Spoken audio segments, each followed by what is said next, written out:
Alright, so welcome everyone to this afternoon session, our last one of the year, so thanks for joining. So just to start off, maybe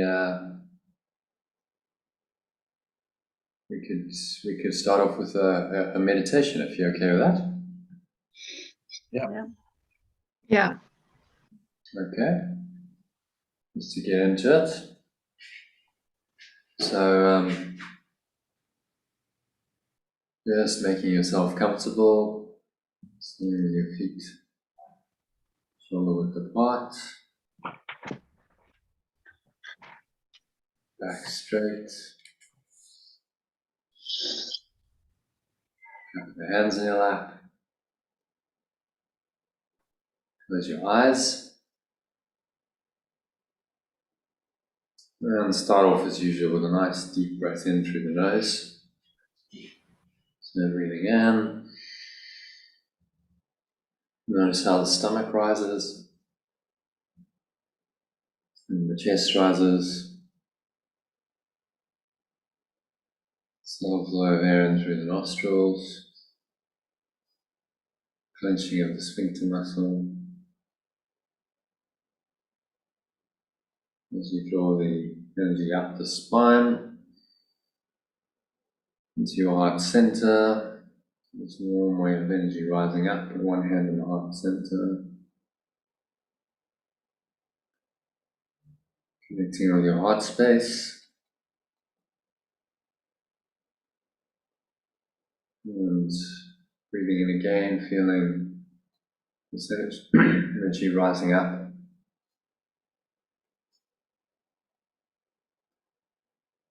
Into the crown of your head, a warm, comforting wave of energy. Flowing into the crown of your head, just pausing at the top of the inhale.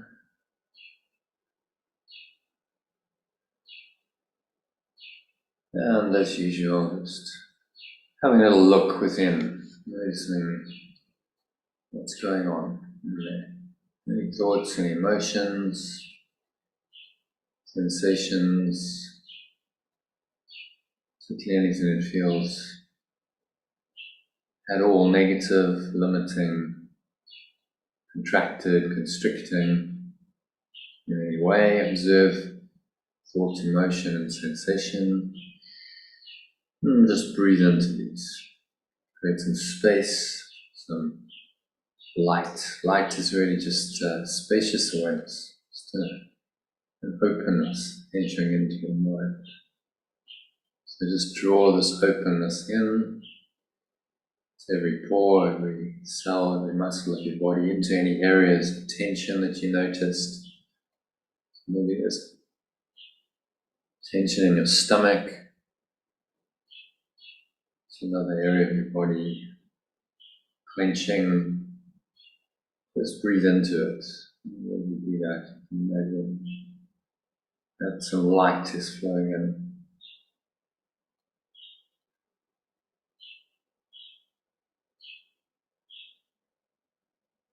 Visualize golden or white light, or just feel a lightness of your being, kind of a lifting up. Spacious awareness just happening. To you, through you, and for you.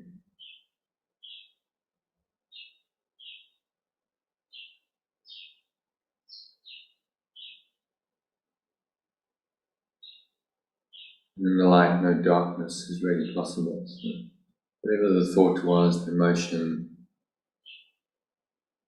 any related sensations in the body, remind yourself of today's lesson to help you to dispel these. I call upon God's name and on my own. God's name is just love. So Translated, you could say, I call upon love, this infinite, eternal, loving presence in my mind. And I call on myself, because that is me. I call on God's name and my own,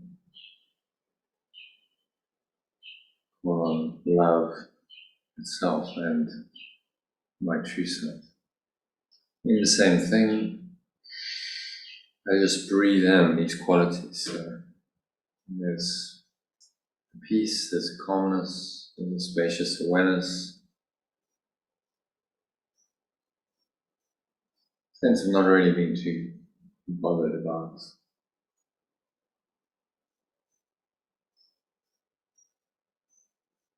anything really, and just wanting to let it all go as you exhale.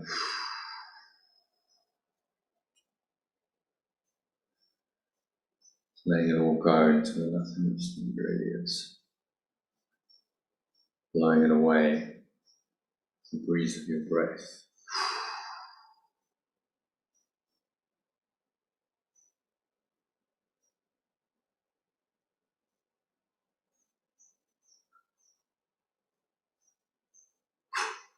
Roll the stomach into the spine.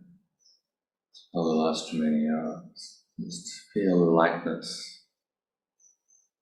When you let go, you just feel an openness, an awareness, expansiveness in the mind that wasn't there before. This is the light of your own true, pure, formless awareness. That is trying to shine through into your mind. Just using this lesson as a pointer. So remember that the words are not the truth, the words are just pointers to the truth. Call upon God's name, it can be confusing for people. So am I supposed to repeat the name of God? God, God. But it's really bringing to mind the thought of God, the thought of an infinite, eternal, loving presence. And that is what you call upon. And therefore on your own loving presence, because it belongs to you. So just breathing in and out through your nose. Nice, deep, slow, rhythmical breaths. Observing the subtle sensations of the breath flowing into and out of the nostrils.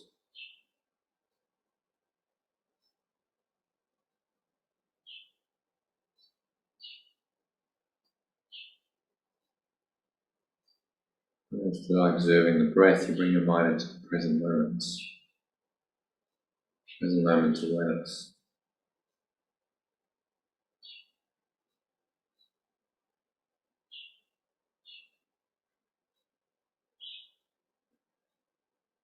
And just practice this idea of saying God's name to yourself. This is God's name is holy, but no holier than yours. To call upon His name is like to call upon your own. Father gives His Son His name, and thus identifies the Son with Him. And His brothers share His name, and thus are they united in a bond to which they turn for their identity. Your Father's name, or your source's name, reminds you who you are, even within a world that does not know, even though you have not remembered it. There's a way of remembering. Another way of remembering is what Jesus gives us, these lessons.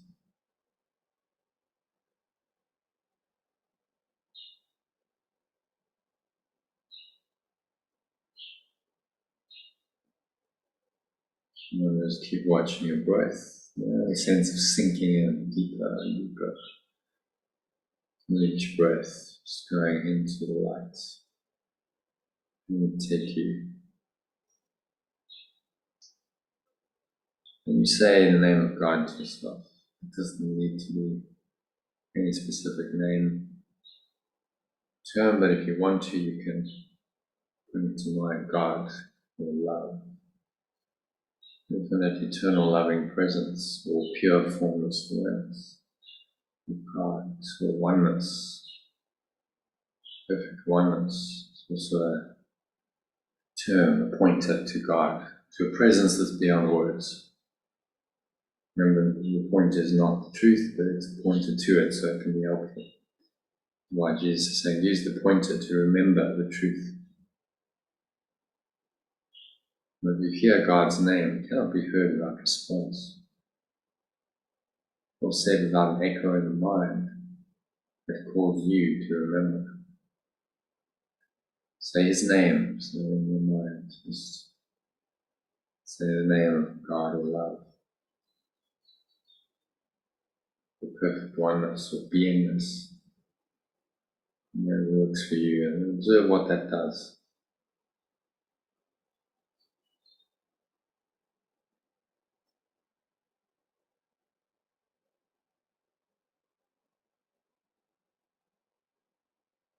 Say His name, you invite the angels to surround the ground which you stand and sing to you as they spread out their wings, keep you safe and shelter you from every worldly thought that would intrude upon your moments. So have a sense of angels, which are really just thoughts. I'm thinking thoughts of gratitude, of healing, forgiveness, angels and so forth. Thoughts that bring you gifts far, far beyond themselves.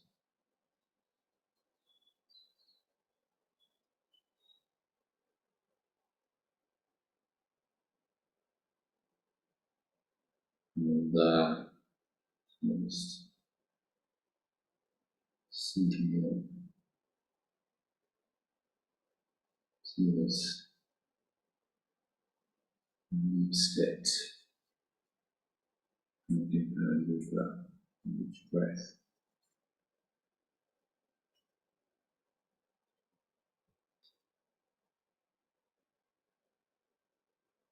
Watch your breath and listen to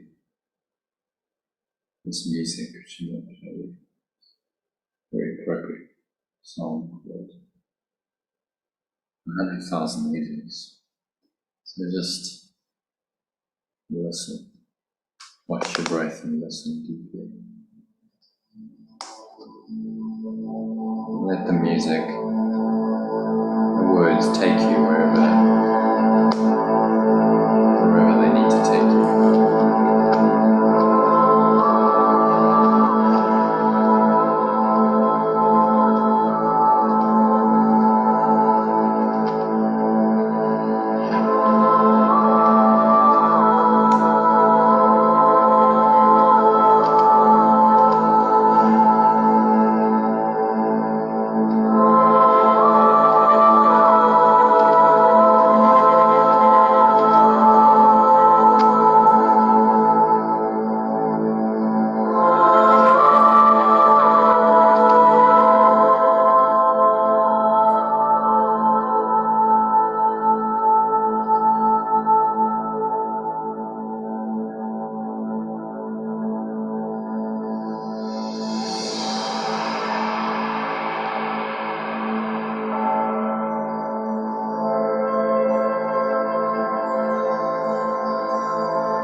tell you your own story. Let me walk you through your lives. Only a second, that's all it takes to realize there's 100,000 angels by your side.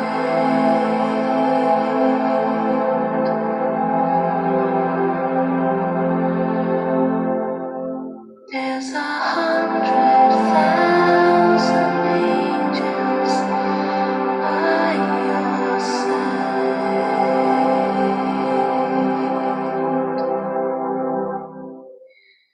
Do you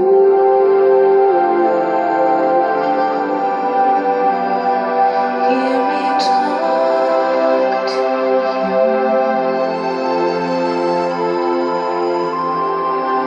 I whisper through doorways and pathways of your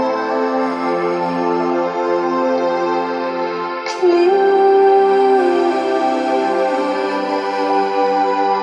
Like falling dew.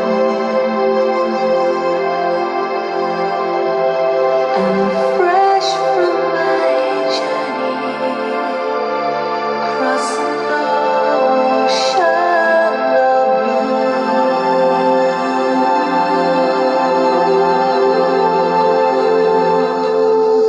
Take just a minute, come and rest by my side.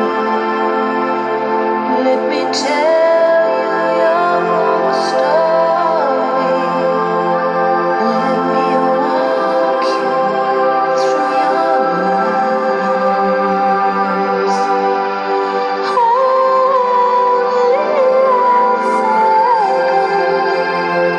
That's all it takes to realize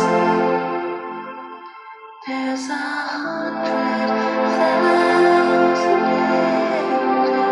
angels by your side.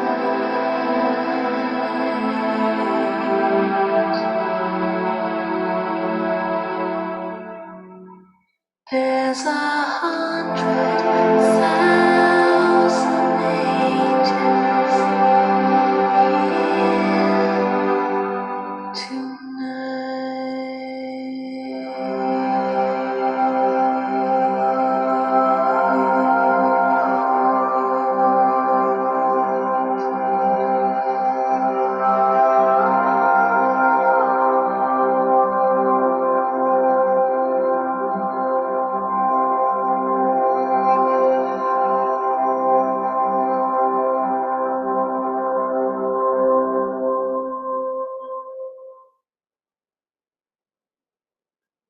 Let's now just rest in silence for a few minutes,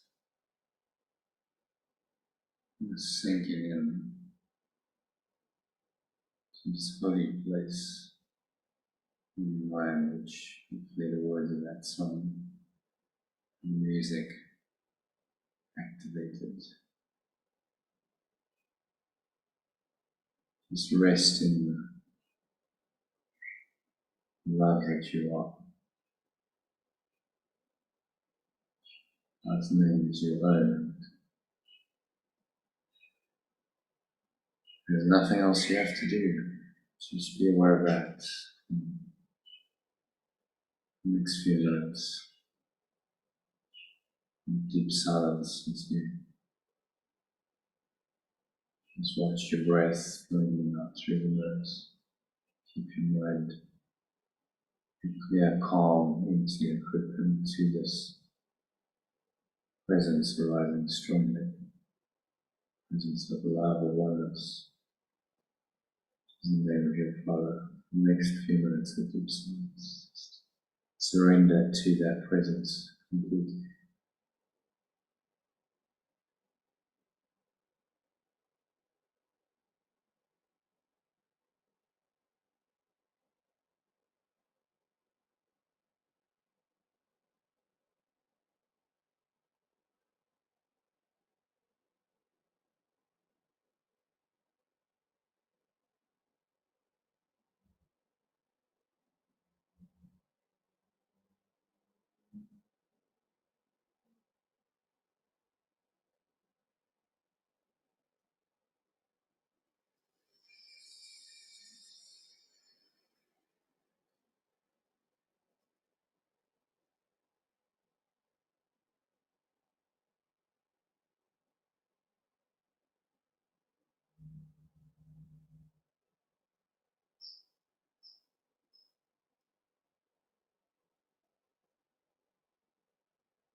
So many thoughts arise that seem to disturb this deep peace, very relevant thoughts of the world, of time, matters of time and space. Any thought like that is irrelevant. Just observe it casually and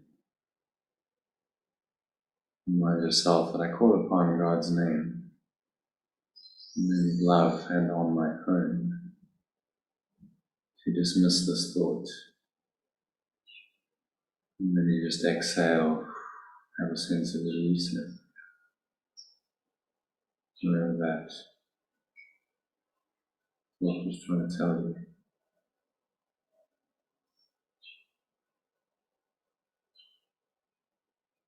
And you go with the breeze of your breath blow it all away like a dark cloud. There's no real power to obscure the blue sky of your true awareness. The eternal sun, the source of that awareness that shines through. So you just let it go with a smile. These little thought forms, entities, and people are always trying to hijack your awareness. Stated another way, this is all the ego is. Just random mad thoughts trying to hijack your awareness, to energize your useless thoughts, thought form. True mastery simply lies in remaining rooted in this awareness, in pure formless awareness. There's no need for subject-object perception, for interpretation, for judgments in any way.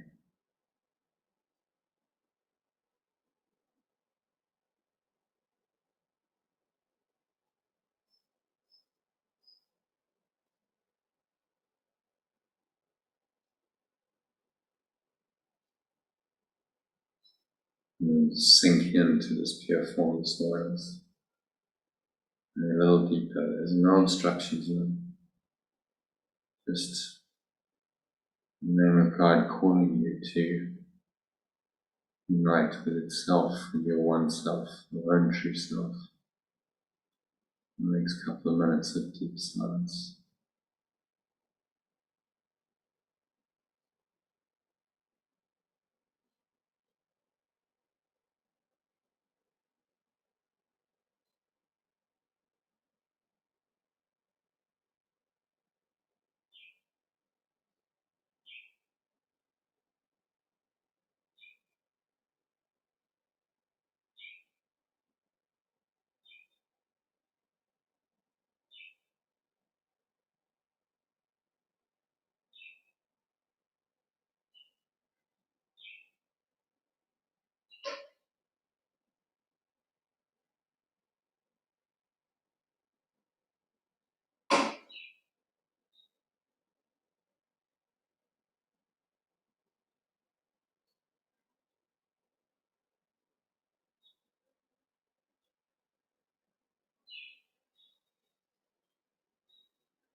And so just gently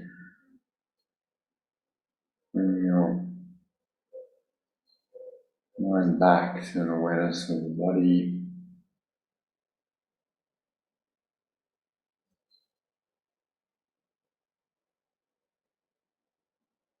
the breath, the senses.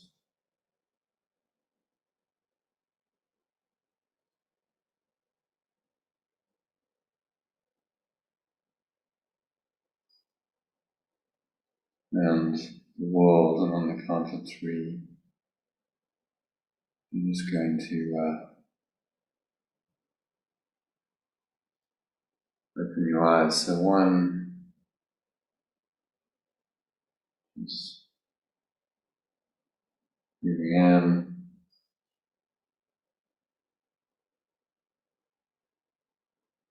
noticing how the stomach rises,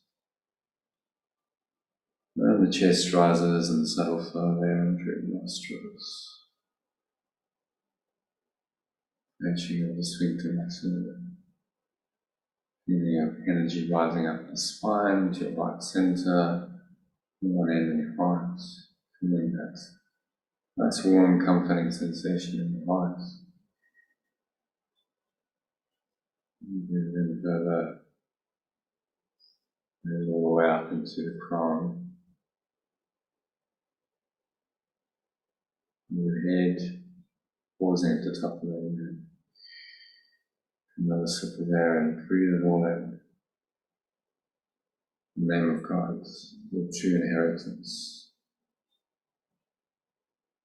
is as repeat God's name, all the world responds by laying down illusions. Every dream the world holds dear suddenly gone by. Where it seems to stand, you find a star, a miracle of grace. So as you exhale, just lay down illusions, any thoughts, any emotion that gives the world any kind of reality. Just be willing to drop all of that.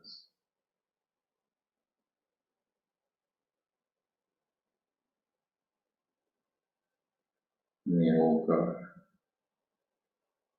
To the breeze of your breath, noticing the air flowing out of your mouth, chest and stomach sucked back in, the energy you raised up into your crown just subsides gently back into the ocean, the waves subsiding back down into the lower stomach and the groin, sitting there. Switch your awareness in your stomach and groin for a few moments.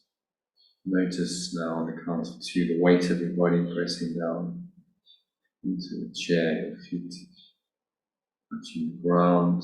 What else you're feeling? The body, you're feeling your hands as a subtle flow of air in your skin perhaps. Breathing in and noticing as you do that any smell on your nose. We normally notice smell, but there's always a subtle smell. So notice the smell of the air. As you breathe in, maybe there's a subtle taste in your mouth, notice that. Now notice what you're hearing.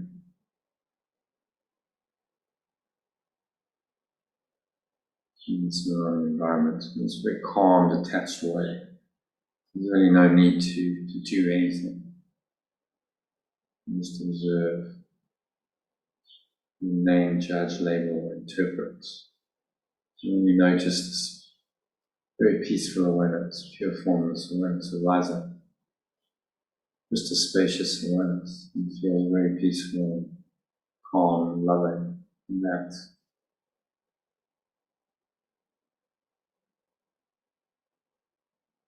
That is the purpose of these mind training exercises, just to surrender.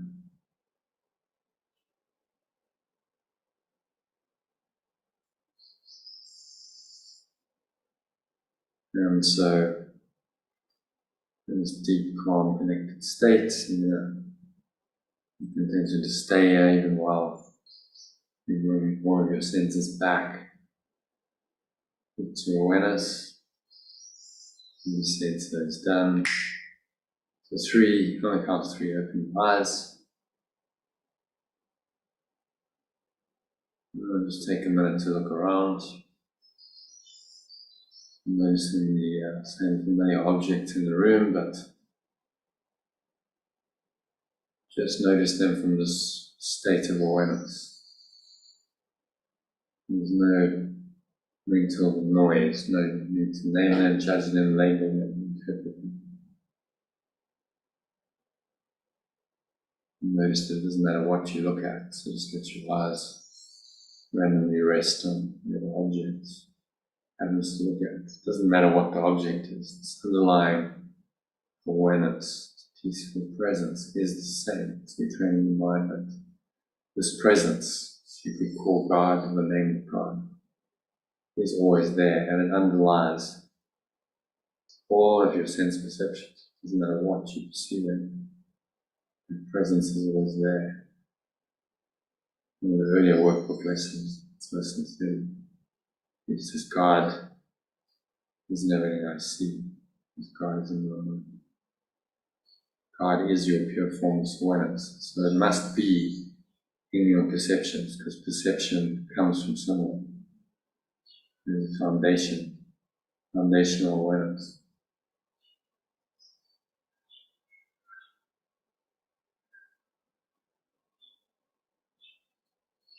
And so that brings us to the end of the meditation. It's noticing peaceful, connected state, and to help you stay there, just watch your breath, keep a bit of awareness on your breathing. Nice, deep, slow, rhythmical breath, especially if you find any kind of emotion coming up. Anything that's just an unpleasance with feelings, drop into that breath awareness. Bring you back to this awareness of presence. And I'll remind you to do that every so often as we go. So that brings us to the end of the meditation.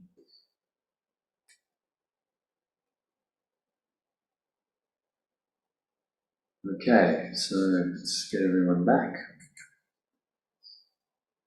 Everyone awake? Yeah, that was quite a drifty one. Yeah, it's about half an hour. Just thought that music's lovely, so I thought I'd just play it. That was spontaneous. It is lovely. It's got the power to take you in somewhere, doesn't it? Takes you into a space, which is that's the power of music, I guess. It always brings me to tears, that piece. Tears flowing down my cheeks. Well, it's a reminder, isn't it, of that beautiful, loving presence. That's always there. It's just like calling to you, 100,000 angels. It's just a symbol of God's love, really. Yeah, and it's a reminder of home, I think, as well. Yeah, it is. So that's why music is powerful, because it just takes you into a mental and emotional state, which is beyond the intellect. It's about feeling. It's beyond words. Okay, so anything to share, to check in on?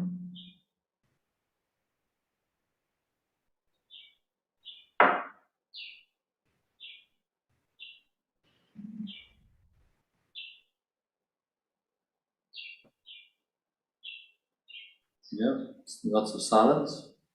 This is okay. Kim, anything arising for you the last couple of days?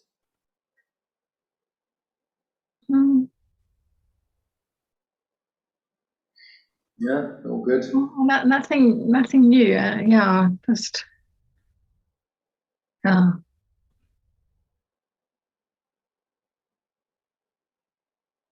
Just finishing off the year. Trying to get a few things done. still got to get a few things done. Yeah. Staying in flow. Were you staying in Johannesburg? Up until after Christmas, I'll fly down to Durban. Yeah. Okay. Yeah. I'm coming back from Durban on the 24th to have Christmas with my family up there. Okay. Good. Which will be nice. Sue, any Anything happening with Christmas preparations? It's always quite a hectic time. Oh, I know.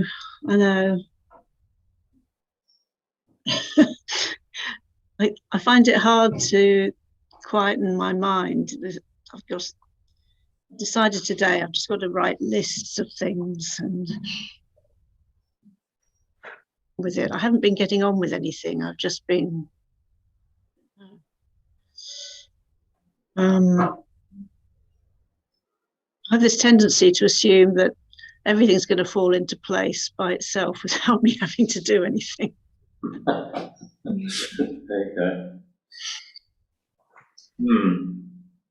Well, Flo, I'll share a story that Patricia, you met, shared on. She said she had to bake a whole lot of cakes, her and her mother, for the cake festival. It's like a fundraiser thing in Neisner, which is where her mother and father live. And so, mother's like really into lists, and like, no, we need to write everything down, we need to have a schedule, because, we're not going to get this done. And she said she just went, no, we're not going to do that. We're just going to get in the kitchen, we're going to have a nice time and just chat to each other, just go with the flow. And she said it actually worked really well. They had like a day to spare without lists and all of that stuff, and it just kind of flowed. But they did do stuff. I mean, they were baking pretty much, non-stop for a few days, but it just kind of it flowed in a way that didn't need planning. They just kind of did what came. So that was her story anyway. But they had to get the ingredients in first. Yeah, I guess so. They would have had to. Maybe they'd already done that. I don't know the details. I'm pretty she's not on the call because she could. I know that the important thing is just being with one another. People don't want fancy meals. It's going to cause a lot of stress. Yeah. Where's the catering, isn't it? Like, oh, okay, he's going to do the big Christmas dinner or lunch. But I guess you just kind of got to go, well, I'm just going to flow with it. It's all going to... Yeah, it's not like you don't do stuff. You don't buy the ingredients. But it's just sort of... Well, we've got my son and his wife coming for a few days over to our place at the coast. So it's a question of I've got to know what I'm going to make so that I can take everything over there. Yeah. The shops won't be open. So I've got to plan it, really. Yeah, but then just flow with the planning. Yeah. That's really the key. So you're in the moment and you just, okay, so yeah, that's nice. So I'm doing that. Oh, yeah, that would be a nice meal. And you write it down. But it's really the state of mind. I think, the key thing with all this advice is what state of mind are you in? If you're doing lists and planning obsessively as some kind of defense against, imagine threat of, oh, I'm not going to get this done. And there's anxiety underneath it, then that's problematic. So it's always observe the emotion. What's driving it. If I'm practically making a list because that's going to help me just to remember the stuff I've got to buy, yeah, no problem. But if you're making a list because you're feeling really stressed and you're thinking, oh, this list is going to kind of help me to feel a bit safer and more secure, then you're using inappropriate means to deal with the fearful thought. Ways to let it go. Find that nice, open, spacious awareness we can call God, and then go from there. Do whatever feels right within that state. So, are you calm? Are you pretty empty? There's not a lot of thought. It's just that kind of spacious awareness. And then from that state, you can operate, which is really then a flow state. Flow state is just a state of, there's an openness in the mind. The mind is not closed and lots of thoughts. It's a much sort of more open, spacious awareness state, which you could call a state of grace. So there's different terms for it. Yeah. Did anyone watch that movie I sent out yesterday? Or some of it? Didn't watch that one. Tiny bit. It was literally a cliffhanger. You get these guys on the edge of these cliffs, and they just. But it's very interesting because you go, okay, so what state of mind? And they talk about it in the movie. What state of mind you have to be in to do that? Because they're jumping sometimes 40, 50 meters. Diving and doing backflips and all kinds of stuff into this water, and the guy's describing it, says it's just like when you go, the moment you go, so you're in the state, there might be a few nerves just as you're standing, and then as you launch, it's just like they drop into that state. Described as you just go into that peaceful, calm state. And something just takes over, and they just know what to do, and the mind just directs the body to do whatever somersaults, and then it's over in a few seconds because it only takes 2-3 seconds to drop 50 meters. But the way he described it, that it's just dropping into this very calm, quiet place within you. So flow and grace are intimately connected. They're actually, the reason they do it is because they go into a state of grace when they do it, and that's why that feeling obviously is what gets them to continually do it. It's it's a state of mind which often these kinds of things, extreme sports and a danger, can do, because it brings the mind into complete present moment awareness. You have to be 100% present and just drop into that state. You can't do it if you're fearful and you're scattered, and so it has a way of focusing the mind into that flow state. And so, I'm not suggesting you go and jump off cliffs, but you can just kind of go, okay, if I could just drop into that state, whenever I've got to perform, just drop into that state and stay there, a nice, calm, kind of open state, and just let it happen. As I said, it just happens. You let go, and it flows, and they know what to do. So maybe try that as the Christmas unfolds. By dropping into that flow state and allowing it to take you. It's not like you're not doing stuff, but it's not really you who's doing it. So I need do nothing can be interpreted a number of ways.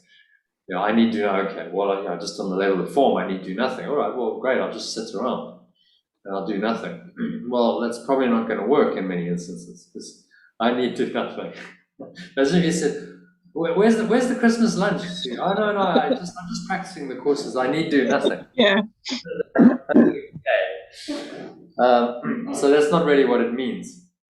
It means I, the separate self, need do nothing.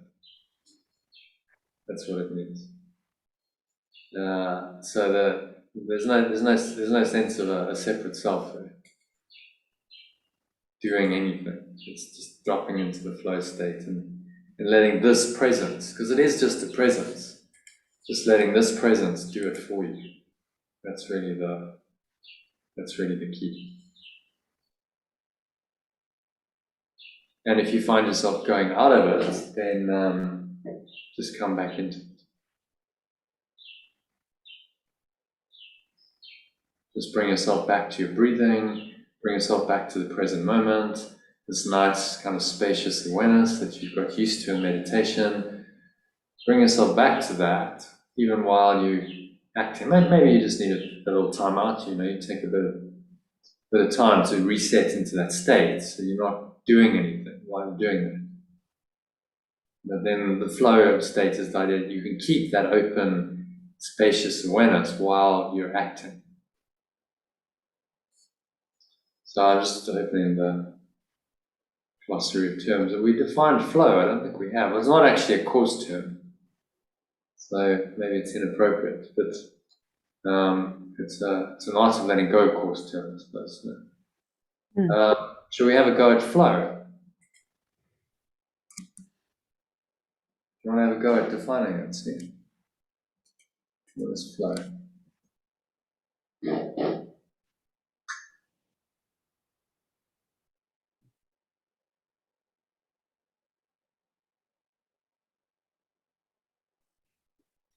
I would say it's a state of being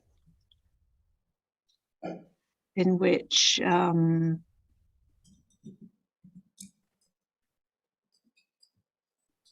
you've let go of all attachments. Bless you. A state of being in which you've let go of all attachments to any expectations or outcomes.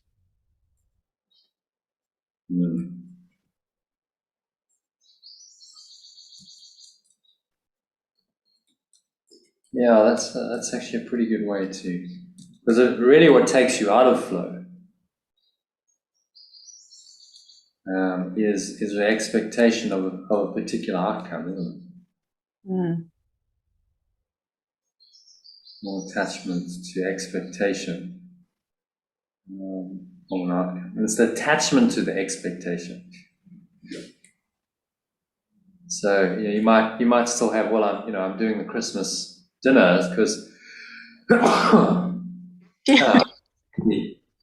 sneezed on the truth that there needs to be some kind of Christmas dinner happening. So and that's okay.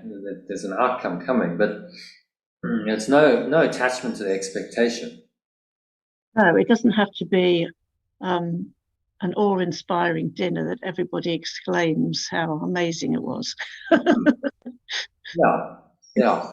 Because everybody then enjoys. Bring in ego. It's like, oh well, what will people think? Is it going to be good enough for them? Am I going to disappoint people? And then the old lack of self-worth starts chattering away. What if I don't get this right? What if I mess it up? Is everyone going to judge me? And so on and so on. And that, all of those thoughts take you out of flow. Yeah. So let go of all attachment to expectation and outcome, and you simply act with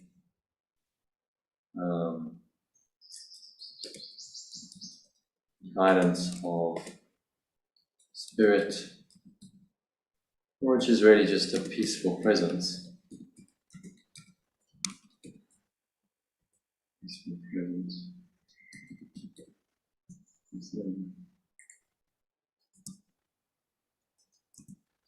Does that kind of resonate? That definition. Hmm. And then if you look at miracles, well, this really is a miracle, as he's defined it. CF miracles. So as he's defined it, and of course, a miracle is a shift in perception. I think we defined the miracle. I think we did. Did we define the miracle? Yeah. It's part of changing one's perception. Peaceful presence within, and the result of a miracle, which is the shift. So especially if you're feeling out of flow, you change your mind, you shift into flow, then that the flow state is a result of a miracle. The miracles and flow are quite synonymous.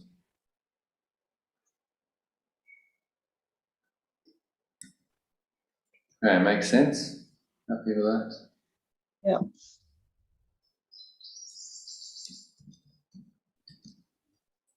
It's worth just remembering these definitions, because the definition gives you the state of mind that you're looking for, doesn't it? By saying, well, this is what it is, it reminds you, okay, so that's the state of mind flow is. And if I'm not in that state, then reminding myself of that state, what it is ideally, then can take me into that state. It becomes a guidance system. So I think is why these terms are quite helpful. Why is it the result of a miracle, John? So miracle is a shift in perception. What got you into a flow state? It doesn't have to be, but often the result of a miracle. And you could say it's often the result of a miracle and could be described as a miraculous state. So miracle, the way he uses the term is often just something that happens. It's like a miracle is this shift that takes place. A miracle is not necessarily the underlying state that it takes you to. He has other terms for that, state of grace. In fact, in today's lesson, he talks about the miracle of grace. Interesting. So he combines those two words. Could be described as a miraculous state. So what gets you into flow is what the Course would call a miracle. Let's say you're out of flow. You're feeling a bit stressed, a bit anxious. You do some correction. You use a lesson, you do some breathing, you let go, and you come into that nice open state, calm, and it's feeling pretty peaceful. And then you manage to stay in there, then that's the result of a miracle. And that's a flow state. Does that answer the question?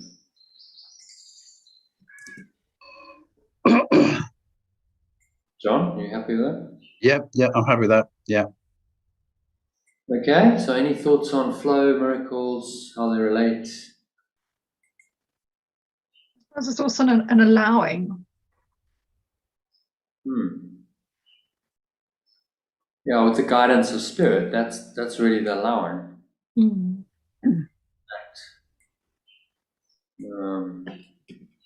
So there's the idea of surrender, allowing yourself to be guided, maybe.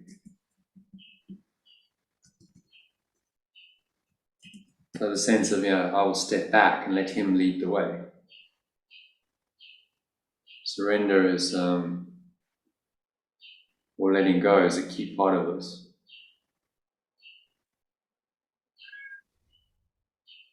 Forgiveness, if you recall in the original masterclass, if forgiveness or letting go sits at the top. If you can let go of any negativity, then you allow yourself to enter in the state of flow.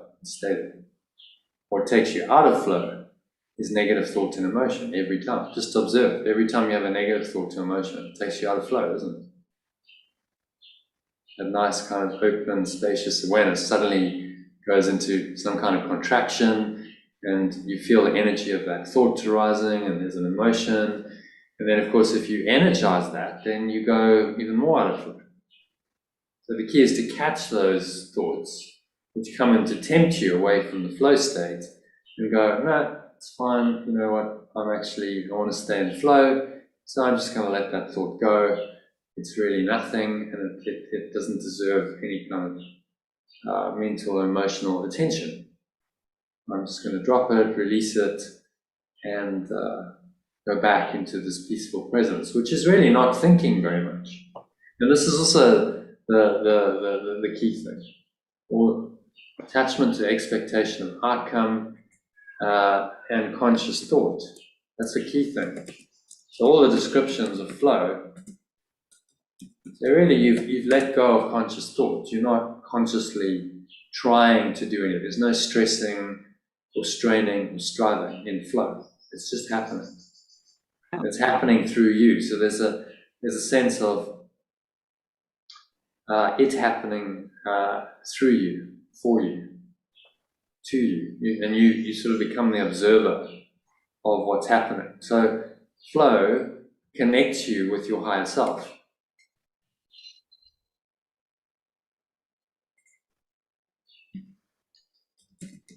because if you're really in flow, you must have a sense of this higher self. That's really doing it through you. I remember I had that experience in the squash court. One of the things that was really interesting was just the fact that I could step back in that and really just observe it and go, wow, like this is what's happening here. It was like there was a part of my mind that wasn't doing it, that was just able to observe it kind of happening.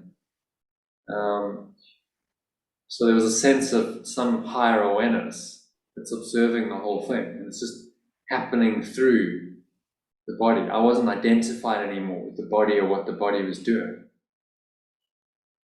It was kind of this higher awareness just observing all of that happening. And I didn't really understand it. I was like, oh, okay, this is kind of strange. Never really had this experience before. It didn't really interrupt the experience. It was just like, oh wow, yeah,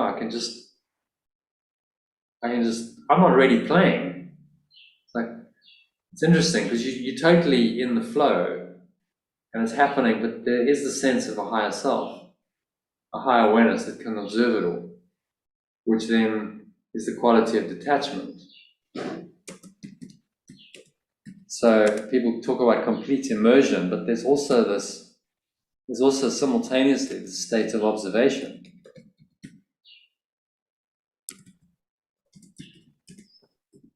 Observe everything just unfolding. So there's no personal investment anymore. It's just like you're being done through. That's what it means to be done through. Just happening through you. And you just have stepped out the way, it's saying, let go and let God. Just get out the way and let this happen. Stop blocking it. And this is where, the Course is taking us. The miracle is really just this process of letting go and letting go of the blocks and allowing this presence to come through and guide you in all your thoughts, your words, and your actions. That's what he's training our minds to do through this course. Okay, so any thoughts on that? Questions?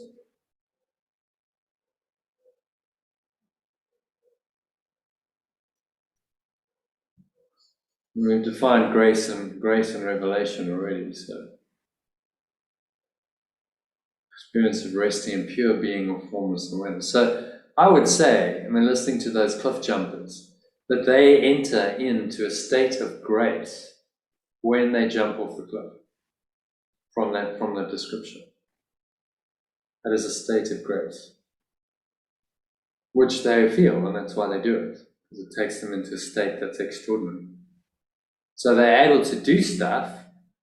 They haven't completely checked out of the world, but they're in a state of grace, a higher state that brings in this pure formless awareness into the experience.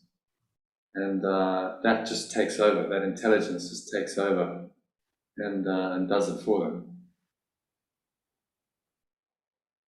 Jono, on that, I didn't watch it yet except a couple of tiny snippets, and I saw some of the cliff jumping, but do any of the guys or girls for that matter get themselves into that state consciously, like a meditation or breathing or anything like that? It didn't look like they did any formal practice, but it was, I guess they probably would have every person would have some kind of ritual before that. You're going to prepare yourself, aren't you? It's like, okay, let me get myself ready. They would just like set themselves, maybe take a few deep breaths, and then the experience would take them into that state. It's like that. It's like a form of a practice, spiritual practice, to get them into that state of grace. And when they leave the cliff, then they just, as this one guy described it, that was his experience. It's like you jump and you just go into the state, and everything just happens and it flows, and it's all very peaceful and there's no fear. But like the whole thing is really a meditative experience, and they are doing jumping off cliffs to get them into that extraordinary state. And the ritual of it, everything around it, the setup, and then is obviously part of the preparation. Just like any spiritual practice, you have these kind of rituals leading up to it. So kind of interesting to look at it from that perspective. They jump off cliffs to meditate, to get into that state of grace for that time, and that 2 or 3 seconds, and then presumably they're in the pool and stuff. But it's really that holy instant, that few seconds when they're in the dive is why they do it. Kind of extraordinary. They go to all that effort, but it just shows you that because that state of mind is such a high state, and it's such a beautiful state to experience, they will do it over and over and over again to have that experience. Mm. And that's what brings them back, to doing it over and over again. And it's potentially risky. So they're risking life and limb to do it, but they'll do it because they value that experience. Mm. I would say what they're doing is a spiritual practice. It's taking them into an altered state, and they just do it through cliff jumping. Okay, well, that's all right. It's good. You might, with some practice, they could probably get into the same state without jumping off cliffs. Because it's available, it's an available state, but for them it's the cliff jumping that triggers it.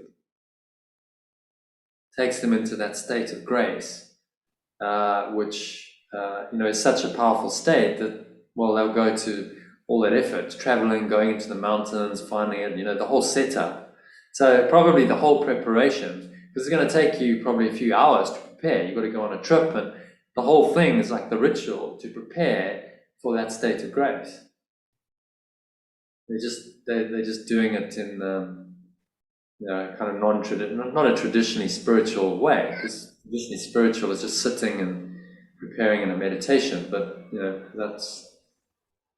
that's what they're doing. So watch it, or watch some of it anyway when you have a chance. And the interesting thing is, they said it goes, this is not just an adrenaline rush. You actually go beyond adrenaline. It's not just, it's actually entering into this state of grace that's beyond adrenaline, where everything's just calm and peaceful, and then the state of flow. That's why they do it. So people say, they're adrenaline junkies. No, that's not actually true. It's about transcending. Yes, there's going to be some adrenaline to start with. That's the overcoming of the fear. But they're actually spiritual seekers, seeking this higher state through their activity, which in their case happens to be cliff jump.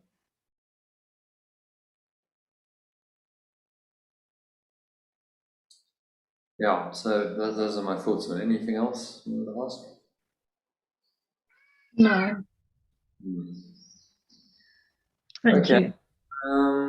So any thoughts on this glossary of terms? We haven't done a couple of things, like special relationship. But I think let's just go through this as we go. Oh, judgment, that's a good one.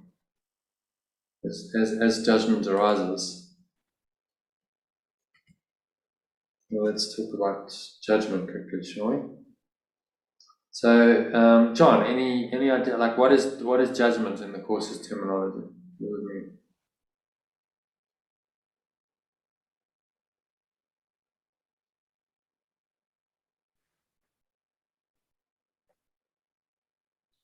Yeah. Judgment is an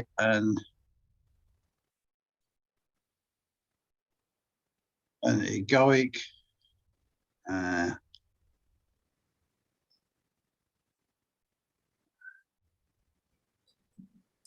So it's used in two ways. yeah, okay. So So judgment, okay, so judgment can be used as an assessment of a situation as to whether it's a good decision or not. It's an element of an exercise of choice. So it's having assessed the situation, I make an assessment, a judgment. Discernment, element of discernment. Yeah, it's discernment. Well, it's the fundamental basis of the whole course. You know, that higher judgment, the Holy Spirit, is the basis for this whole course. Without that, how do you choose between the ego and the spirit? You can't.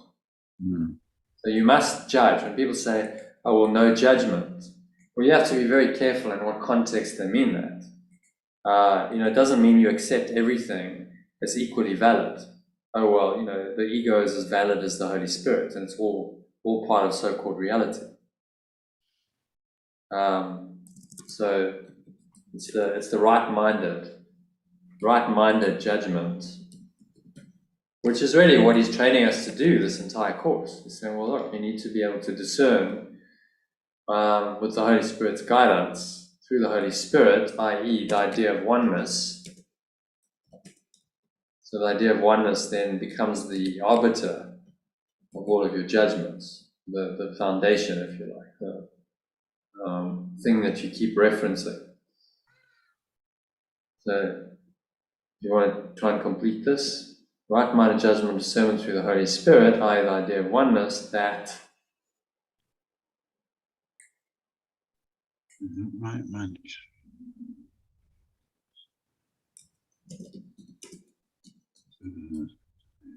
in the situation. And then it's really to let go of the negative thoughts and emotions. So it's being able to identify them, saying, yeah, okay, I see. You know, that is a negative thought. And this is really scary. Well, it's kind of making a decision in alignment with Christ mind. Yeah. Because the Christ mind is the one self. The Holy Spirit's the idea of oneness. Well, you know, 6 of one, half a dozen of another. They're pointing to the same ultimate truth, which is pure formless awareness or pure oneness, which is God.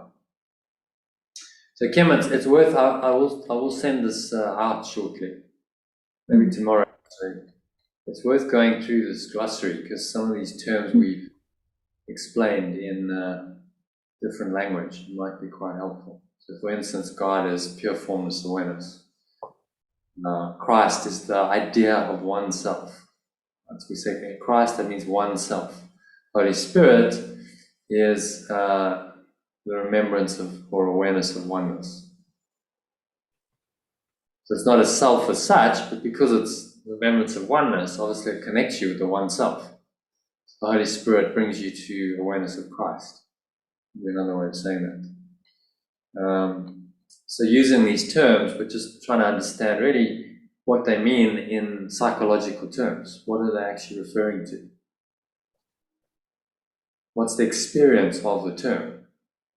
And I think, that's the term becomes useful when it's a pointer into an experience. Remember, words are symbols twice removed from reality, says Jesus. So they are not the experience itself, but they can be a very helpful pointer or signpost to the experience. If you really understand the term deeply enough, it can take you into that experience that it points to.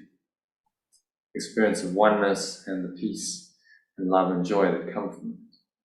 So it's with really understanding the terms in a different language. Because I mean, how else to explain it but in different language?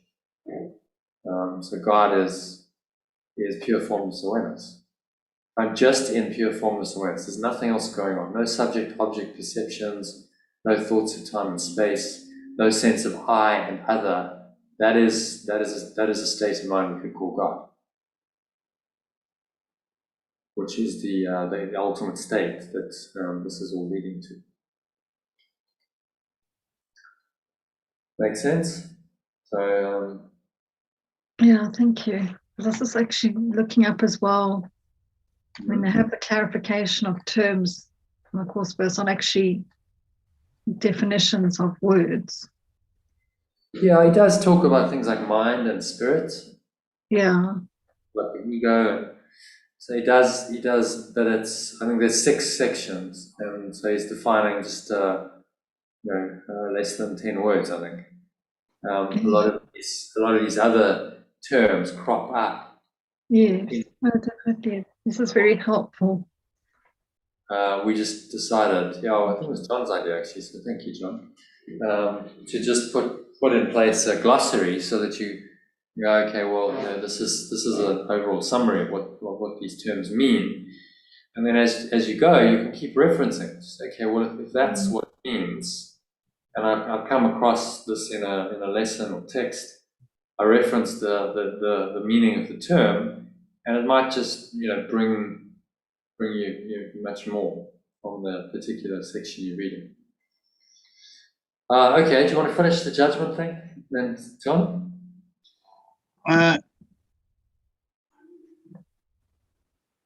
Yeah. So judgment. Right-minded judgment, and then what's wrong-minded judgment?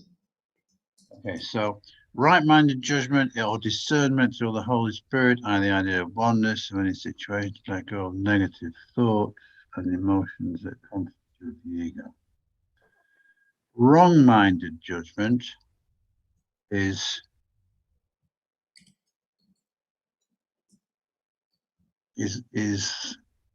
egoic criticism,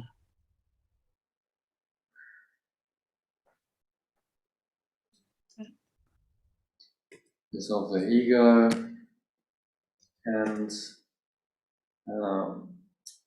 I would say a good way to find it is that it fosters the sense of being a separate self. yeah. Thoughts, the Yeah. idea of being a separate.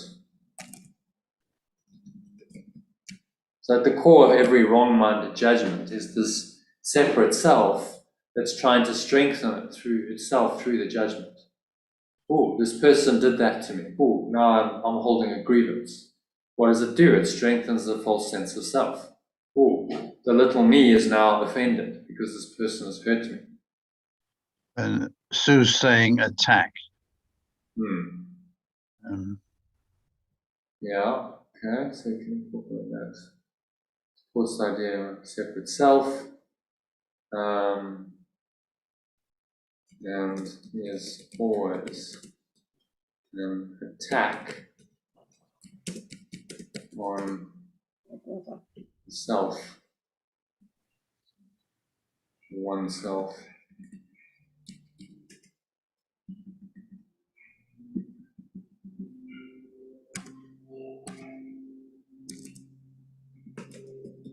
Oneself, Christ.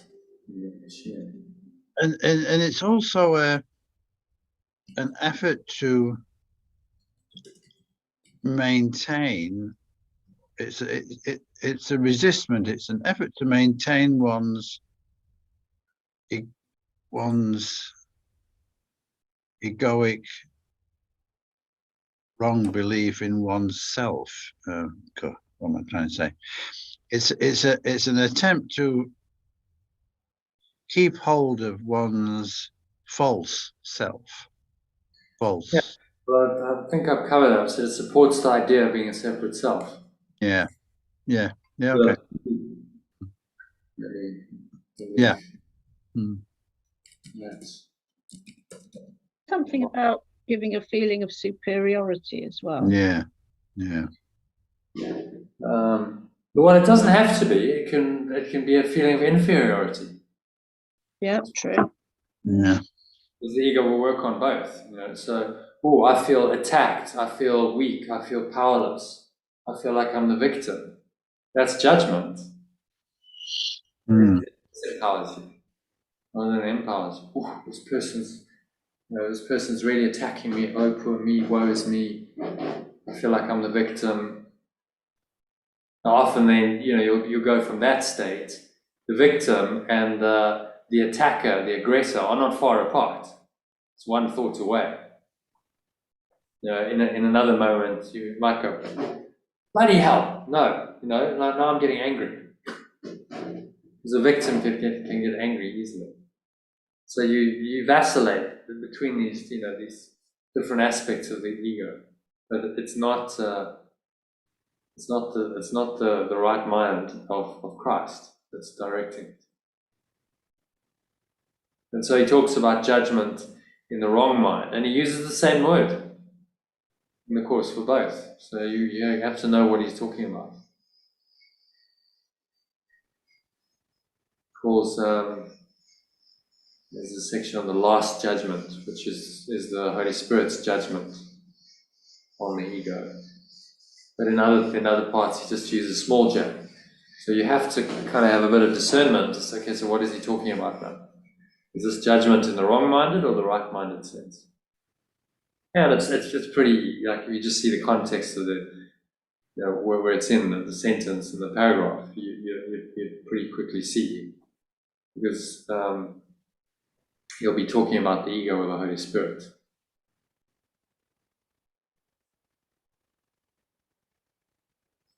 So judgment, the wrong-minded judgment, actually attacks yourself, because you're attacking your own self. You're attacking that self-concept whenever you judge another. You judge another as not being Christ, as not being the one self, and you judge yourself. That's how it goes. So that the wrong-minded judgment is the judgment coming from the ego. So it can be any kind of judgment to you or someone else that ego perceives as separate from you. So yeah, it's that kind of condemnation. What I would is there's a sense of a condemnation. Yes. Yeah. It'd be nice to have something in there about it makes the other wrong. Yeah. Condemnation makes the other person wrong.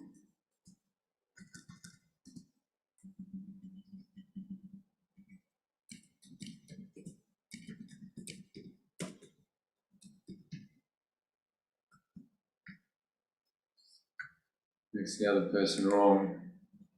Yeah.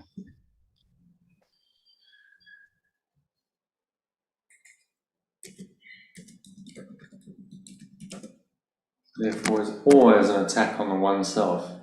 Yeah, that's good. You judge yourself. Do not judge lest you be judged. Because you cannot judge another as being sinful, guilty, being a separate self, and not judge yourself. Because that self-concept is now arising in your mind very strongly as you judge.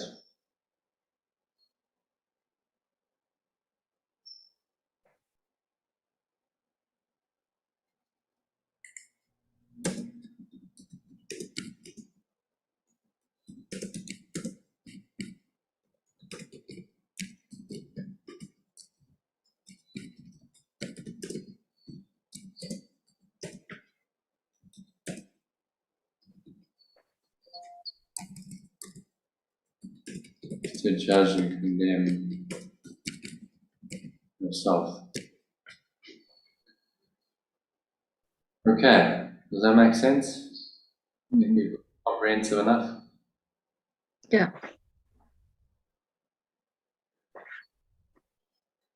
So yeah, just remember that, and you can reference these terms just to remind yourself. Like if you're getting to a section where he's talking about judgment, and pull up the glossary and go, okay, so just let me remind myself of what the two kinds of judgment are. Now, I just want to talk briefly about this, and then we'll go into some reading, I think. So there's kind of this continuum of from miracles to grace to revelation and then to heaven. And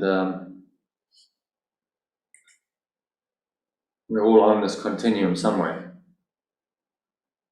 Well, I guess is the ego, the unenlightened state is here. But so you're in ego, you're judging, condemning, etc., not very happy. And now the miracle is the transformation of your perception. It's the choice to let go of those negative thoughts and emotions. So that's what he defines as a miracle, which then leads you to a state of grace. Grace is more about a state of mind. The miracle is more the process, the choice of the Holy Spirit over the ego, the letting go. Right? So it's synonymous with forgiveness. To lead to a state of grace, which is this presence. You're very present, you're in the moment, there's not a lot of thought going on, it feels open, spacious, light, free. And in grace, you can still be operating in the world. So, for example, the cliff jumpers, they don't check out. They're still aware of what's happening, but they're in an altered state of grace, which then kind of just guides them through it. The whole experience is a graceful experience. And then, so revelation is then like they just totally disappear. So if one of them happened to just disappear in the 2 or 3 seconds of the dive, they went into pure formless awareness and there was no awareness of the body, then that would be a revelation. Not quite sure what would happen to the dive then, but so maybe a revelation tends to be when you just sit. The Eastern teaching, they call it samadhi. You just sit and you go into the superconscious state where the body just drops away and you're in pure formless awareness, and that may last minutes, hours. Some of these yogis and mystics, they just drop in there for hours, for days, and they just stay in this. They call it a state of moksha. It's just a transcendent bliss where they're not even in their body. There's no awareness of the body. So, for instance, Ramana, he would meditate sometimes for weeks, and his disciples would be there like brushing the flies off and the insects and making sure their master wasn't being eaten alive by all these insects, because he's just not there and there's no awareness of the body anymore. So that would be a revelation state. And that leads to heaven. That's a gateway to heaven, because heaven is that state but permanently experienced, and the body there's no need for a body. So it's a continuum, and each little step takes you closer to the end goal. And the course is set within time in the domain of miracles and grace, to help you to experience more of these, to prepare your mind for revelation and heaven. Does that make sense? Yeah. Can you just go back to the miracles definition again, Tom? Yeah, sure.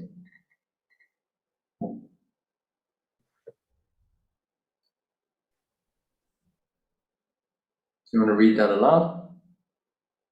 Okay. The results of changing one's perception from a negative to a loving one that leads to an awareness of the truth, self, or Christ.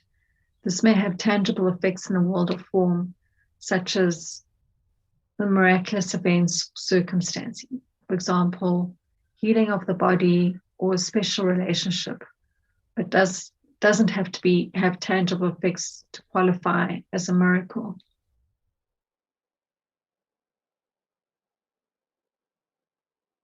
Yes, makes sense.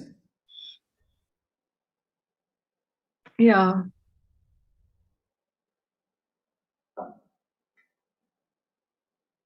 It's really that shift in perception. Okay. Perception, in other words, you let go of the negativity, and that letting go process is forgiveness. So forgiveness leads to a miracle.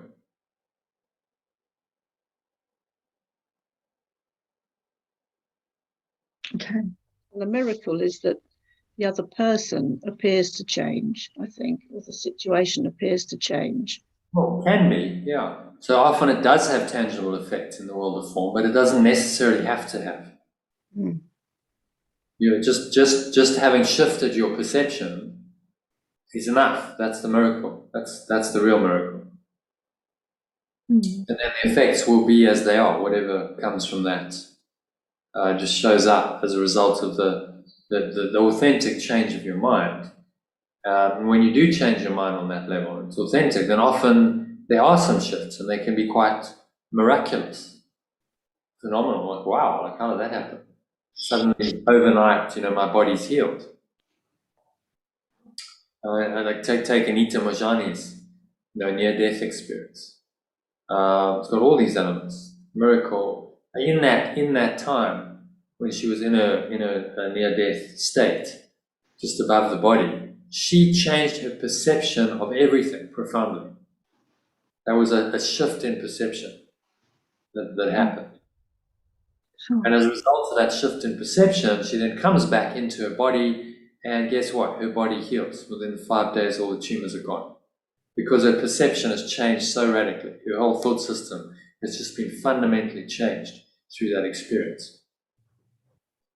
So that would be and then the healing happens as a result of that change in mind.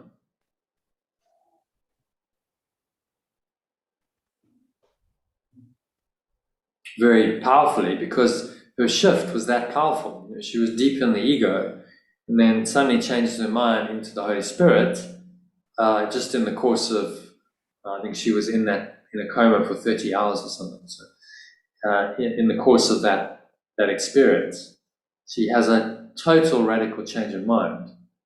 And then the body must heal pretty quickly. In short order, the body healed and tumors just disappeared. Mm. Quite extraordinary, really. But the point was not the healing of the body. That was the effect. So a lot of people go, well, I want the miracle because I want to heal my body. No, the miracle was that she healed her mind. And the body followed suit.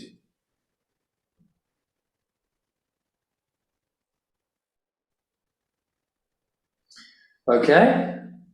Any questions on the miracle? Shall we have a little look at today's lesson? Mhm. We have a nature break first, Jono. Yeah, sure. No problem. Take a 2-minute break.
Right.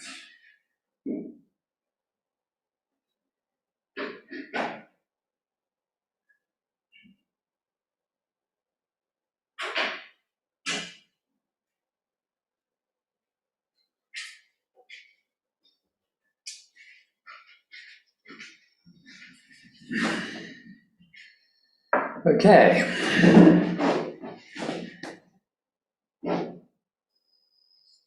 How are we doing? Are we back, everyone?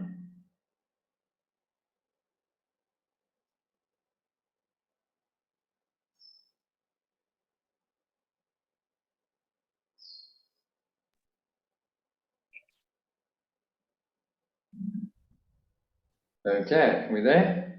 There. Having a mince pie. Let's see. It is the season for that. Mm. And mince pies don't really work here because it's not cold. So, it's like warm mince pies. You actually just, We still eat them. we do, yeah, we do. But Yes. Oh, that's interesting. Mm. well, it's just I always find it's a bit of a non sequitur because that food doesn't really work in a hot climate. Like rich, you know what I mean, richness, and you actually want light in the heat. It's sort of light. So it's kind of inverted. So Okay. what are your Christmassy treats then? That you would No, I mean we still do the Christmas pudding and mince pies and so on. It's traditional, but sometimes people have cold rather than hot. So like instead of a hot like roast, like cold turkey or something, because it's if you have Christmas lunch, it's probably 30 degrees. So in most parts of South Africa, anyway. So Yeah, I don't know about this year though. yeah, it seems to be quite kind of overcast and rainy, but Yeah. oh, is there? yeah, I'm in Well, Durban, it's kind of overcast. yeah, it's hot. It's cooler here in Joburg. It's been under 20. Mm, Oh, A bit unusual for this time of year, it is, yeah. at this time of day. Yeah, we also do. My family, we've always done Christmas Eve, like the traditional Christmas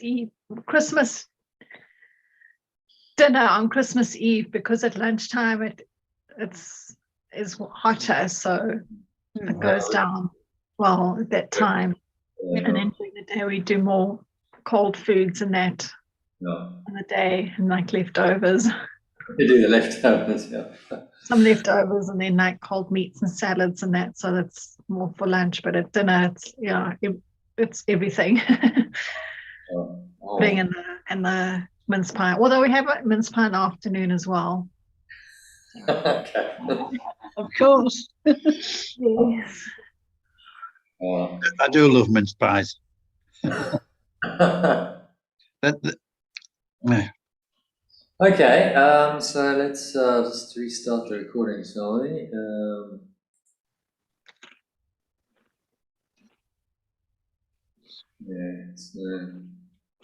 Yeah, What's called as you?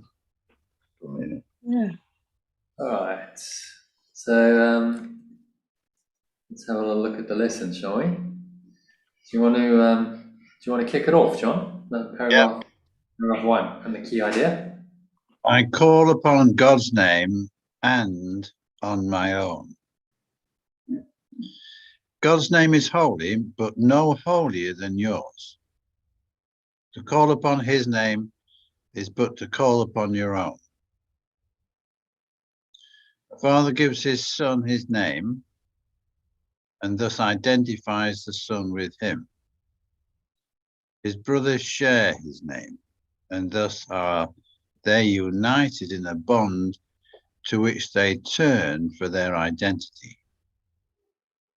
Your Father's name reminds you who you are, even within a world that does not know, even though you have not remembered it. I think the twist is in the last sentence there. Your Father's name reminds you who you are. We've got a capital, actually, we've got a capital F here, haven't we? Yeah, so just do a retranslation. So the voice of God reminds you who you are, even within a world that does not know, even though you have not remembered it.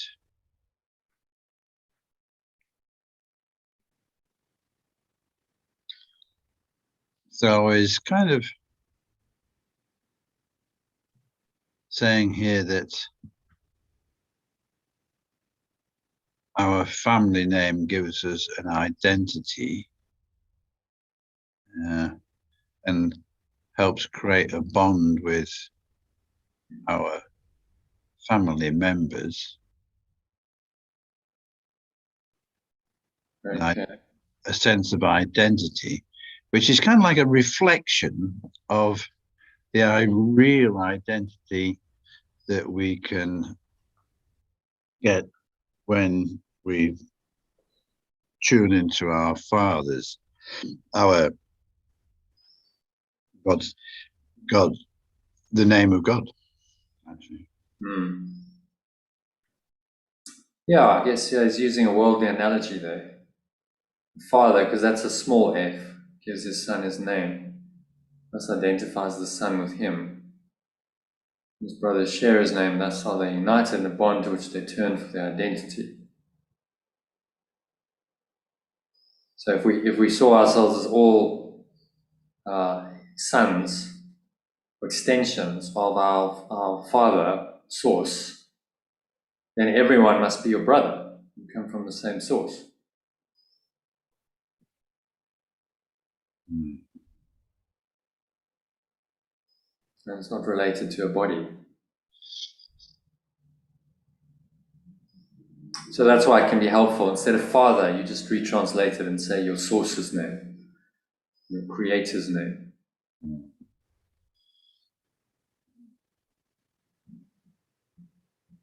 Even within a world that does not know, even though you have not remembered it.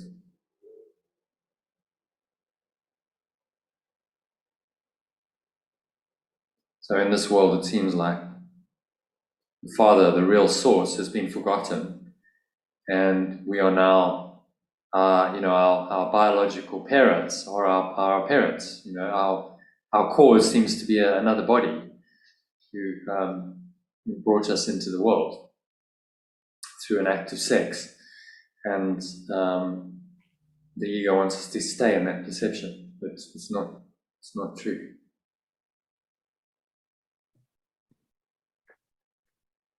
Do you understand what he talks about when he says God's name?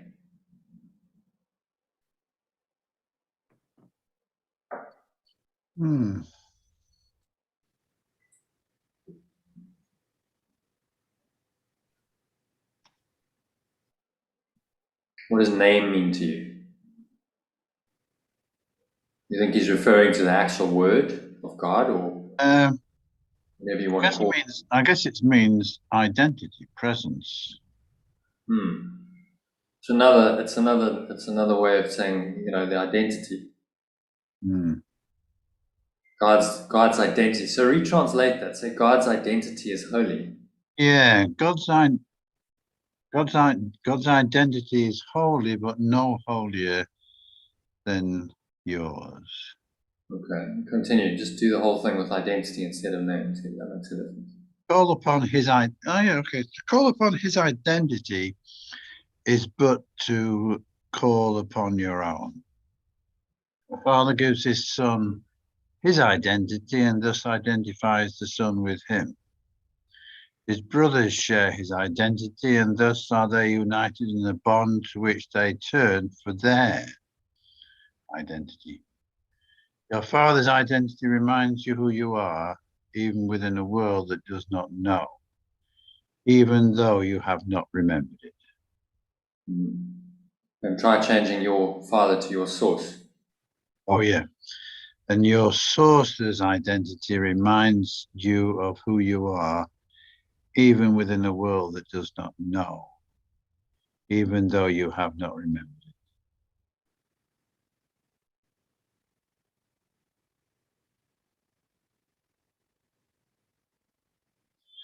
Yeah, it gives it more bit more substance actually. Because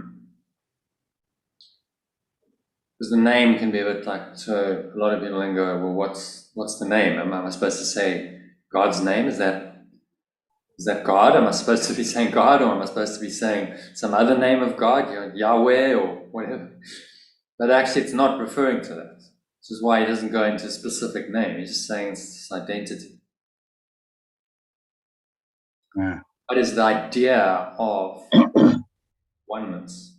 Right? So that idea is an identity. God's identity is holy.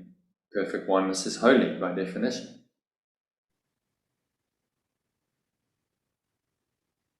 So this idea, God's name, God's identity, cannot be heard without response, nor said without an echo in the mind that calls you to remember.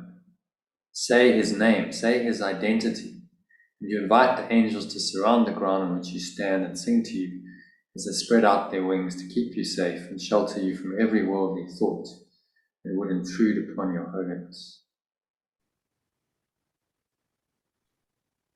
So, what do you understand by the angels that he's talking about here?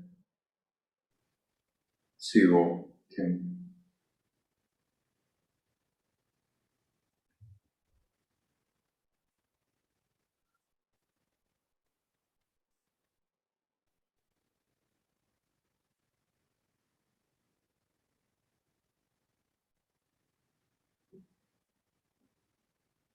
Invite the angels to surround the ground on which you stand. Sing to you as they spread out their wings to keep you safe. Shelter you from every worldly thought that would intrude upon your holiness. Is it brothers that have passed on? No. Is it just angels? Well, what are angels? Part of God. Okay. Part of heaven. Okay. So what are they? Separate entities? Or they? We identify them as separate entities because, it's come up in the Bible as an angel Gabriel. We have angel Michael. So I don't know what it is in the course. Well, it's another thing we can add to the glossary, I guess. But what do we understand? He doesn't use angels very often. I think there's only a few references in the course to angels, but what he's actually using is using the term angels to refer to thoughts. Oh. So the angel, you invite the angels to surround the ground on which you stand. Sing to you as they spread out their wings to keep you safe and shelter you from every worldly thought. There's the clue. It would intrude upon your holiness. I would have never guessed that. Well, what else are they? They're thoughts. They're higher thoughts. So what we've done in these religions is we've personalized things and we've given them the seeming personal identity. So we have the angel Gabriel, the angel Michael, and we give them names and we visualize them as these beings of great light with wings, and all of that's really just the attempt of the mind to try and kind of make tangible what is intangible. Angel Michael, for instance, Archangel Michael, is about strength and power. This like strong. So, really, all it is a thought of strength, thought of like absolute strength, unshakable strength in the face of any darkness, which is really just a thought, isn't it? The angel Michael, if you want to personify it, is really behind it. It's just a thought of strength, an unshakable strength in the face of darkness. So this is what he's talking about. It's not some kind of other deity. That he's just saying, invite the angels. These are the thoughts, your higher thoughts, to surround the ground on which you stand. So you stand, you rest in the ground of being, as one self. And now on this ground you stand is referring to a metaphysical ground, the ground of being. Now these thoughts surround you and they sing to you, is using poetic language, as they spread out their wings to keep you safe. Right? So these higher thoughts, yes, I am guided, I am protected, I am powerful, I am strong, I am healed, all these kinds of higher thoughts. These are the angels that he's talking about, that come from God's identity, that come from you identifying yourself as the one self. That is the Christ. That total identification with the one self leads you in to an experience of pure formless awareness, which is God. And the thoughts that then come in this world are the thoughts that come from God. So an angel is connected to God because it's a thought that comes from oneness. And there's nothing wrong in seeing those angels as angelic forms, I suppose, really, because if they are thoughts, strength could bring with it an angelic form.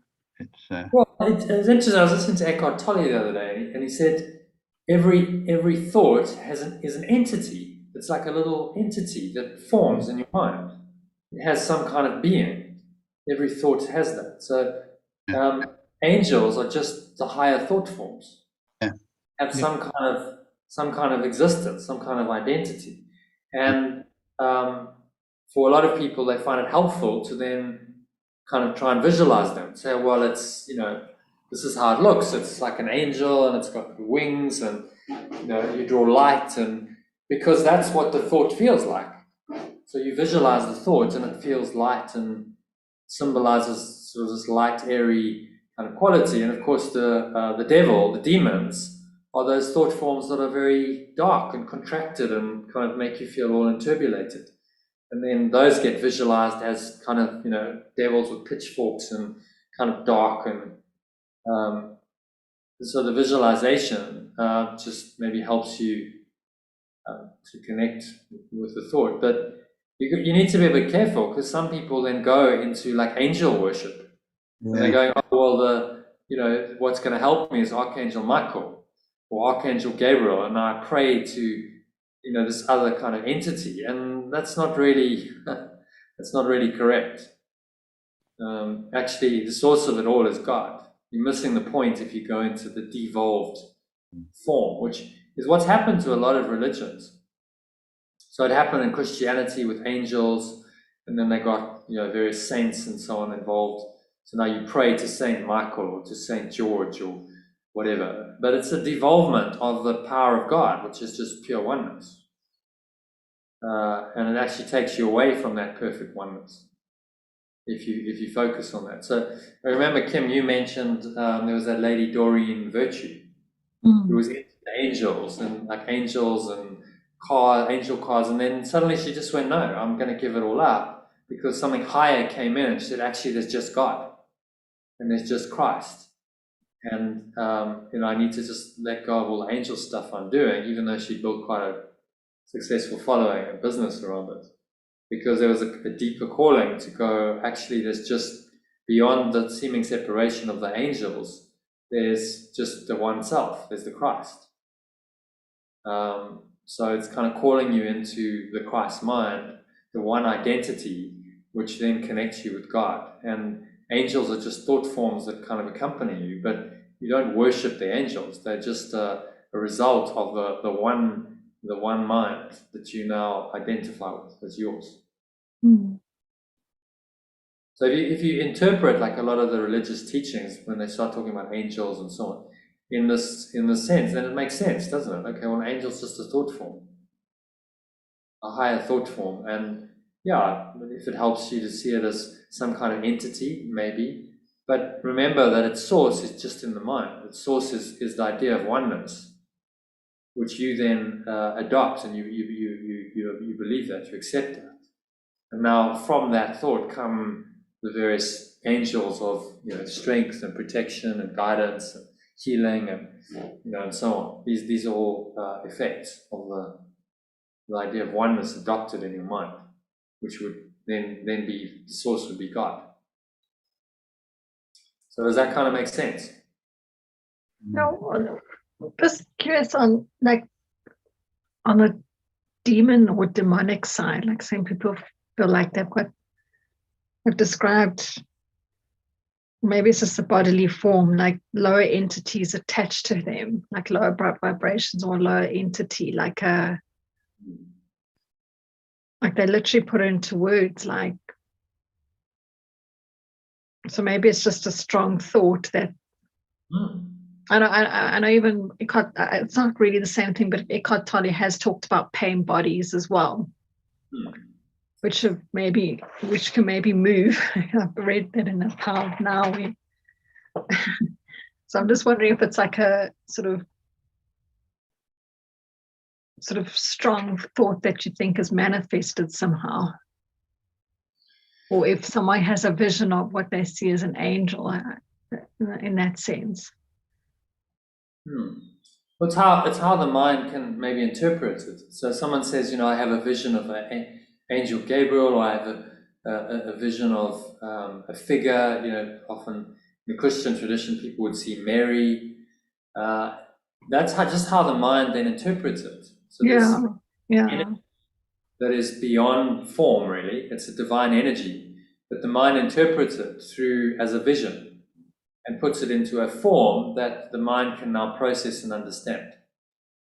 Oh, well, I'll put it into an angel, because in my tradition, let's say you're a Christian and angels come in, that kind of then makes sense. That symbolizes it in a way that sort of the mind can make sense of it. Or, Mother Mary is this kind of really warm, comforting, maternal presence. But then, if you see that, it kind of puts a form to the thought. And maybe makes it a bit more tangible. So in the same way, angels are just higher thoughts, such as peace, healing, strength, etc.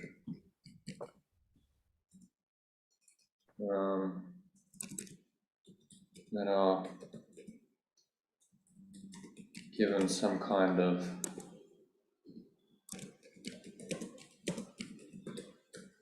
identity by the mind.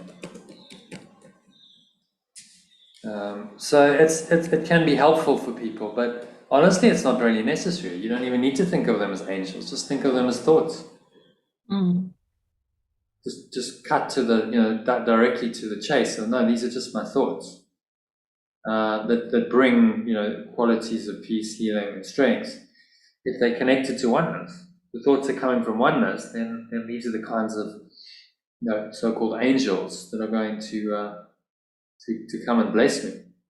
But it's my own thoughts that are doing it. Because the danger is always, what the ego likes to do, to hijack this, go, oh, the angel's outside of me. I need to pray to Angel Gabriel to help me. Or Archangel Michael for strength. No, it's within you. Don't. You just have to accept it. By accepting the idea of oneness, that this is your identity. That's why I'm saying God's name is the key to this. You accept your identity as the one self, God's name, then the angels will come automatically. You don't have to pray, it's a lower form of prayer to say, oh, well, I'm praying to Archangel Michael for strength and courage. What you're really saying is, it's somewhere outside of me, and I think some other kind of entity's got to come and give me this gift, when in fact it's in you already, and you simply have to accept it by accepting the idea of oneness and laying aside your ego and saying, no, the idea of separation is not going to bring me this feeling of strength. Okay, does that make sense about angels? Yeah, it's good.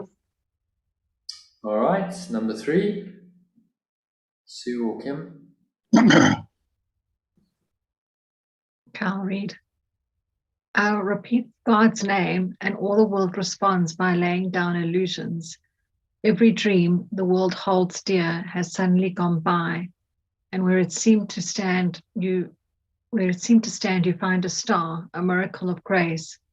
The sick arise, healed of their sickly thoughts. The blind can see, the deaf can hear, the sorrowful cast off their mourning, and the tears of pain are dried as happy laughter comes to bless the world.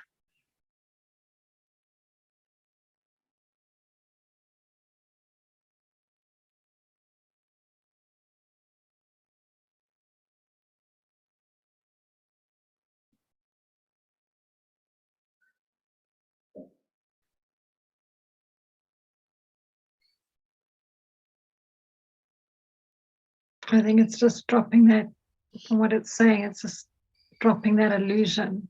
If you repeat God's name, or maybe identity, say repeat God's name, what are you doing? You going into that oneness, because we're not saying God, God, God, right? Yeah, it's the identity. So again, translate that. Just read that sentence as, instead of name, as identity. Repeat God's identity, and all the world responds by laying down illusions. I don't know if it's the world really responding. I think it's just in your mind. Well, he's using some exaggerated language to try and get you to understand that when you do this, then you're doing it for the world. It doesn't mean everyone's suddenly going to forgive and be enlightened on the form, but it's so that you recognize that your thoughts have power. You do this, and you're helping the world, i.e. other people, to lay down their own illusions. Because God's name, God's identity, lays down all illusions. If I am one self, and only that idea is true, then all illusions must go.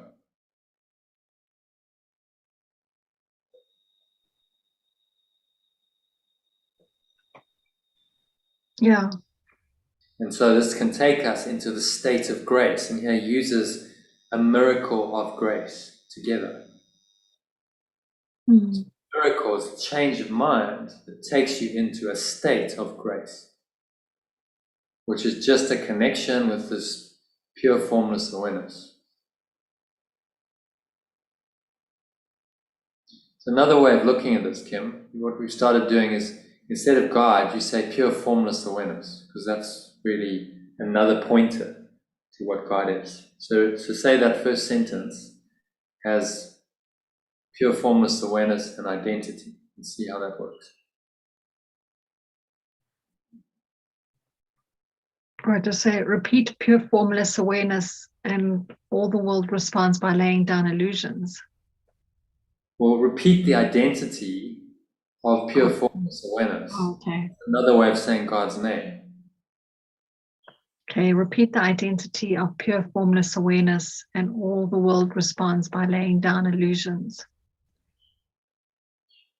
So that's kind of quite descriptive, isn't it? Because the identity of pure formless awareness is the one self, or the Christ self. It allows us to kind of make this something tangible, you see. This is why, to go back to the glossary, this is why it has the Christ concept in the course. Whereas in some of the other teaching, like Buddhism, there's no self. The Buddha's teaching was there's no self. And Jesus' teaching is saying there is this idea of one self, because it gives pure formless awareness, an identity, temporary, yes, but it's a useful temporary construct in time that the mind can now hold on to. And say, I am now the one self, and that one self, if I hold on to that idea and only that, brings in all of the experience of God's grace. Now I experience the love and the peace and the joy, the happiness. These are the gifts of Christ. And it allows me to hold on to pure formless awareness. There's nothing tangible there, right? There's no identity there as such. So saying, well, Christ is helpful because it gives you and a temporary identity. It's the highest identity you can have as a human being and still be here. And it connects you with pure formless awareness, which is beyond all identity. There is no any kind of separate self in God. It's just pure formless awareness. But to get there, these ideas of Christ and the Holy Spirit are helpful, which is why He's created this really thought system, the Holy Spirit's thought system, to guide you back from your state of separation to the state of pure formless awareness. Does that make sense? Mm.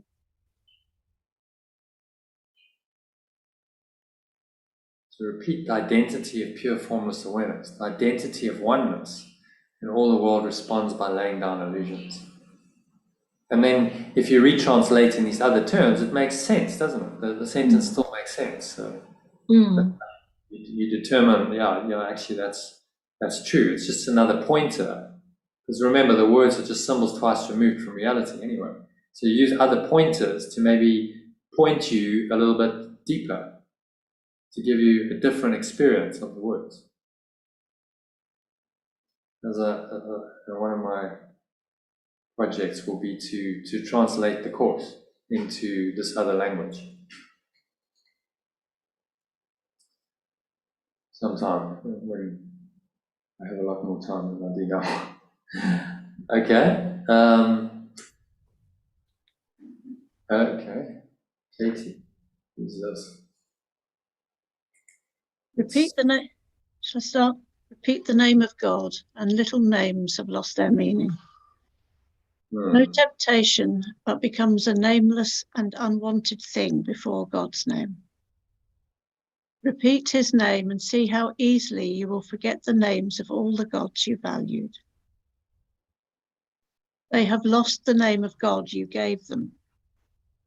They become anonymous and valueless to you, although before you let the name of God replace their little names, you stood before them worshipfully, naming them as gods. Okay, let's just say hello to this new person. Hello, Hi, who's that? here's Katie. I'm from Germany. Okay, hi Katie. How did you come? I saw you on YouTube and I thought, oh, I want to join. Okay, excellent. Yeah. So welcome. Tell me, are you a course student or? I am. Yes. Okay. So you're not just, this is not unfamiliar to you. We're actually just reading one of the lessons. It's lesson 183. I can read too. Yeah, by all means. We just take turns. So, and then we just kind of unpack the each paragraph, which is what we're doing. So we've just done paragraph 4. So Sue, do you want to do and just meet Sue and John, who are from the UK? Hi, Katie. Hi, Katie. Hi. And Kim, who's another member who's in South Africa. Hi, Katie. So we've got a Hi. little multinational community going here. Sue, do you want to just read that again and just retranslate? Yeah. Repeat the identity of pure formless awareness, and little names have lost their meaning. No temptation, but becomes a nameless and unwanted thing before the identity of pure formless awareness. Repeat His identity and see how easily you will forget the names of all the gods you valued. They have lost the name of God you gave them. They become anonymous and valueless to you, although before you let the identity of pure formless awareness replace their little names, you stood before them worshipfully, naming them as gods.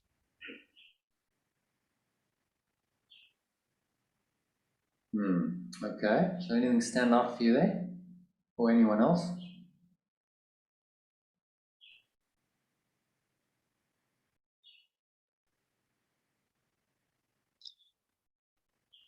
Well, I think for me, it's about when we identify with God, with pure formless awareness, with love.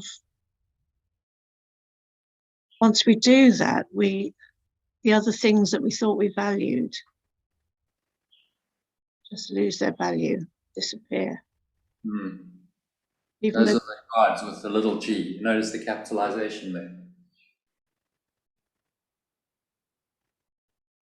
yeah. So again, it's like gods with a little g. It's talking about ego idols. They're really just false ideas. Ego idols such as our identity, wealth, specialness. Special relationships, money, worldly power, experiences that you value in the world. There's a whole heap of them: food, money, sex, relationships. These are the gods you valued. But if you value only oneness, right, the identity of pure formless awareness is perfect oneness, right, the Christ self, then all of that just disappears. Because you realize that none of those gods, none of those thoughts that you valued so much are going to bring you what pure formless awareness can bring you. I also thought about time as a. I wonder where's time in this. Time as a bigger idol in which these things like special relationships appear. Yeah, absolutely. The idea of time is another, another god we value. It's a construct really within which everything else happens. Time and space are the construct of the ego. But some people are governed by time.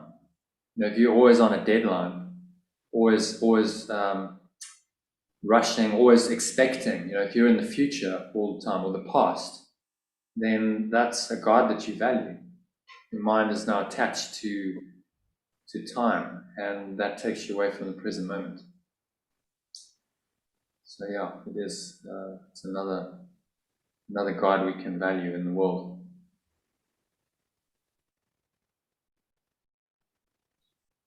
He stood before them worshipfully, naming them as gods. So you understand what he means by little gods. That term. Perhaps we can add it into our glossary. But I'm going to explain it. Katie, any ideas on what little gods means? Like there's one God, and I read that in the annotated edition of A Course in Miracles that we have the desire to get lost in God, and because we feel still guilty, we tried, instead of being possessed by God, we wanted to possess things as a how's it? Or did I say that? It's an instead of being possessed, we think we can possess things, and little gods are the substitution to the one God, I think, like every special relationship. Well, it's really, if God is pure formless awareness, and the name of God is just the identity of the one self. And we have this one identity. This idea of oneness given some kind of form in our minds. And the gods, little gods that we value, are any belief that takes us away from that. Wow. That says something else is important. So what we're doing, you can see my little glossary of terms here, is we're constructing a glossary of terms as we go through this, which just defines some of these key terms in the course in a different language. And what I try and do is use another language that is more kind of Eastern in its nature, so talking about pure formless awareness as God, and the Christ is oneself, and so on, so that just you get a deeper understanding maybe of the terms that he's used. So these are beliefs that replace the idea of perfect oneness. I think that's really what it guides, and he uses idols as well. The guide on idols, a beliefs in any idea related to time and space. So it's a time-space idea. The form in time and space, something like a special relationship or money or something you value in the world, that replaces the idea of perfect oneness as your guide in life, something like that. You happy with that identity, with that definition, everyone? Yeah, I think that's good. I thought when you said perfect oneness, I remember that I read in A Course in Miracles that we, for us as egos, when we are in the ego, pain and pleasure is the same. And it's like we lack, no matter if I choose an idol of pain, like I want to be sick to feel that I'm this body, or if I choose an idol of pleasure, like I want to eat something nice, it's always an idol which is connected with lack, the idea of lack, instead of perfection. And it replaces this idea of perfect oneness. Instead of valuing that, only that, you're looking to this idea to save you. You think, well, pleasure is going to save me. More food, and of course, or whatever the source of the apparent pleasure is. And of course, we know that doesn't work because it's pleasure is very temporary, and you get satiated. So the first bite of that mince pie is delicious, but by the time you're on your third mince pie, it's not so delicious anymore. You might be feeling rather sick, actually, which is kind of what idols do. They wear out because they're time ideas, whereas God, the perfect oneness, never wears out. It's just a perfect idea that can give you its gifts for all eternity, and they never change. They never diminish. It's the one idea that can bring you into an eternally happy state, whereas all idols will fail you. This is what he's saying. Okay, so any comments, questions on number 4 then? You good with that? So we move on to number 5.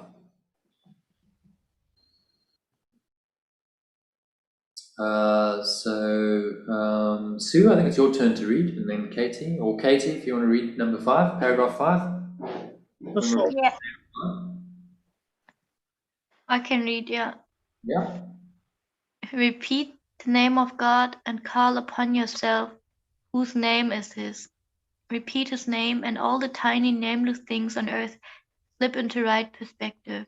Those who call upon the name of God cannot mistake the nameless for the name, nor sin for grace, nor bodies for the Holy Son of God. And should you join a brother as you sit with him in silence and repeat God's name along with him within your quiet mind, you have established there an altar which reaches to God Himself and to His Son. Very nice. So what we do is just translate the language. So if you read it again, because there's quite a lot of terms in there, and you change name to identity. So instead of the name of God, it's identity. And God is another pointer to God is pure formless awareness. To say, for instance, repeat the identity of pure formless awareness and call upon yourself. And you keep doing that through the paragraph. Do that and see if it changes anything for you as you go. Repeat the identity of what? Pure awareness? formless awareness. Repeat the identity of pure formless awareness? Yeah. And call upon yourself, whose name is His. His identity. repeat the identity of pureless, formless awareness and call upon yourself whose identity is his. Yeah, well, and you change his to its, because you're actually taking it out of the Yes. out of the gender. You know, there's no gender in pure formless awareness. It's just it. Whose name is its own. Repeat Whose the identity name. is its own. So repeat. Say it again, and just see if that new like construction and new terms make any difference to your understanding. Repeat the name of. Repeat the identity of the formless of the Formless awareness. pure formless awareness and call upon yourself whose identity it is. Yeah. Yes, that's cool. Well done. So you retranslate it. So does that make sense if you say it in that way? Wow, I like this exercise. I'm feeling more like it's harder for me to say, oh, I'm not meant by this.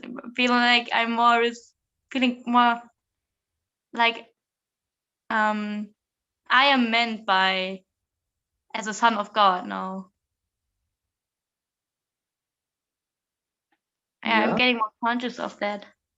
Hmm. What I am, that's pure awareness and not this body. Yeah, and I'm the awareness which in the body appears in it. Yeah, exactly. So we use these different terms because it gives a different perspective on on what he's saying. Remember, the terms are just words or symbols twice removed from reality, as he says. So they are just pointers to a state of mind, really. They're pointers to ideas and a state of mind. So if you use different terms, then it gives sometimes a better pointer. And it takes you out of the traditional Christian language, which a lot of people really struggle with in the course, into pointers that are more accessible, I think. The identity of pure formless awareness. Well, you can't really have too much issue with that. I mean, it's kind of there's no gender there. There's no, like, you're not using the word God, so you don't bring in any preconceived notions of what God is. And it's just pointers that kind of open the mind into another experience, and that's really why we do it. It's kind of translating into a different language to give a different kind of experience, which is what ultimately these words are there for, to create a deeper experience, deeper connection with the source we call God, which is really just your own pure formless awareness. Okay, so yeah, that's just like to give you some idea of the methodology. Do you want to do number 2? Yeah, I would try. Repeat its identity and all the tiny what's the opposite of identity? I mean, here it says name. Yeah, you don't have to you don't have to translate that one. That's a bit difficult.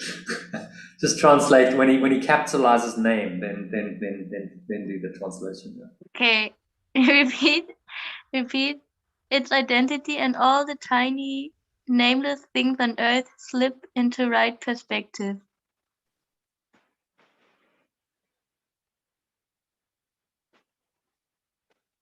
Yeah, keep going. Does that make sense? If you've got any comments on that, the questions, just...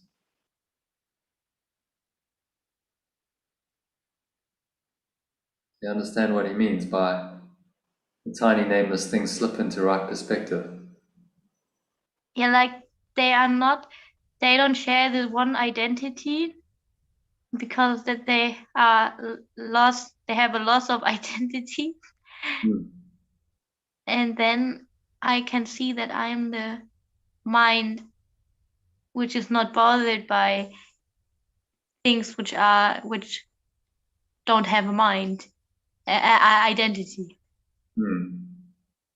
Yeah, so the right perspective is then your right mind. That's the Holy Spirit's reinterpretation of the world. That none of these things really mean anything to you anymore. So it says nameless, the nameless things on earth. Because we've given them names, but they're actually nameless because they're illusions. They actually don't exist in truth. Okay, then we want to continue. Number 3. Yeah. Oh, this is fun. Those who call, yeah, I think so. Those who call upon the identity of it cannot mistake the nameless for the identity, nor sin for grace, nor bodies for the Holy Son of identity. No. You're getting a bit confused there, but it's fine. Because it's a new Yeah. language. It's like I'm teaching a new language. It's a crash course. The Son of God is really the extension of pure formless awareness. So remember, God, the alternate to God, is pure formless awareness. Because that's sense. what God is. So to But- try it again, just pure formless awareness, replace God with pure formless awareness. And replace with extension. And see how that goes. Those who call upon the identity of it. The identity of pure formless awareness. Yeah. Those who call upon the name of the The identity of pure formless awareness. Identity of pure forms awareness. Oh, this is really ego gymnastic for me here. My ego stretching, and it's not possible for my ego to remember this. Okay, those who call upon the identity of pure formless awareness cannot mistake the nameless for the identity, nor sin for grace, nor bodies for the extension of the pure formless awareness. Yeah, well done. Yes. Well done. You're doing very well, Katie. This is Oh yeah. English is your second language. I'm imagining German is your mother tongue, correct? Yeah. Yeah. So I mean, yeah, you're doing this really well because we're talking about just retranslating in your second language. But does that kind of make sense when you do that? I mean, if you read that sentence stated in that way, it makes sense, doesn't it? Yeah, but it didn't get into my mind, in my ears, like it's just gone from one ear to the other. Can I say that again a little slow for me? Yeah, by all means. Yeah. Yes, why not? Those who call upon the identity of the pure formless awareness cannot mistake the nameless for the identity, nor sin for grace, nor bodies for the extension of the pure formless awareness. Yeah, it's about I don't fool myself. Like, yeah, makes sense. Yeah. Good. Maybe it gives you a different perspective on that same sentence. Can you see that? It does. And Jono, we can also use the word love for God, can't we? Yeah. You can also use love. Because love is pure formless awareness. So to go to this glossary, let's look. Can you see that, Katie? You should be able to. Yeah, I see.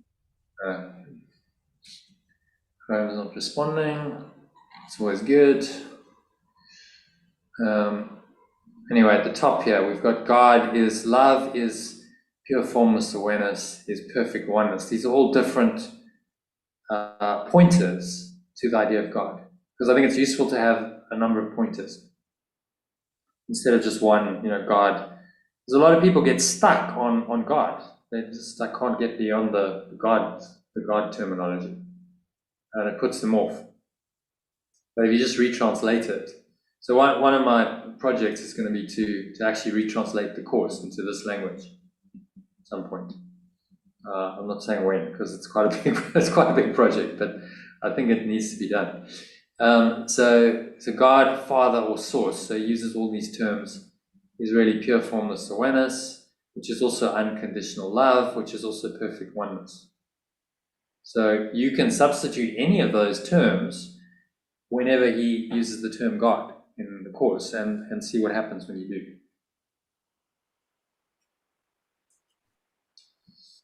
Okay, so where were we? I think you're on number 4. Yeah. And should you join a brother as you sit with him in silence and repeat the identity of the pure formless awareness or unconditional love and unconditional love with him within your mind, you have established there an, I don't know what altar was. Yeah, so again, let's go to our glossary. An altar is a foundation of a thought system. That's what an altar is. So you've established a foundation of a thought system which reaches to God himself, which reaches to well, I'll let you continue with the translation. Which reaches to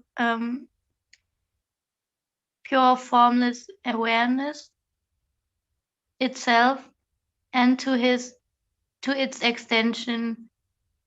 Yeah. I want to say that again. And Yeah. should you join a brother as you sit with him in silence and repeat the identity of pure formless awareness along with him within your quiet mind, you have established there an foundation thought system. Foundation for a thought system, yeah. That's what an altar is. But you could just listen and say a foundation. Foundation which reaches to pure formless awareness itself and to its extension. Wow, that's cool. Yeah. Yeah, actually, that does make better sense. Yeah. So that's what we're trying to do, just by retranslating. And you also then have to really go in and try to understand. If you've got to translate a language, you have to understand it, don't you? This reminds me of that Bill Thetford. He said that A Course in Miracles, it's like the Christian Vedanta, something like that. Vedanta, or I think he would like this work. He probably would, yeah, because it really is. It's teaching the same thing, and it's just different terminology. It's just these words are pointers, and Jesus has chosen Christian words. God, Holy Spirit, Christ. These are the pointers that he uses, but they're other pointers, because that's all they are. They pointers to ideas, and they pointers to states of mind. So why not use different pointers, and they might give you a different experience and a deeper experience. It's like a more rounded experience, maybe. Like, oh, okay, I'm starting to see what he's meaning, because really what he's pointing you to here is aspects of your mind. That's all he's doing the whole way through the course. He's pointing you into an aspect of your mind, into ideas, into states of mind, states of being, and the words are being used to do that. And can we also have another term for brother? Yeah. I mean, yeah. There's no, there's many words you can use. And should you join a brother, so a brother just refers to another person. So you could call a brother a person, which takes the gender away, or you could call a brother. Let's have a look. So we're just kind of creating this as we go along. Brother is a part of my mind. Yeah, so the way he uses brother is it's seemingly a seeming person, because he's referring to the brother as the seeming other person with a body. A seeming person with a body living in the Next world to my with you, but points to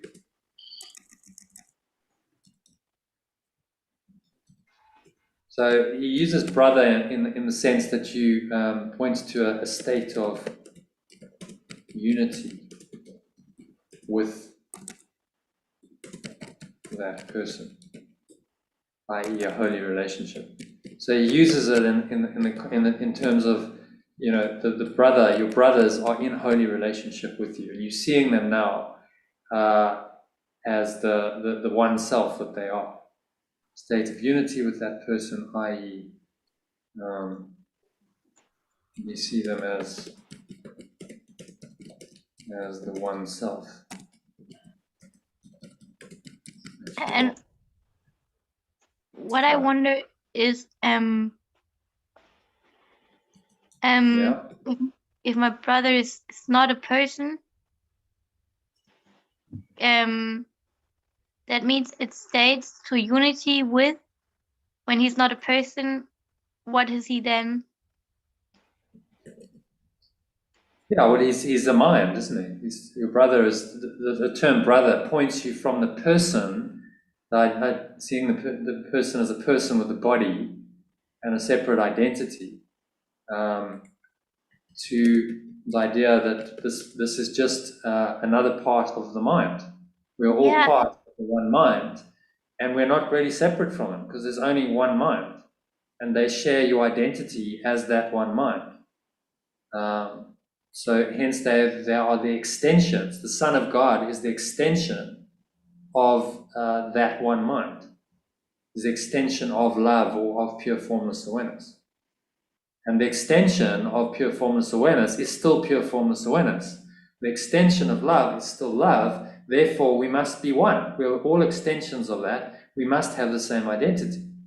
I just thought to myself, someday when someone gets deeper into all these experiences, he would just say, "Oh, brother, it's just love. Angels are just love. Gods and idols are just love. We're just throw the book away. It's all love." Exactly. It's all just pointing you, to the experience of divine love or pure formless awareness or a transcendent reality, whatever you want to call it. It's just language that's pointing you beyond language. You can't really, language doesn't go with you into heaven. But while we're here, language is it's one of the most powerful tools we have. So that's why we're just doing this alternative language to help with the understanding. So I'm glad you like it. Yeah. Okay, so that's number 5. Any questions or comments on that, Katie? Shall we move on to number 6? Good with number 5? Yeah. Okay, so number 6, I think is it Sue or Kim? Sue, is it your turn? I think it's probably me. I think. I think Sue went last time. I don't think Sue read. Did you read? She did. I read. Did you? Yeah. Okay. So yeah, anyone read number 6? Okay. Practice but this today. Repeat God's name slowly again and still again. Become oblivious to every name but his. Hear nothing else. Let all your thoughts become anchored on this. No other word we use except at the beginning when we say today's idea but once. And then God's name becomes our only thought, our only word, the only thing that occupies our minds, the only wish we have, the only sound with any meaning, and the only name of everything that we desire to see, of everything that we would call our own. Okay. So you want to do a little retranslation there? I think the essence of this is kind of, just to get the meaning of it, is to really kind of seep ourselves into the name of, really kind of get ourselves deeply into the name of God, pure form, formless awareness, and come from that place throughout the day. So practice but this today, only practice this today. Repeat the identity of pure formless awareness slowly again and still again. Become oblivious to every possibility but this. Hear nothing else. Let all your thoughts become anchored on this. No other word we use except at the beginning when we say today's idea but once. And then the identity of pure formless awareness becomes our only thought, our only word, the only thing that occupies our minds, the only wish we have, the only sound with any meaning, and the only identity of anything that we desire to see, and of everything that we would call our own.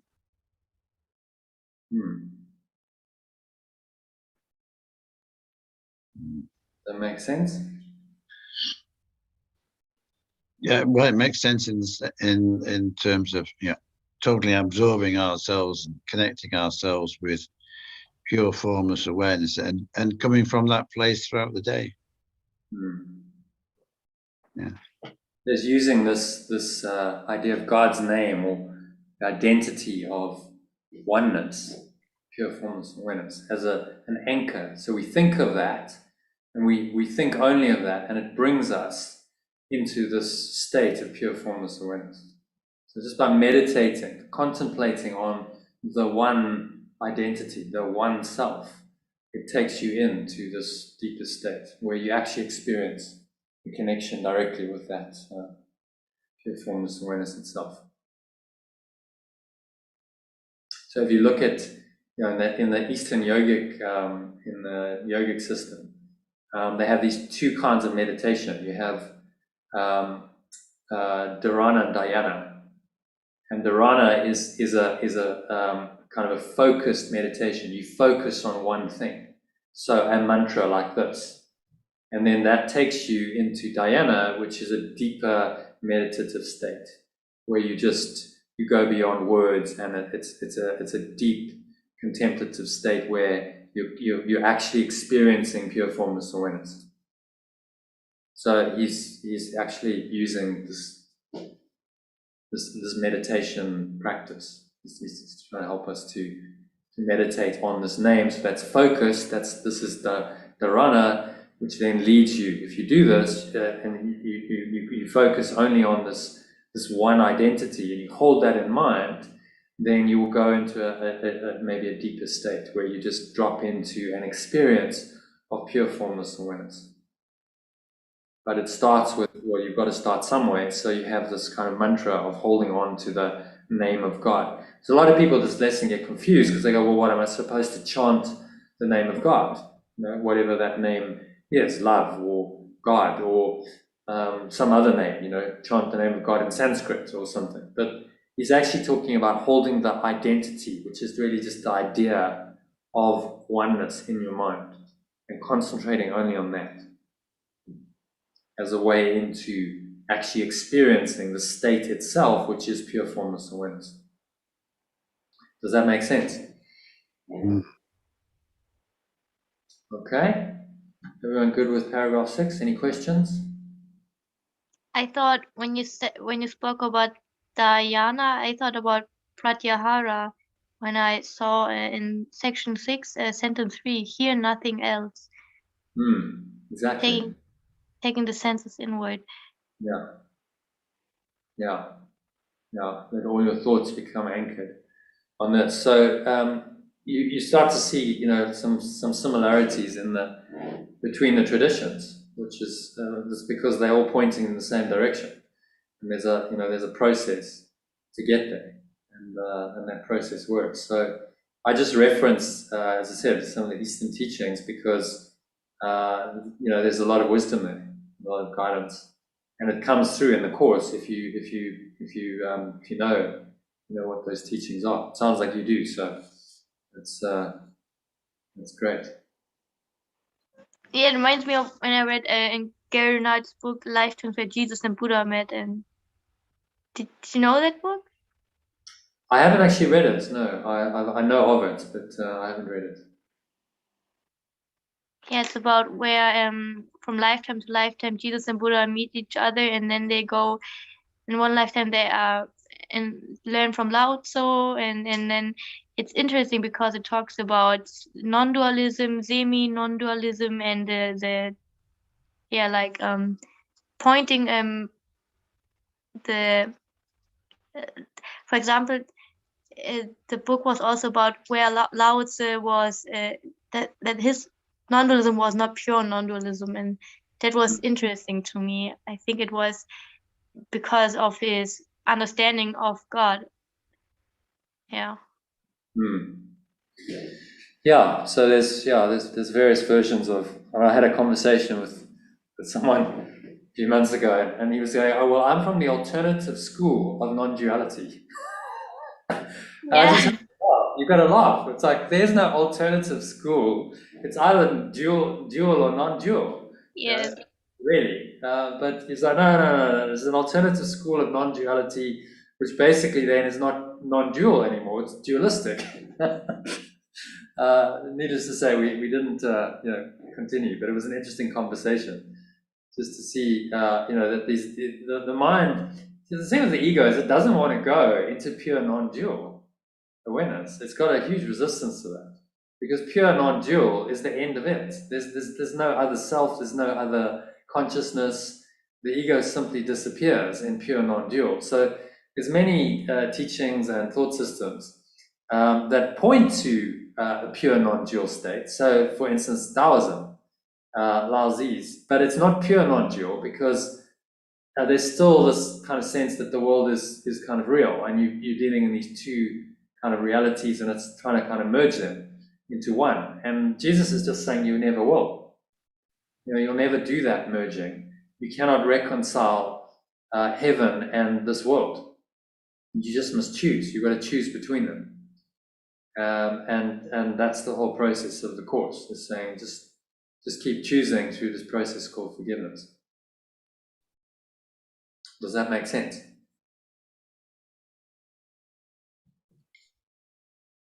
Yeah. Okay, I'll take that as a yes. So where are we? Number 7.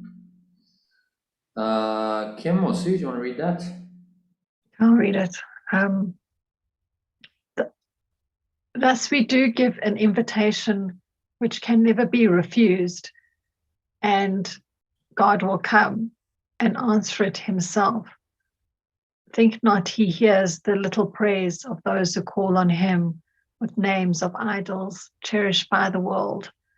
They cannot reach him thus. He cannot hear requests that he be not himself, or that his son receive another name than his. Okay, we'll do a little retranslation there.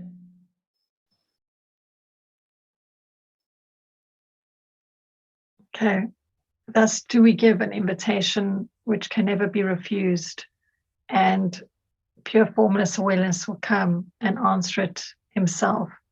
Itself. Think not it hears the little prayers of those who call on it with names of idols cherished by the world. They cannot reach it thus. It cannot hear requests that it be not itself, or that its son receives another name other than it. Extension. Son is extension. What is okay? Or that its extension receive another name other than it. Make sense? Yeah.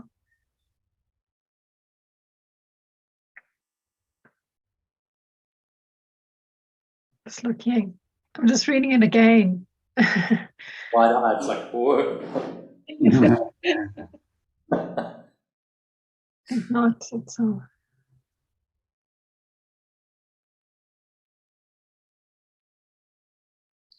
I mean, yeah, the formless awareness cannot hear request that it not be itself.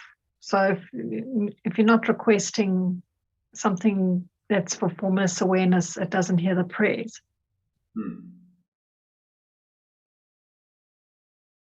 Yeah, which is why when people say I'm praying to God to help me with my worldly problems, it's kind of ridiculous, because pure formless awareness just doesn't know about those problems at all.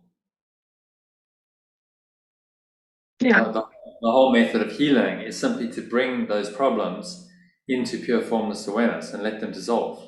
You go, well, they don't exist there, and they simply disappear from my mind, and then I'm not bound by them anymore. There's no problem anymore, because the problem's in my mind. And so God doesn't hear requests. Pure formless awareness does not hear requests to be other than itself. It is only complete unto itself. It can't hear requests to, God, please help me make money. I mean, that's just, when you understand that it's pure formless awareness, it's ridiculous. It's a different order of reality. God has no awareness of money or whatever's dualistic. It just doesn't exist in pure formless awareness. So that's why it's kind of helpful to call it this pure formless awareness or perfect oneness, because it makes the nature of God clearer. You can't mix these realities. Pure formless awareness is just that. There's nothing else. So none of the idols, these little names of false idols that we've invented, can even touch that. They don't exist there. The idols cherished by the world don't exist in pure formless awareness. And we should not seek to identify ourselves with them, because then we replace God with something else. We replace our pure formless awareness with awareness of something else, stated in another way, which is now a much lower kind of thought form, energy, and our mind now gets trapped on that level. And it doesn't feel very good. It's not expansive, it's not loving.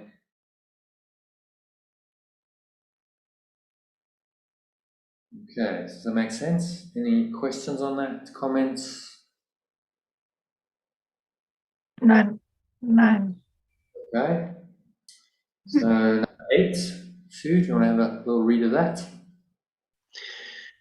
Repeat God's name and you acknowledge him as sole creator of reality. And you acknowledge also that his Son is part of him, creating in his name. Sit silently and let his name become the all-encompassing idea that holds your mind completely.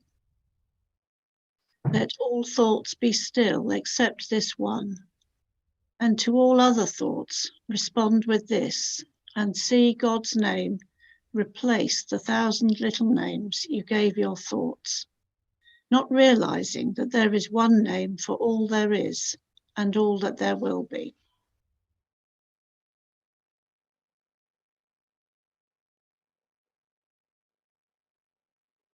So I'll translate that. Mm-hmm.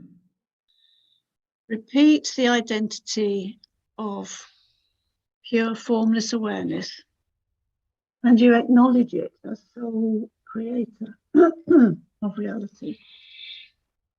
And you acknowledge also that its extension is part of it, creating in its own identity. Sit silently and let its identity become the all-encompassing idea that holds your mind completely. Let all thoughts be still except this one, and to all other thoughts respond with this, and see the identity of pure formless awareness replace the 1,000 little names you gave your thoughts, not realizing that there is one identity for all there is and all that there will be. Does it make more sense when you read it with the translation? So anything stand out for you there?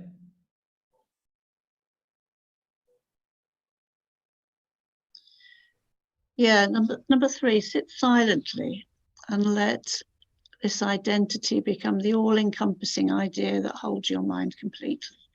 It's such a lovely thought. Just let pure formless awareness take over your whole mind. And what he's giving us, you see the idea of the name of God, or this one identity. It's a tool, because the mind can focus on that identity. Say, okay, so I'm just one self. Let me just focus on that and just hold that in mind. And that, just by contemplating that, this is what I was talking about, the dharana is the 6th limb of yoga. Just by contemplating that, it takes you into a deeper state. So dharana is focused concentration on a single idea. It now takes you in to dhyana, which is a state of pure formless awareness. This leads ultimately to samadhi, where the world disappears and you're in that revelation state that the Course talks about. So he's giving you a meditation practice here with this lesson, to take you into the actual experience, beyond just the form of it, beyond any idea of God, the idea of oneness. That's a starting point, but to take you into the experience of it through this meditation he's suggesting you do.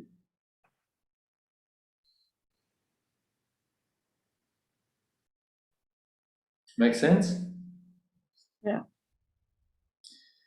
Okay. So wait, number 9. I think it's Katie's turn. Okay. Today, you can achieve a state in which you will experience the gift of grace. You can escape all bondage of the world and give the world the same release you found. You can remember what the world forgot and offer it your own remembering. You can accept today the part you play in its salvation, in your own as well, and both can be accomplished perfectly. What is grace and what is salvation? Okay, well, we'll go to our glossary, as we have those in here, fortunately. Where are we? Grace. There we go. Can you see that? You want to read the definition of grace? An experience of resting in pure being of formless awareness, a state of revelation and of heaven, given to us by its source, God, God or pure formless awareness itself, not earned, and no action is required from the person experiencing it, but forgiveness and miracles prepare the mind to experience it. Yeah. CF revelation is a comparative. CF means compared to revelation, which is another term the Course uses to refer to a state where the sense perceptions disappear entirely. The mind is not conscious of the body or the world at all. An extended period of grace, you might call it. So grace is kind of some kind of intermediary between miracles and intermediary step between miracles and revelation, as I put here. So you've got miracles. So miracles is a shift in perception. You change your mind. You open your mind to a state of grace where you really experience this deep connection with your source. You feel this pure formless awareness arising. The world doesn't necessarily disappear, but it's a deeper experience while you're in the world. A revelation, the world disappears. There's no concept of time or space anymore, no experience of the body, which then is obviously a precursor to heaven, which is where the body disappears permanently and you're just, your mind is merged with pure formless awareness. That's heaven. And what is inspiration? What is inspiration? Yeah. So inspiration would be listening to this voice of pure formless awareness, which would come in as what we call the Holy Spirit, as some kind of guidance, which comes in and can be interpreted by the mind in a helpful way. So inspiration, But, Holy Spirit, same root word. and because before I read A Course in Miracles, I thought inspiration is like when for example artists are inspired to they see a picture of what they want to draw, and it's there's also this gift part of being gifted, I thought.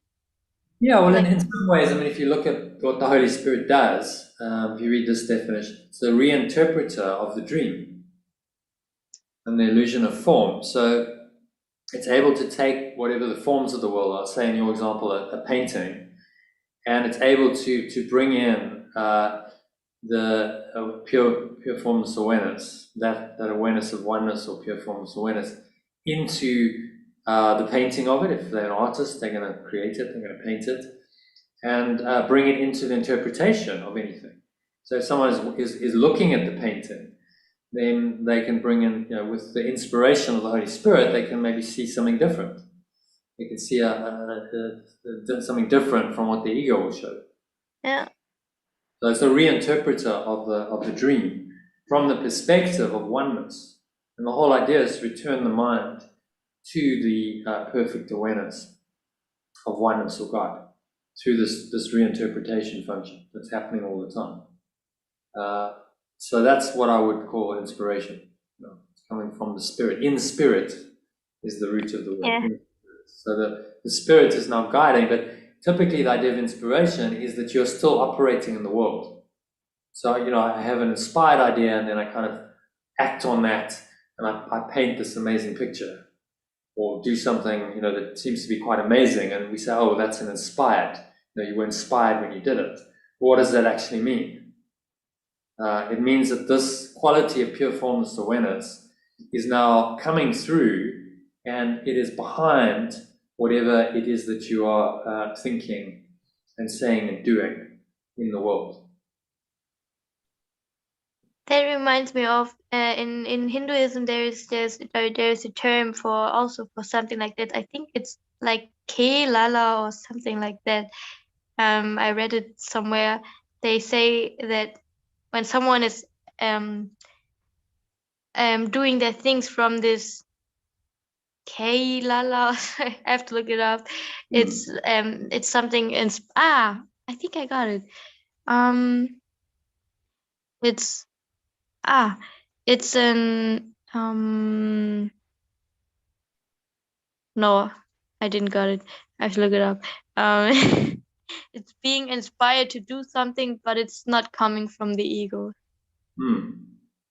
Yeah. So there's, every spiritual teaching has words for the same ideas because these ideas are universal. So in the course, he talks about grace. He talks about miracles. These are states of inspiration that are not coming from the ego. They're pointing you to pure formless awareness. And then I also, this isn't actually a course term, but flow, the idea of flow, is really a state of being in which you've let go of all attachment to the expectation of an outcome. And really conscious thought, and you simply act, allowing yourself to be guided by the Spirit. So it's this peaceful presence within that can guide you in quite amazing ways to do various things and really enjoy the experience. So you can think of it as a flow state as well, and that connects quite nicely with Lao Zi. The Dao De Jing was all about flow, really. Just getting into this flow state of life.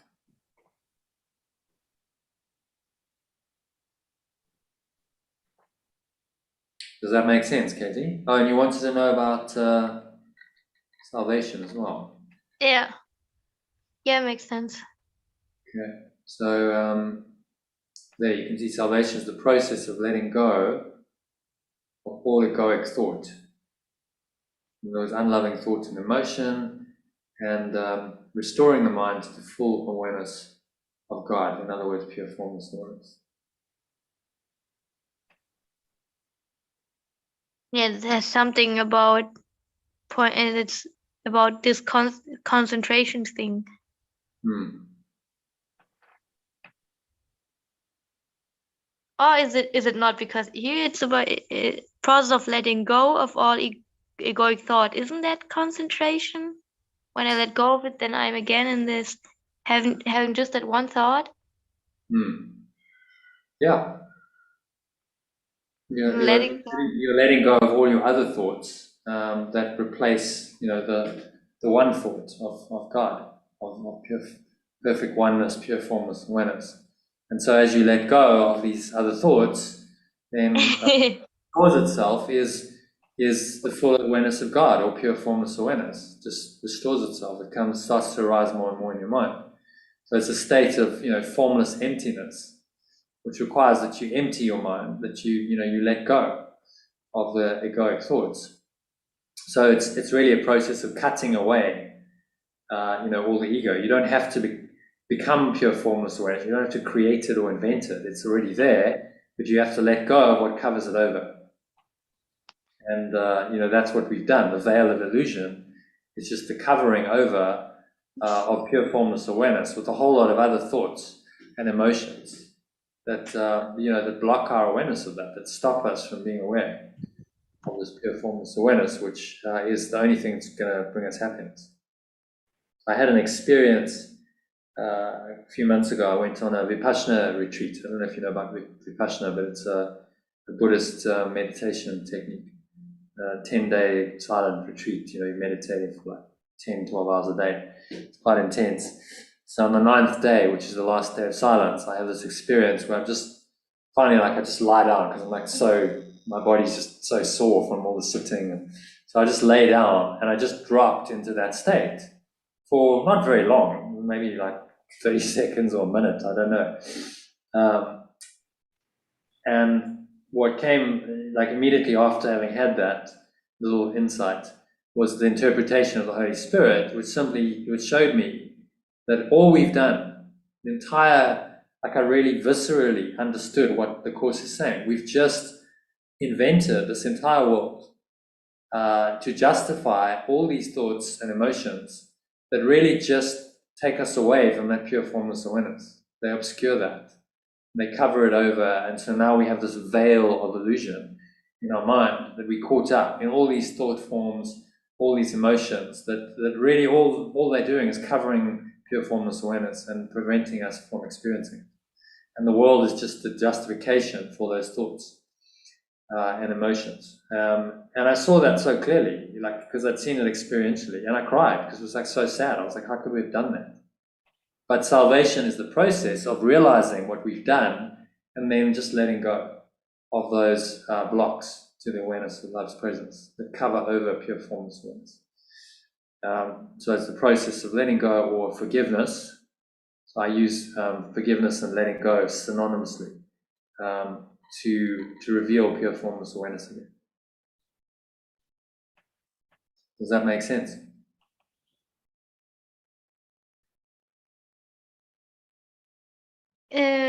Can you repeat it?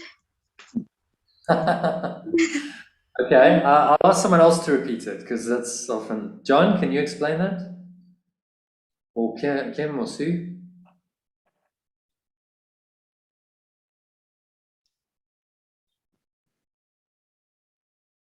Are we explaining pure formless awareness? No, what I just explained with the idea of letting go, like what salvation is. Yeah.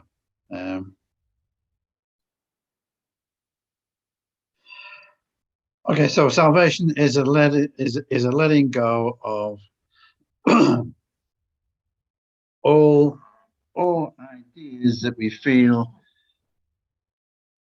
are important to our little self, our body, our grievances, our desires. Letting go of all that and also a kind of letting go of the future, any ideas of the future and the past, and coming into the experience of living in the now and living with that sense of oneness at the in top of mind, as we defined oneness earlier, half an hour ago.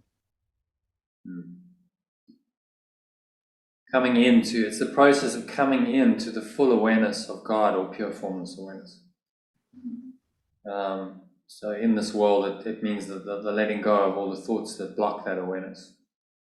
And so it's a process, as well as the final outcome. You know, salvation is the final. Yeah, you are, your mind is now one with God. In other words, you are in the state of pure formless awareness. That's where it delivers you to.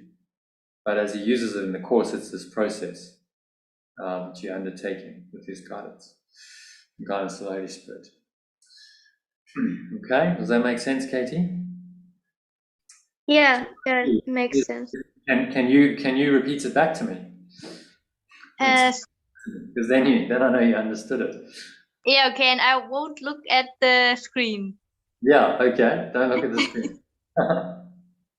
Yeah, because salvation is letting go of all ideas which bring me away from the experience of being pure awareness. Yeah. Yeah. That's all it is. Any thought that blocks that awareness, needs to be let go of. And that salvation is the process of doing that. Not so. It's about and then experiencing that I'm not the doer. Yeah, as you as you let go of all the ego's thoughts, then you start coming into this pure formless awareness, which is non-dual. It just is. There is nothing else but that experience. So all subject, object, thought, perception just drops away. I do this. I interact with someone. The I just drops away. The egoic I. There's no I in pure formless awareness. It's just a pure experience of itself as itself. And coming into that experience when you forgive or let go. It's I smile when I read. So on the one side, it's of being realizing that I'm not the doer, and that the dream character is just doing what the script said, just doing what's supposed to do because the script is already written. And on the other side, we use terms like letting go, where there is, it's language. I think it's impossible to say it without having the doer. Like letting go is it's a process. And concentration, I watched a movie, and it was kind of a spiritual movie, and someone said concentration is a state in which you are already achieved what you wanted to achieve. I wonder if I thought, oh, that sounds nice, and I wonder if that's something A Course in Miracles would also say, that concentration is a state in which you are already what you wanted, or it's already done what you wanted, what you're actually in time and space still doing. Yeah, very much so. He talks about states of grace that take you beyond the body and beyond this world. And when you have a state like this, an experience of grace, as you might call it, then it's showing you that you're already there. You don't have to achieve anything. I need do nothing. It says you don't have to try. It's already there. The state that you're aiming to achieve is already done. And you can just drop into that experience. And then, in time, you'll probably come out of that experience and go into another experience, because that's just how time goes. Your state of mind and experience changes. But for that time, for that holy instant, as you would call it, in the course's terminology, which we got defined there. It's the now or the present moment experienced by someone as only that. So in a state of grace, you're just in the now. There's no other time. There's no thought of past or future. In that moment, you are experiencing yourself as pure formless awareness, as complete, as it's a done deal. It's happened. It's right now in my experience. It's not a future goal. Oh, I need to achieve salvation at some time in the future. It's an experience of, I'm experiencing this right now. And then I might slip out of that experience. I come out of my meditation or whatever the experience was, and then I go back into some kind of time consciousness. But I've had the experience, and these moments of grace show you, look, this is possible. And the mind then, the more you have the experiences of grace, the more the mind is being trained to stay in a state of pure formless awareness, which is the ultimate objective of this, to get you into a state where God takes the final step, Jesus says, which means that this pure formless awareness, your mind is so prepared for it that you just kind of merge into it. It just happens, and that's all that's left. And all the egoic thoughts just let go of. And at that point, you would lay the body aside because there's really no need for a body if you're in pure formless awareness, and you've ascended to heaven. And so these all just, it's all preparations, baby steps to get there. But you're absolutely correct in saying, that you can experience a state where, what you're concentrating on is already there. It's already in your awareness. It's not a future goal. It's being experienced as now. Yeah, in that concentration, time and space seems to stop. Yeah. You literally, in the miracle, you collapse time and it just comes into, I'm just now. Because now transcends time. There's no past and there's no future. So now is the closest approximation of eternity in this world that we have. Because it takes you, if you visualize it on the timeline, you have this timeline we seem to be on of our experiences in time and space. And they seem to, this happens and then this happens. And it seems to be linear and we're going along the timeline. But if you raise it above the timeline, you simply go into pure formless awareness. You go whoop on the vertical axis. I need to draw a diagram of this actually because I'm explaining with my hands. I'll get there at some point. But you go up into the vertical axis, into pure formless awareness, and you just have that experience while you're on the timeline. So that would be called an experience of grace or revelation on the timeline. You just go there and you go, wow, I'm actually just experiencing this eternal state. And then I come back into my body and I say, oh, wow, where was I? I have no concept of time having passed. If you're in that state, you don't know how long it is because there was no time. So you've just gone above the timeline. And that's what miracles do. They connect you with that timeless presence. And of course, the more you do that, the more your mind is becoming ready for a state of pure formless awareness to accept that as its natural state forever, for all eternity. And just go totally beyond the timeline. I'm kind of so excited about the fact that I got this quote about concentration from a movie, from a cartoon for children. Really? Okay. It just said something so spiritual.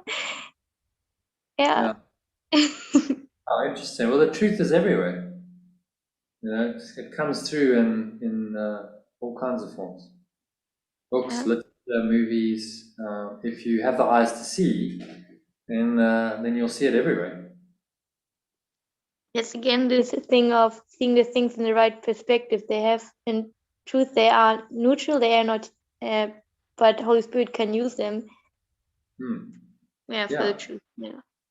The Holy Spirit can reinterpret them to help us go in this direction we want to go, which is pure formless awareness.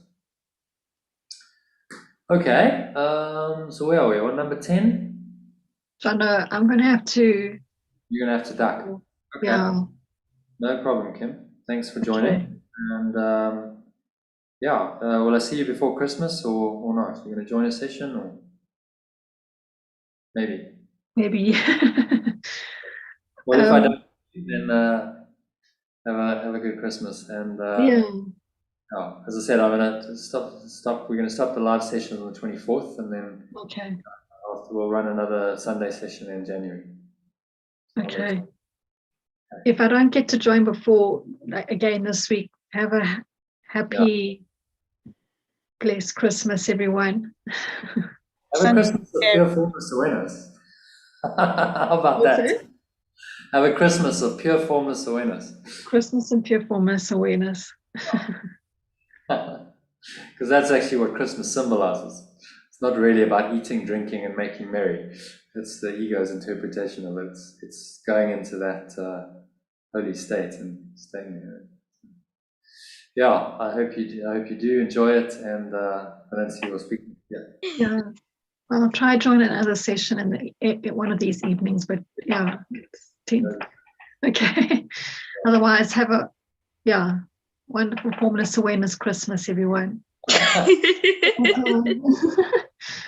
right. Yeah, and you Well, can. you have to send me a postcard with wonderful, pure, formless awareness. Yeah. That won't exist, and it will just be formless awareness. Okay. Yeah. Bye, everybody. Okay, bye. Bye.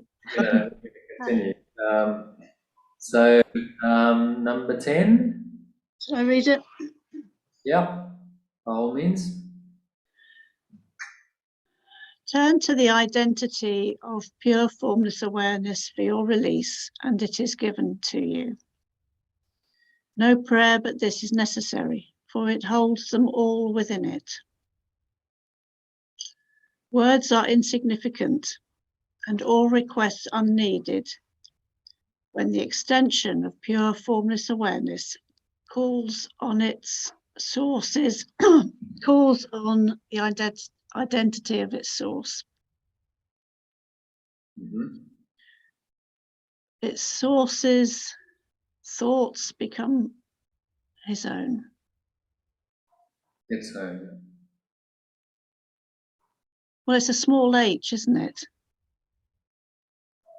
Yeah, his father's thoughts. Yeah, okay, become his own.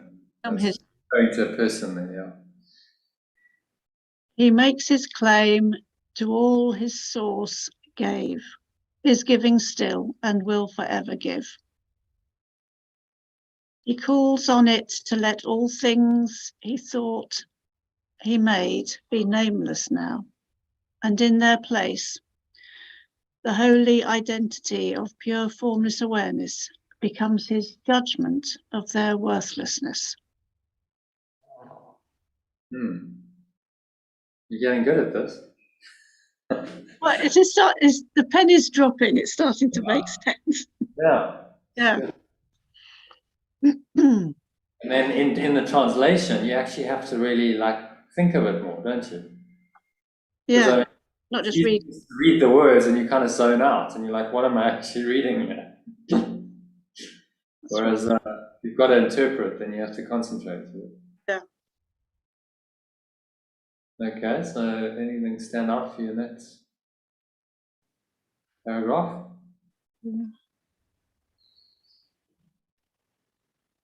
Well, I like that it says words are insignificant, because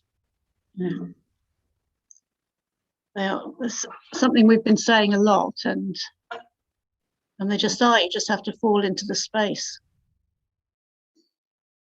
Yeah, it says in the Manual for Teachers, words are just symbols twice removed from reality. Symbols of symbols. The word describes something that's a symbol, doesn't it? Yeah. So symbols are symbols, so twice removed from reality, but they are what we have. They're pointers from this dualistic state into a non-dual state.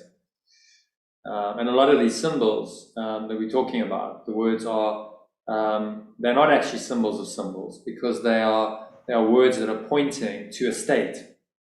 So it's only a symbol once removed, like the Holy Spirit. It's pointing you to a state of mind which you can reinterpret, the dream. So they're pointers into aspects of your mind. whereas a word, like a descriptive word of something that's a form, like a table, a chair, that's a symbol twice removed from reality, because that's a symbol of a symbol. Yeah.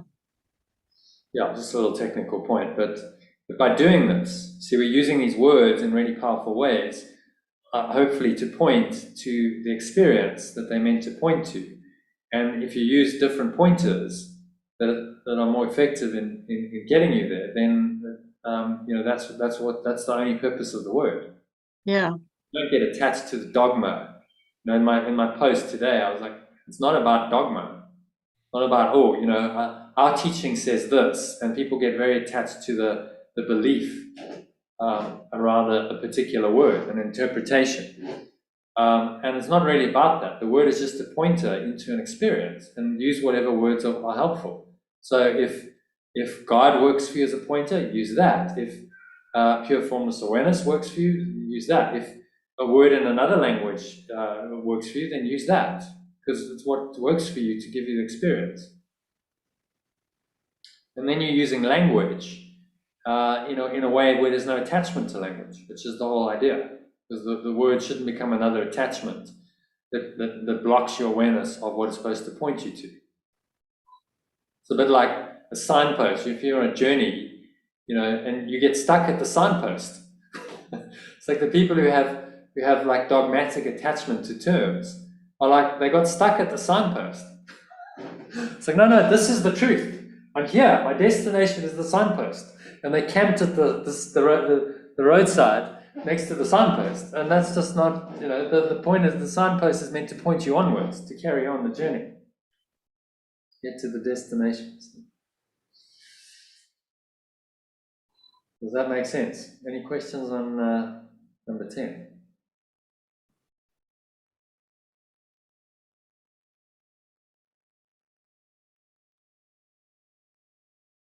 Maybe, Sue, you want to just summarize that essence of that paragraph in a sentence or two? I was just going to say, I like the bit that says all requests are unneeded, because God just knows. Pure formless awareness knows.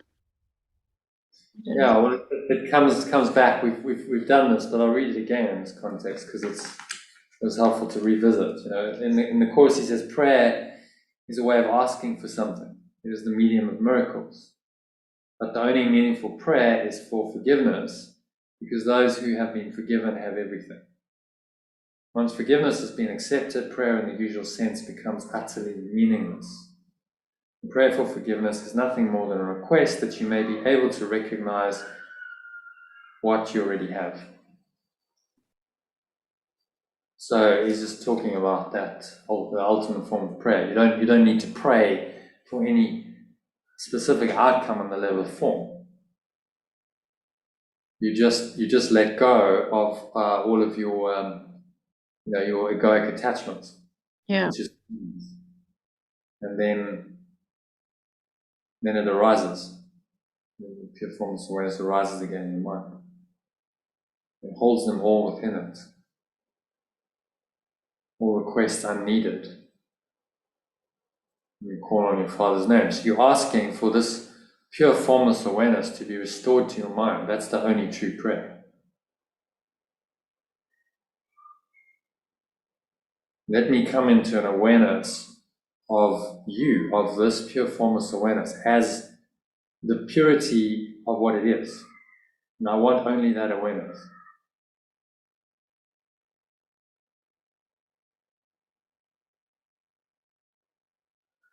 And he makes his claim to all his Father gave. So your source gave you this pure formless awareness. Source is pure formless awareness. It gave you this, and it's giving it to you still, and will forever give. Because it's always there, it's always been there.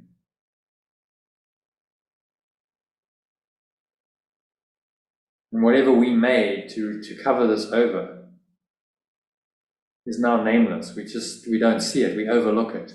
Because the problem is, as soon as you name things, you make them real, don't you? This is how it works. So you notice, like with this whole, COVID story, they named something. They go, oh, now you've got whatever you call it, the Omicron version, and you name it and you give it a reality. If you didn't name it, it has no reality. It comes into some kind of concrete, specific identity as soon as you name it. So you go nameless. If these things are nameless, they have no reality anymore if you don't name them. That's why he's saying they're nameless now. And in their place, the holy name of God becomes his judgment of their worthlessness, or holy identity of pure formless awareness. So if you're rooted only in that identity, I'm only pure formless awareness, I'm perfect oneness, that's my only identity, I hold that, then anything else just becomes worthless. It's like, why am I even giving that any value? Why am I even thinking about it? When this idea, this identity offers me everything. This is all peace, all love, all joy, eternal life, everything I truly want lies in that identity. Why would I now value anything else? This is what he's taking us to. Where we go, yeah, I'm willing to abandon everything else for this pure formless awareness of God.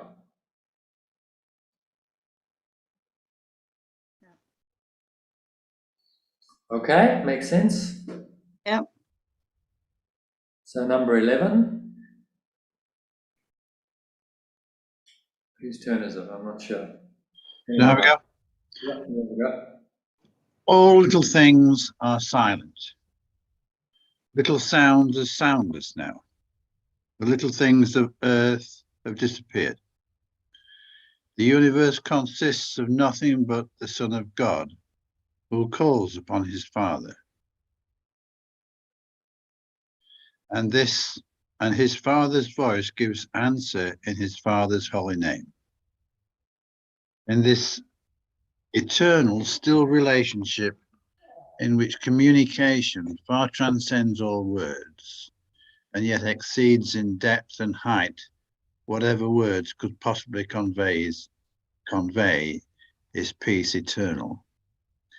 In our Father's name we would experience this peace today, and in his name it shall be given us.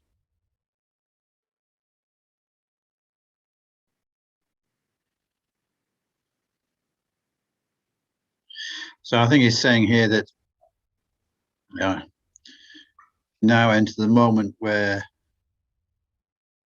the egoic voice, the little voice, disappears, and we only hear the voice of pure formless awareness. Well, just read it again and just do the translation. Okay. All little things are silent. Little sounds are soundless now. The little things of earth have disappeared. The universe consists of nothing but the extension of pure formless awareness, who calls upon his identity. And its identity's voice gives answer. Well, you could say his source's voice. Oh yeah. And his source's voice gives answer in his source's holy name, holy identity, and is in his source's holy identity. And in this eternal still relationship in which communication far transcends all words, and yet exceeds in depth and height whatever words could possibly convey, is peace eternal. In our source's identity, we would experience this peace today, and in his identity, it shall be given us. In its identity. Yeah. Its identity, yeah. Okay, so does that help? Yeah, I think it brings it into a kind of, gives it a more slightly more accessible form.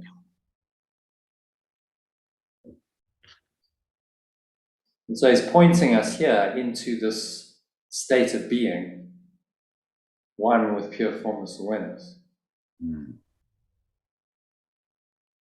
So it's an experience. We go beyond words, go beyond the sounds, the words.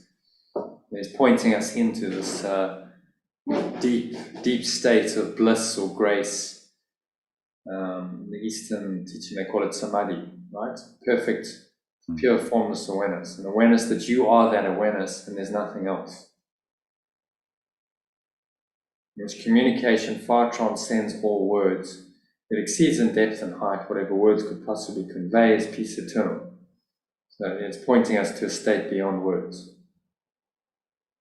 which is where all this leads to. The mystic experience is beyond words. Very difficult to describe it.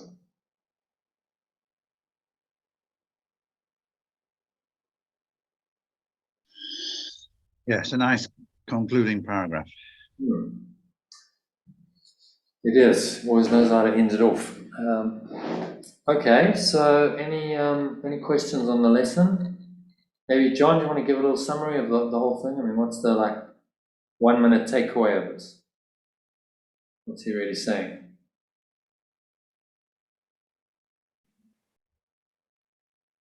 He's really saying that when is encouraging us to call on our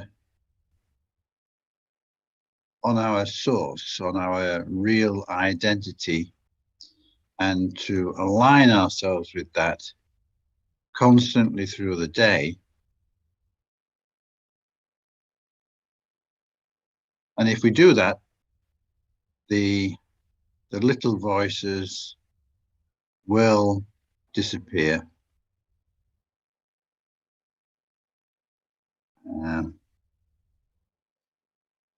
Yeah, and just to add in the end, he's saying this is going to take you into this eternal state of being one with pure formless awareness.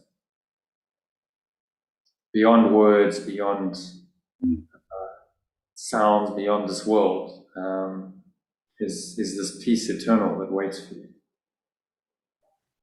And so if you can experience these little states of grace during the day, you are preparing your mind for this eternal state of oneness with pure formless awareness. So that's his teaching methodology, saying, okay, I've got to interrupt the pattern of the ego. You're going to do it frequently through the day. So you start having an experience of something else, grace arising.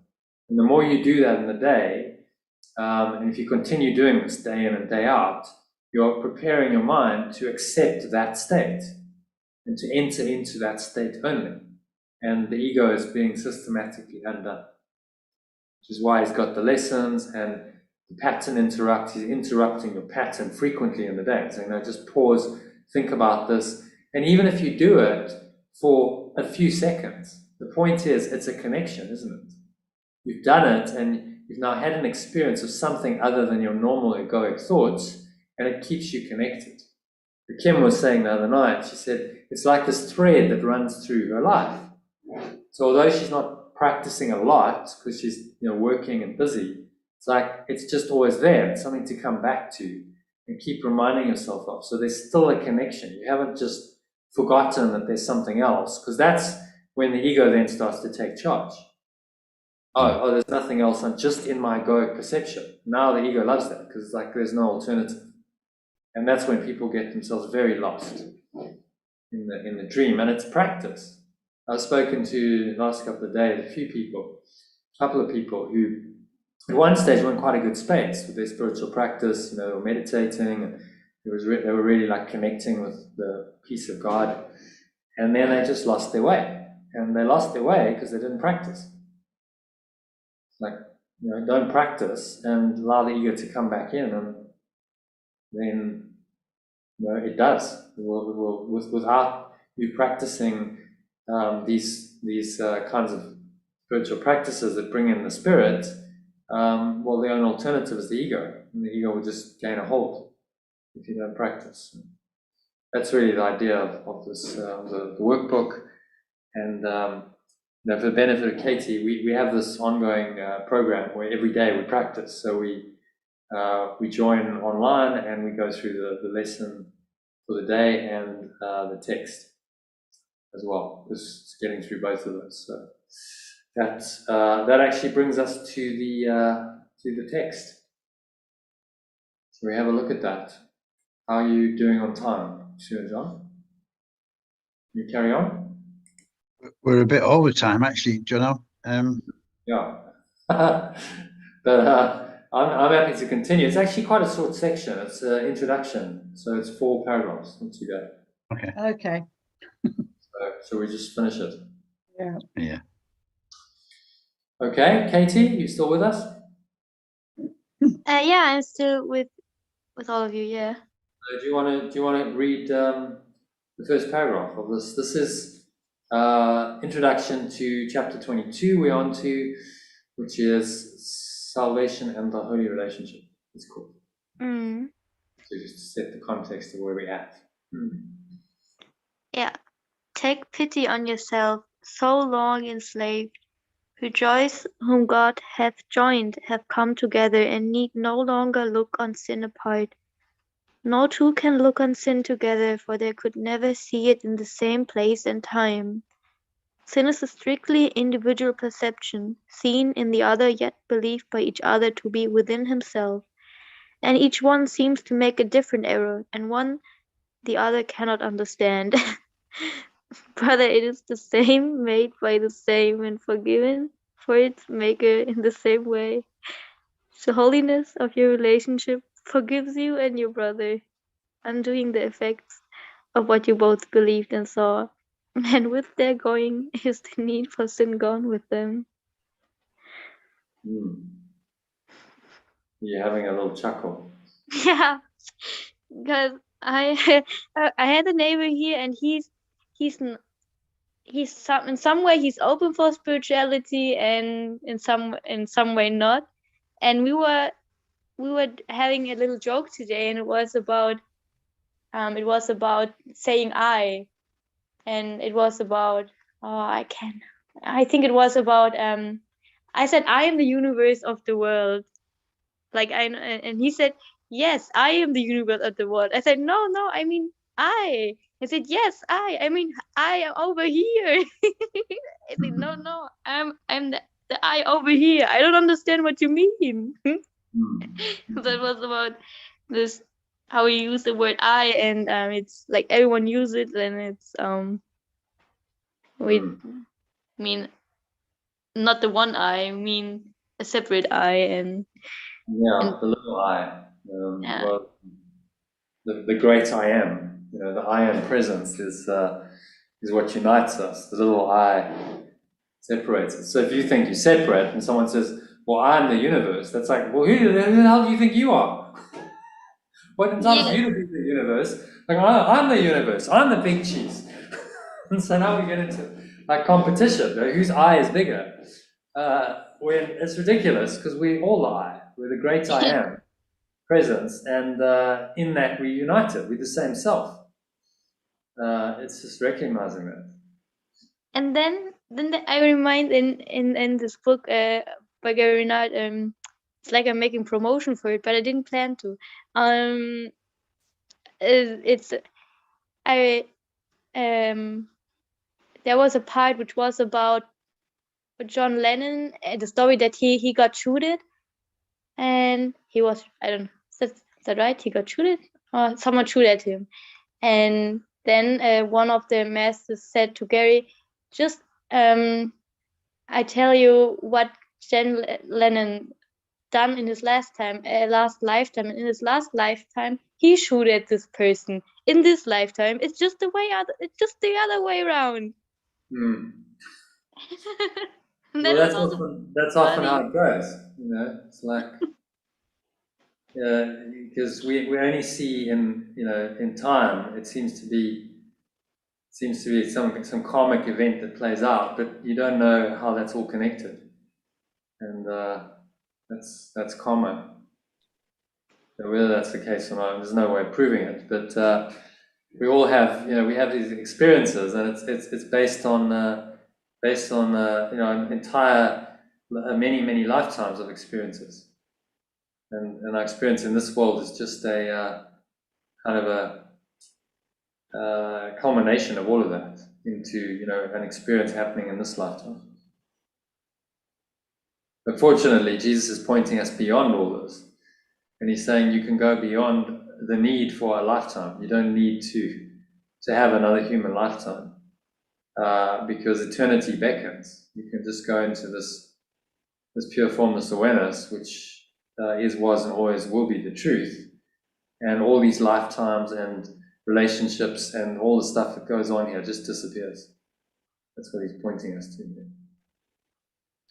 I like also how he says in this paragraph that sin is a strictly individual perception. You can never actually kind of join in sin. It's a meaningless. Oh, we join in our sin. Yeah. It's like, okay, well, I suppose you could both believe in the same sin, but typically sin is used to separate. So, you know, I see my brother as sinful, and they've done this. They've done this to me. Seen in the other, yet believed by each to be within himself. So this is the idea of the projection. You know, actually, it's my own stuff, and I'm just projecting it onto the other person.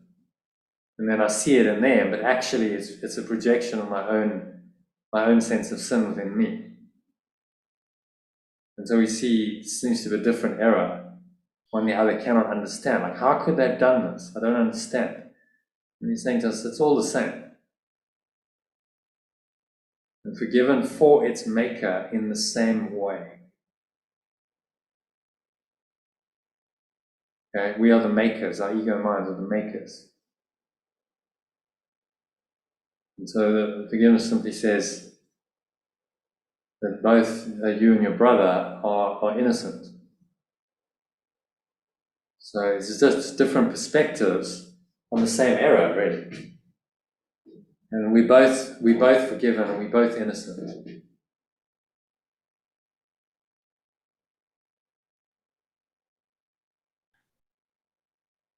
Okay, makes sense. It's good. And with their going is the need for sin gone with them. So there's no more need for it. It simply disappears. Okay, do you want to read number 2? Who has need for sin? Only the lonely and alone, who see their brothers different from themselves. It is this difference, seen but not real, that makes the need for sin, not real but seen, seem justified. And all this would be real if sin was so. For an unholy relationship is based on differences, where each one thinks the other has what he has not. They come together, each to complete himself and rob the other. They stay until they think that there is nothing left to steal, and then move on. And so they wander through a world of strangers, unlike themselves, living with their bodies perhaps under a common roof that shelters neither, in the same room and yet a world apart. Yeah, that's a pretty stark paragraph. Mm-hmm. Yeah, this is the stick he brings out again. Yes. Okay, see, we have this. Jesus uses the carrot and the stick. So the stick is when he gives you one of these really, deep dives into the ego, and he starts talking about sin and guilt and black draped sinners and blood. I mean, some of his language is seriously what? That's hectic. So that's the stick. And then the carrot is, he's got some really beautiful passages where he's like just calling you into this experience of oneness with beautiful language. So he uses both. Okay, so you want to summarize that? Oh, I think what he's saying here is that it's pointing out that those who it's the lonely and separated who attract sin. In special relationship,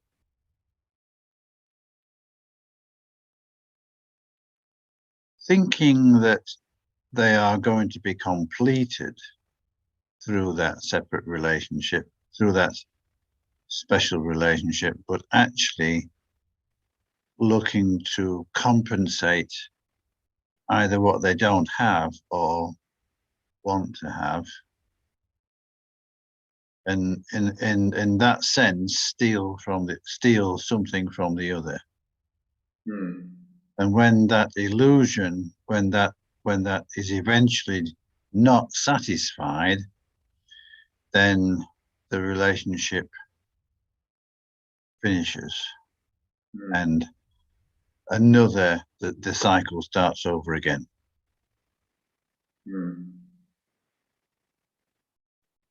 Hence, we move through a world of strangers.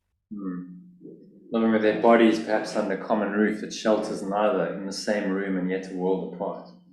Yeah. I mean, that's just so, and I think we've all had that experience.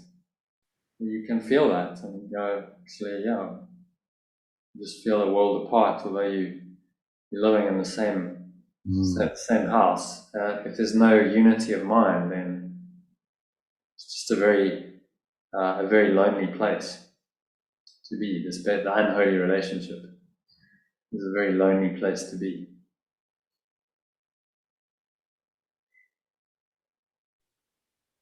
The idea, if you understand the idea of stealing, they stay until they think that there's nothing left to steal and then move on.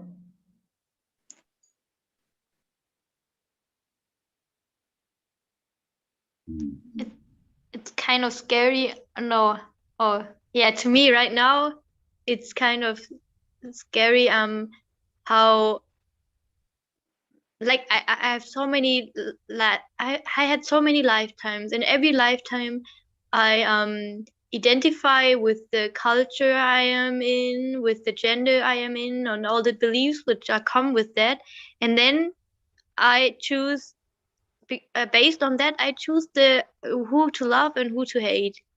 In the next lifetime it could be the opposite.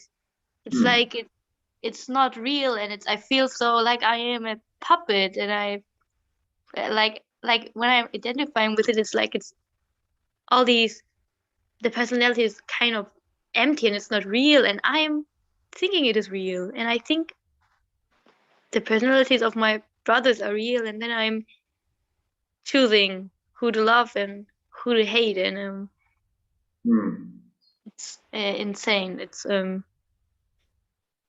You understand that what he's saying with the stealing? They stay until they think that there's nothing left to steal and then move on. So what are they stealing? the innocence, the identity, like in truth they are formless. My brothers are formless, and I make them to a body. I'm taking away the equality, the oneness. I think you choose somebody who you think is going to make you complete. So they, in some way, they're offering something that you think you haven't got. When that gets to a point where it's not working anymore, and you think it's not, it's just there's nothing left in the relationship to take it. Yeah. So that this is the special relationship is I don't feel complete. From a place of incompletion and lack, I now find a special partner who I think is going to complete me. And they have certain qualities that I want. And so I'm going to try and steal those from them to big up myself. He goes, well, that's good. So now I could get that from this person, take it from them, and then I'll be a better separate self. I'll feel like my ego is stronger, more powerful, and so I'm trying to really steal something from that person. And of course, the person knows that you're trying to do that because that intention is then embedded into the relationship. And if they're also in a special relationship with you, then they know that that they're trying to do that to you. So the question becomes, well, who's going to win? Who's going to steal more from the other? Who's going to get more out of this relationship at the expense of the other? which of course is hardly love at all. It's now a competition for a seemingly scarce resource. And who's going to win? Who's going to come out on top here? And so it becomes a relationship of superiority and inferiority, and the separation that goes with that. And that's why he calls it an unholy relationship, because it's based on the idea of separation, and there's no holiness. And it's a very, very lonely place to be, because there's no love there. It's bereft. It's a desert. You're with someone else, but it feels like you're worlds apart. So yeah, pretty descriptive of what the unholy relationship is. Really. Does that make sense, Katie? Yeah, it makes. Perfect sense. Okay, so number 3, Sue, you want to read that? A holy relationship starts from a different premise. Each one has looked within and seen no lack. Accepting his completion, he would extend it by joining with another, whole as himself. He sees no difference between these selves, for differences are only of the body. Therefore, he looks on nothing he would take. He denies not his own reality, because it is the truth. Just under heaven does he stand, but close enough not to return to earth. For this relationship has heaven's holiness. How far from home can a relationship so like to heaven be?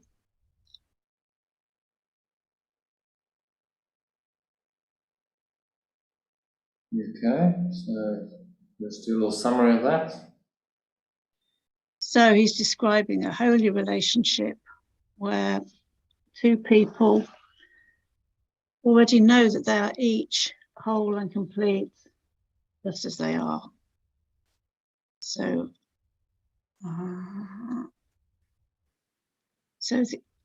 by joining with another, you're extending that wholeness, that oneness.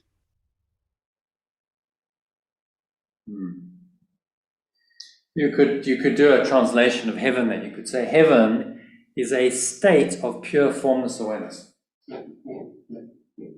So try that and see how that works. Just under a state of pure formless awareness does he stand, but close enough not to return to earth.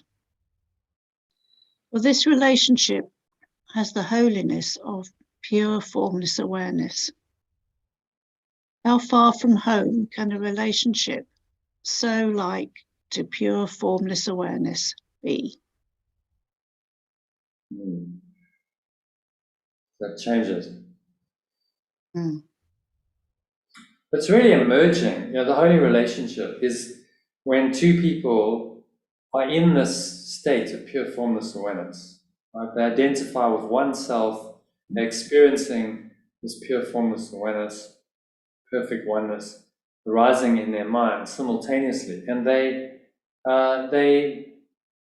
just exist in that state together. It's that simple. You don't love someone else. Now, I love you is impossible. You can't do it. Because you've made a subject-object duality and you've separated yourself from someone. And love, unconditional love, is not separate. So I cannot love you. It's quite impossible. But I can be you. So unconditional love is emerging into pure formless awareness. So both minds then accept that this is their identity, and they accept that this is their state and the state that they want.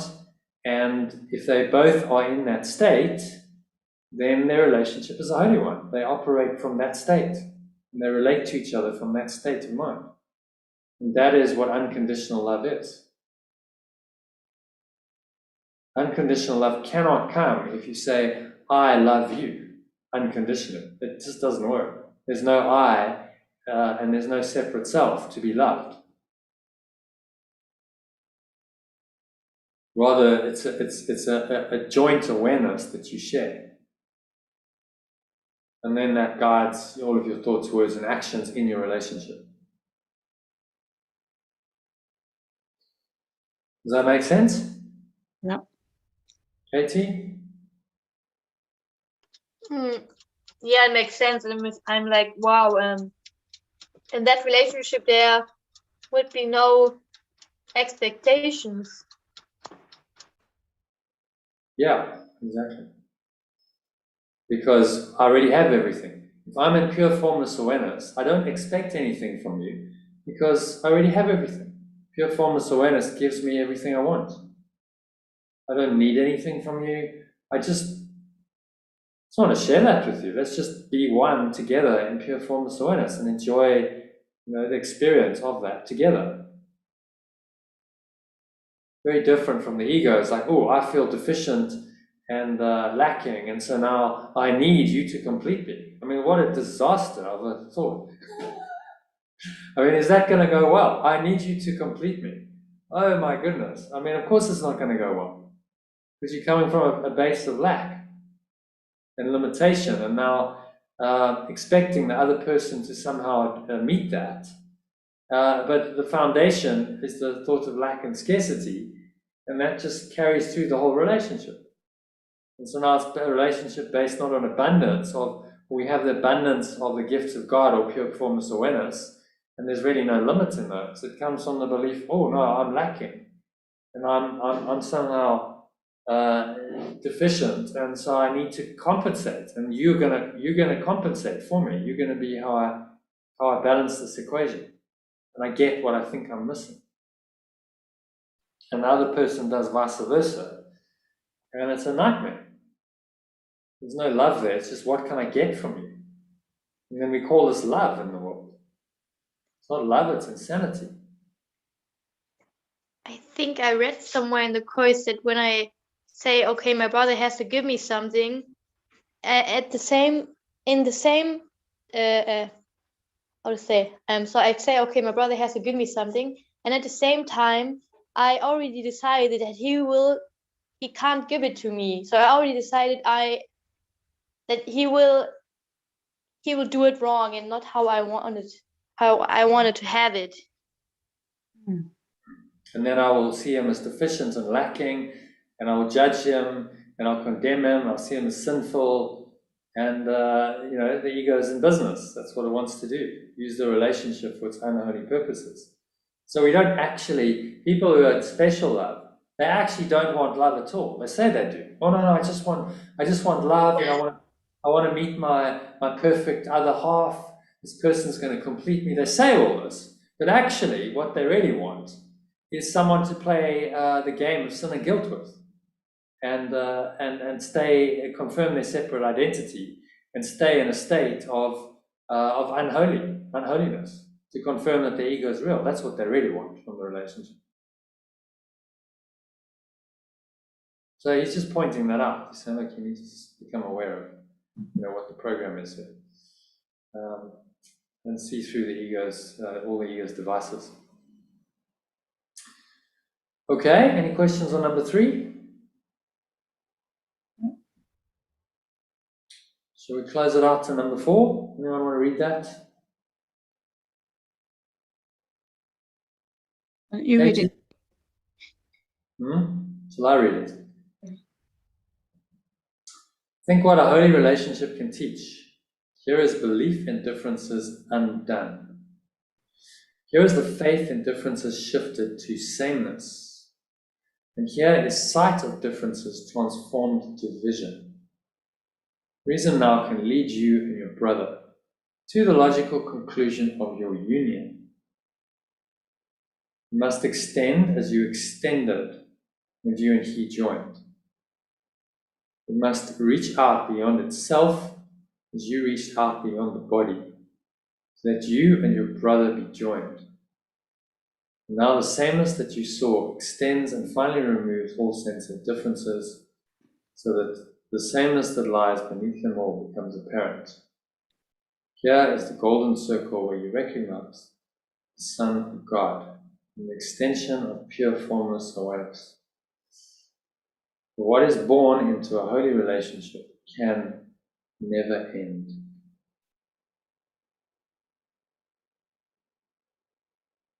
Now, love it.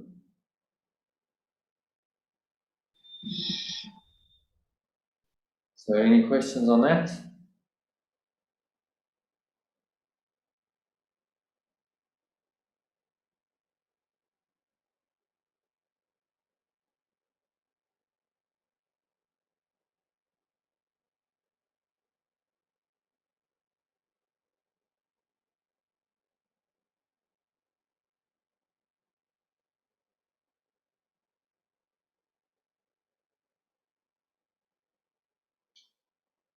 Katie, any questions on that? Oh, I think I comment so much. Too much. No, I have no question. Yeah, please stop me if I comment too much, because it's I don't want to interrupt the process. No, it's good. I haven't commented too much. We've enjoyed your. Yeah, it's nice to have some new fresh ideas, really. Yes. It's the Sue and John and I, do this daily. And then Kim joins maybe once a week, and that's it at the moment for the regular. I have some other people, but they're kind of non-participatory at the moment. So it'd be great if you want to join us. And we're starting the program. So just to give you a little overview of what this actually is, we're starting a 1-year program which works through the entire Course in Miracles.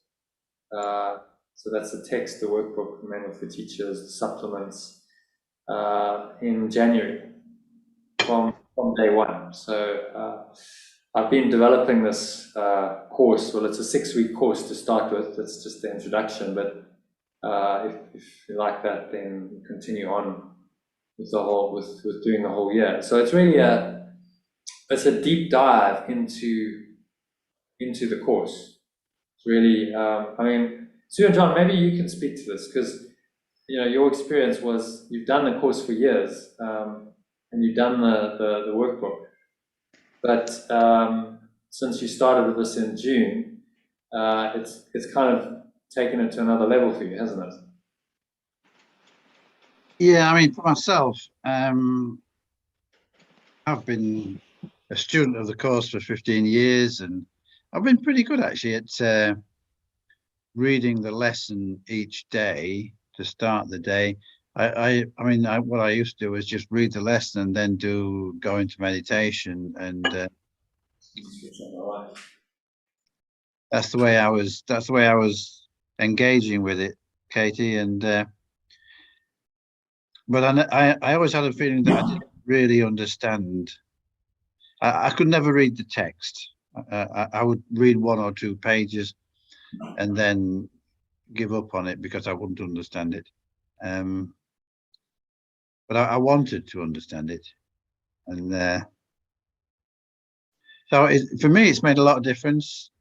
Just going, because Jono does have a very good understanding of the text and the whole course, and helps bring it alive and give it meaning, and helps translate the difficult words and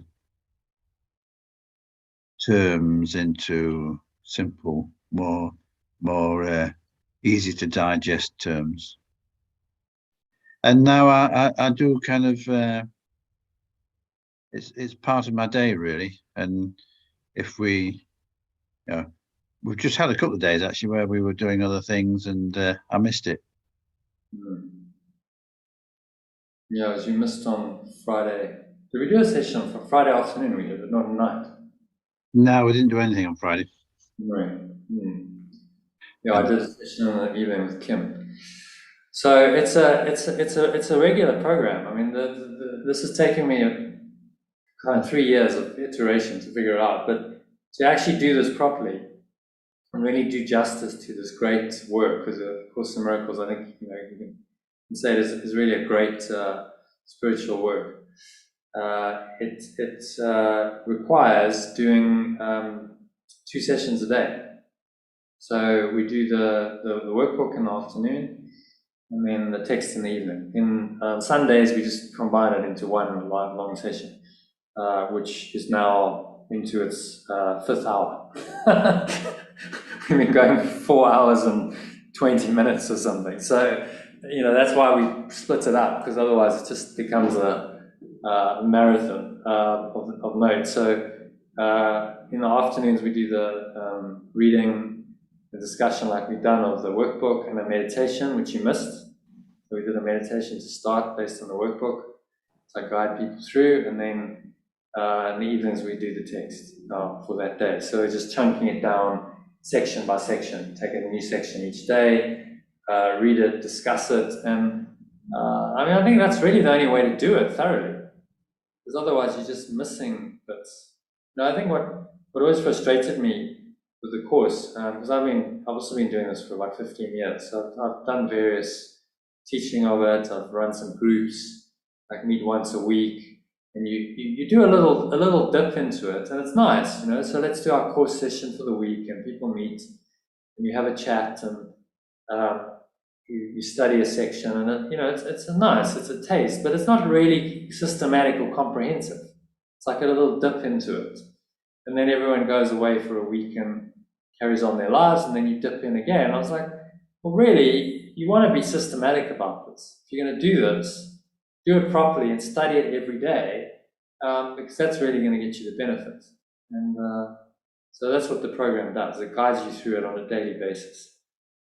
And you can join live sessions, so they happen twice a day, Monday to Friday, and then one on Sunday, or you can just listen to recordings.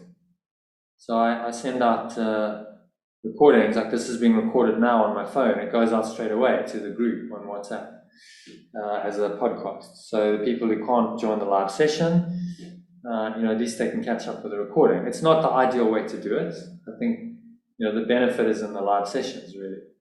I think, would you say that's, in your experience, that's the case? I would definitely say that, yeah.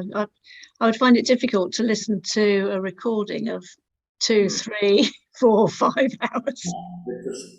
You have to be in it, really, to get the most benefit, I think. Yeah. So, not everyone can spend. Sue and John are retired, so they have more time than people of working age. But you can join, as and when you can. So, yeah. I don't know how much time you have, Katie, but it's a deep dive. If you want to spend hours a day, you can. If you don't have hours a day to spend, that's okay. Just do what you can do. Listen to recordings, join the sessions when you can. So, as I said, we're starting again on the 23rd of January from day 1, lesson 1, and there's a 6-week course I call the Art of Letting Go course, which is really the introduction to the whole program. So, you're most welcome to join it and join us on the journey next year, because that's what it is, really. So 1 year, and it'll be working through this in a full year. This full program that I've spent, I don't even know, the hours, I've spent thousands of hours on developing this content, and like every day there's an email that you get with material to practice for the day, and some of my own thoughts on it, and a WhatsApp message, and there's a lot of content to really help you to just as a guide and facilitation to help you to get more out of the course and go deeper into it, because I think in my experience a lot of people struggle on their own. So do you, Katie, do you study it with anyone else? Do you have a group, or are you just doing it on your own? I just thought when you said there are people who struggle on their own, I thought, oh, he's talking about me. Yeah, I have some study groups where there are different styles of study groups I'm joining. So some reading a page or more, and then they discuss it, and others also have meditation in it. And what works for me personally is to call people when I have a forgiveness lesson and I have a problem. I don't want to forgive it, or when I have a friend from a Costa student, and then we talk related to themes in my life, like special relationships with yeah.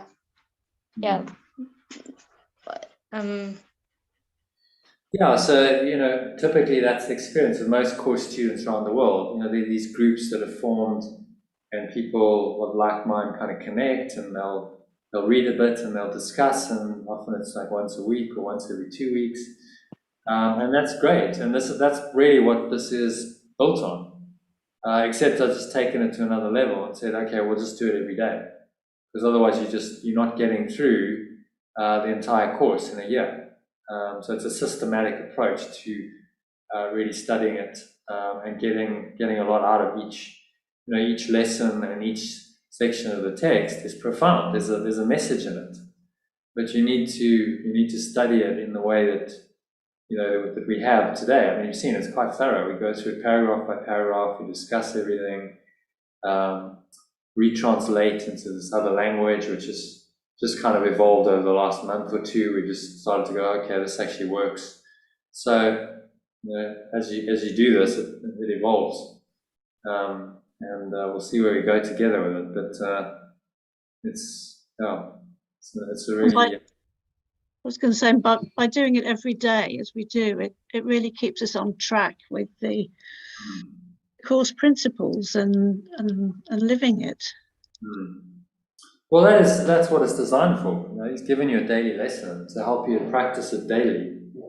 And if you don't incorporate the text into that program, then you just don't do it. As you know, for 15 years you didn't read the text.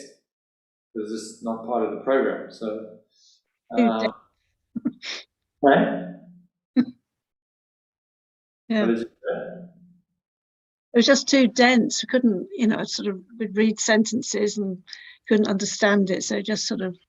So then you just go, oh well, we'll just leave that. Yes.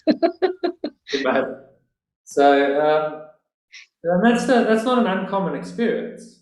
It's because this isn't the easiest language, and the concepts are quite high level, and the language and the terms. I mean, if you don't have a translator, like how do you know what this means? What do you know? How do you know what he means when he says God or salvation or atonement or Christ? How do you know what he actually means? It's just a word. What does it actually mean? So I think a lot of people just kind of go like, what is he actually saying here? I don't really get it. I'm sort of getting a glimpse maybe, and I can see there's something beautiful here, but it's like to penetrate through that density. And of course the ego doesn't want you to do that, so that you've got your own ego resistance to deal with. It's a process, and so I think it requires some kind of guidance and facilitation, really, to get the most out of it, which is why I've developed this program, to help people who are really serious about it. This is for serious students of A Course in Miracles.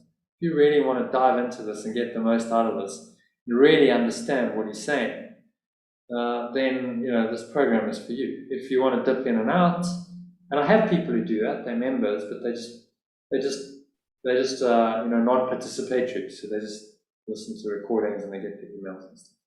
And that's okay, but if you really want to get benefit from it, it's like dive into the live sessions and join us as often as you can, because that's where as you hopefully experienced today. I mean, you've been so now 3 hours. I think you joined 3 hours ago. So hopefully you got a taste of what we do, and hopefully it's kind of inspired you.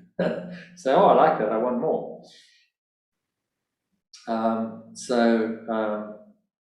Yeah, by all means, join us next year. And I'm going to be running some what I call masterclasses. in January, where I explain all of this. So let's go through what the course is and what's involved in it, you know, the logistics of it. There's a cost to it. I'll be upfront about that. Not a great cost, but I do charge. And you know, then decide if you want to jump in. And I offer a 3-week free trial as well, so you actually don't have to pay anything up front. Just dive in and try it, and if you like it, then you know, then join. So, how does that? Can How does that sound to you? Does it sound like something you'd be interested in? Yeah, I think I would be interested in that. Can you send me more information about the program which starts at January? Yeah, I absolutely can. So if you give me your email address, I will email you. There's a web page that I've got, and the best way is to actually join one of the masterclasses. So you can join. The next one is actually I'm running one this year, but it's at a strange time because I'm running for people in the US. So I'm going to be running one on the 24th, which is Christmas Eve at what will it be? 2 a.m. German time. Are you in Germany at the moment? Yeah, sometimes I'm used to stay up for joining classes. Talking. So join, if you want to join us, you know, it's an unusual time because it's based on US time. But Then join us. From 2 a.m. to 6 a.m. or 4 hours, right? No, it probably won't be quite that. I generally do the masterclass because it's a presentation of, you know, what this course is about, and so I use a PowerPoint. So it's generally about say 2.5 hours of questions and stuff. So Okay. 2 a.m. to 4:30 a.m. If you're up for it, you're most welcome to join us because that's going to be the last one for the year. And then you'll get an understanding of what it's all about, what this whole program is, and you know, whether you want to dive into it the next year. But it sounds like it could work, and there's obviously a reason why you joined us. How did you get in here? How did you get the link to this? I saw you on YouTube. I spent some time to look up all the Course in Miracles channels that are there on YouTube, and then I found yours. Okay, and did I have this link directly into the Zoom room on one of my posts? No, I think how did I do that today? I don't know. I think Okay. I don't normally put the direct link to say, well, this is how you join. I send them to my masterclass page, which then you register for the masterclass. Is that what you did? I was Googling the art of letting go. Yeah. And then I saw this. Wait, let me just see it. I just done that today. The art of letting go. And then I found this page. The name is theaolg.com. Yeah. Then So you registered on there, and then from there you saw the link on the thank you page. Correct. I got directly into the Zoom room. Okay, I know why. Yeah, because you registered, and what I've done is I've set up a redirect. So if the masterclass I haven't updated it from the last time, which was on Thursday, it would have just redirected you straight in here once you registered. Yeah, it was on 16th, and I thought, but I'm seeing you on YouTube doing it, so maybe I get the Zoom link if I register for a date which is already in the past. We happen to be in a live session, so okay. Well, that's kind of a miraculous process, I'd say. So it's obviously meant to be. So join us at the next one if you can at 2 o'clock, 2 a.m. on the 24th, I've got to update the web page and send. Yeah. I'll send you. Well, I'll just register you, and then you'll get some emails in preparation for it. So there's just like one email a day with some videos, and join us then. And feel free to invite anyone else. It's an open session. So if you think any of your fellow ACIM students in Germany would be interested, send them the link. And yeah, we'll all have a party at 2 in the morning. It'll be great. 2 a.m. time for A Course of Miracles. Yeah, why not? There's no time. I tend to work at night anyway, so for me that's just like normal time. But I'm doing it because the people in the States are 8 hours behind, so it was by request. There's a lady who's Yeah. a group of friends together. So yeah, join us then. I'll sign you up if you're okay with that. Thank you. Yeah. I would love. Great. Look forward to it. So I guess that brings us to the end of the session. Mhm. Any questions or comments? Anything else? Anyone want to share anything?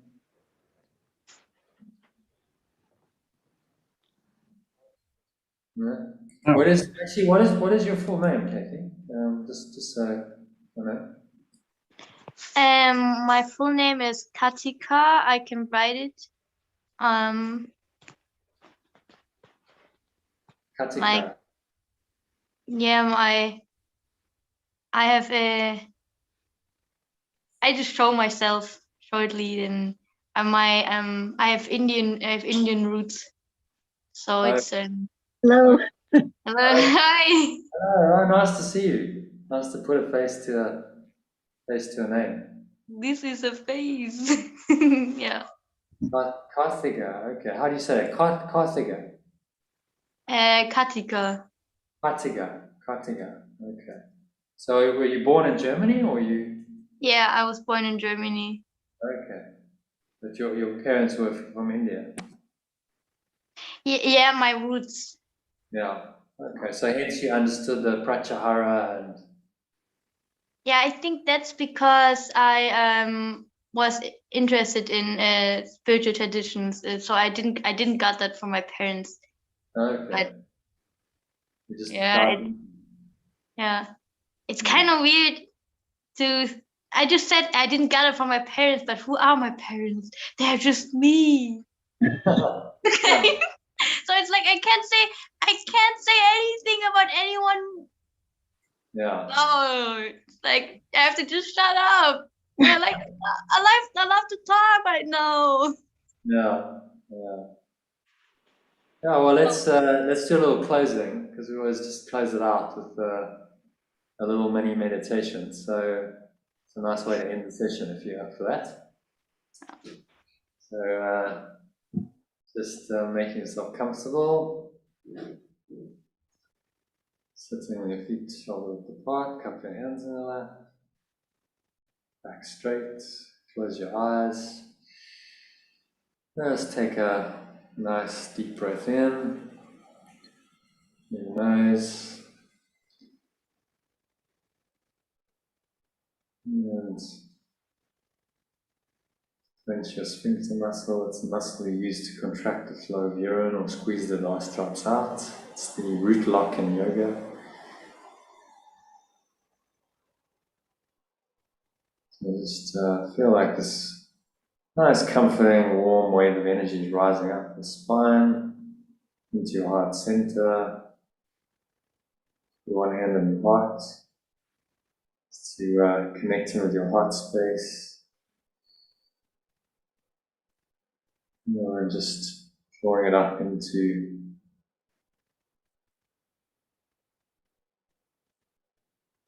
crown of your head. Pausing at the top of the inhale.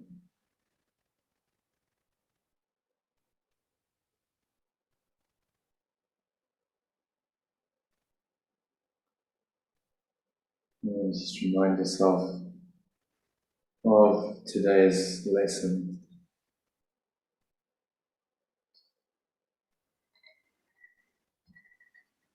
I call upon God's name. I call upon identity of perfect oneness, pure formless oneness. And on my own, this is my true identity.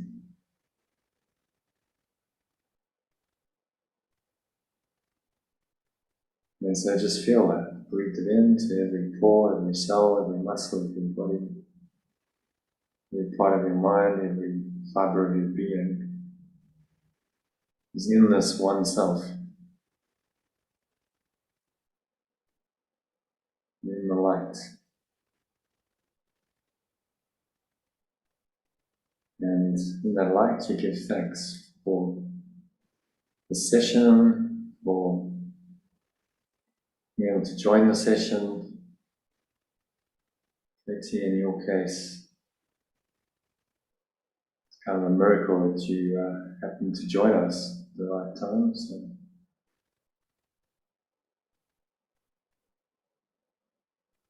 give thanks to the Holy Spirit for that, the joining, that connection.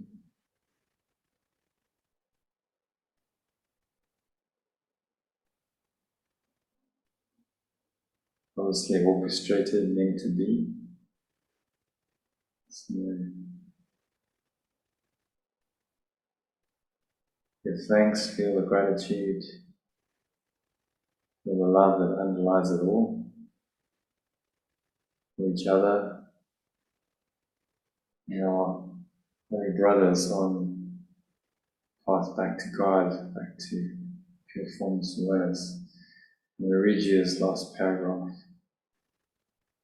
You can just exhale, just kind of drop into a space.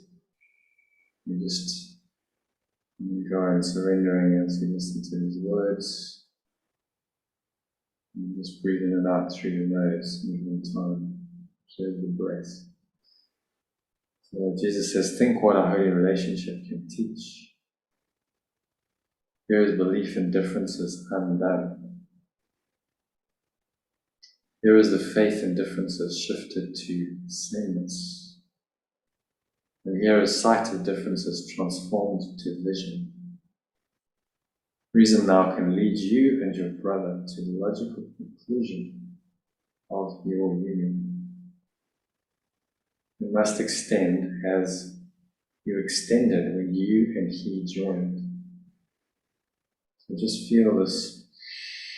You breathe in the holiness, bring a brother to mind, perhaps one who has been challenging, definitely had difficulty.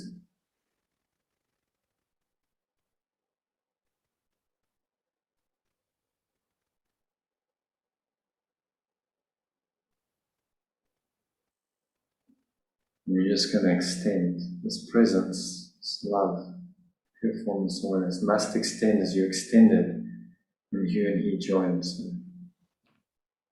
must reach out beyond itself as you reached out beyond the body, so that you and your brother be joined.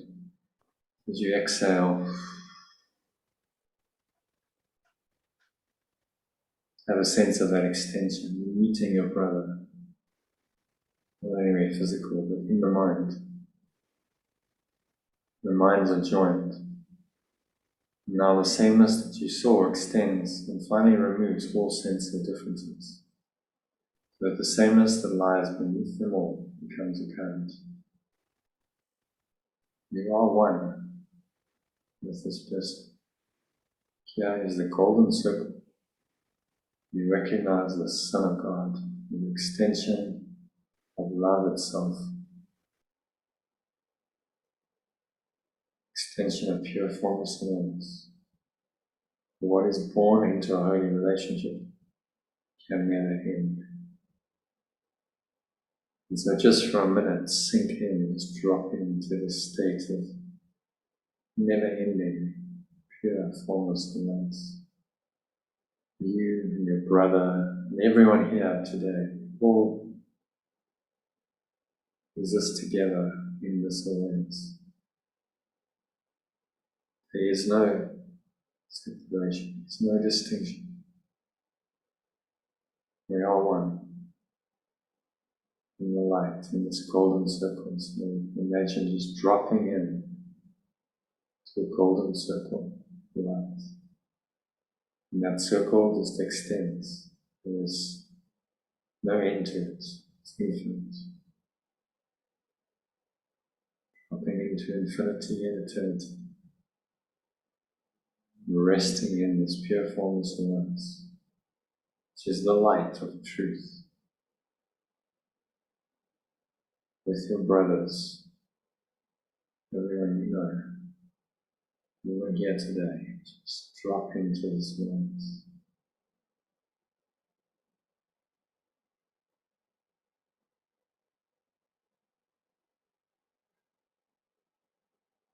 Nothing else to go, nothing else to do, nothing else to think about. Just breathe, watch your breath flowing down through your nostrils, relax, and be still.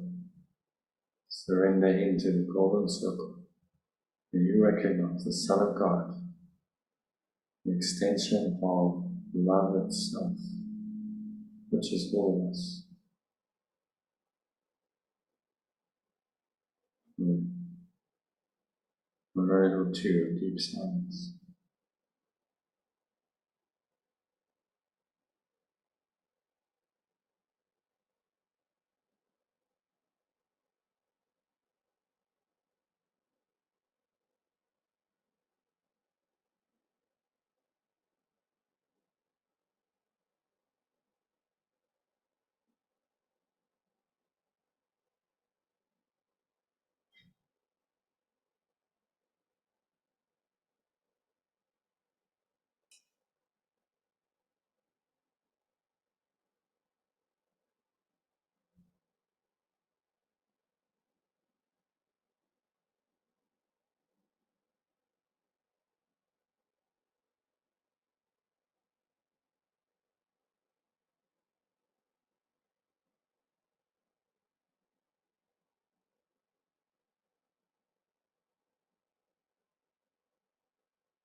And so just gently awareness back, in deep connected state of grace perhaps you experienced.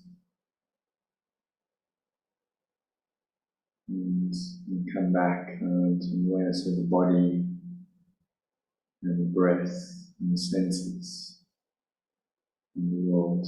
Slowly on the count of 3, you're going to open your eyes. So 1, breathing in, noticing how the stomach rises and the chest rises, satisfying air entering the nostrils.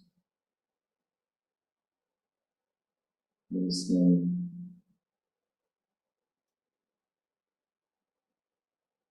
Energy rising up the spine, catching the sphincter muscle, pause, top of the inhale, smile. And just give thanks. Should be a lot of formless awareness rising, and gratitude goes hand in hand with that state of love and gratitude, feeling gratitude. In session to everyone here and really to everyone in your life. Just extend that gratitude.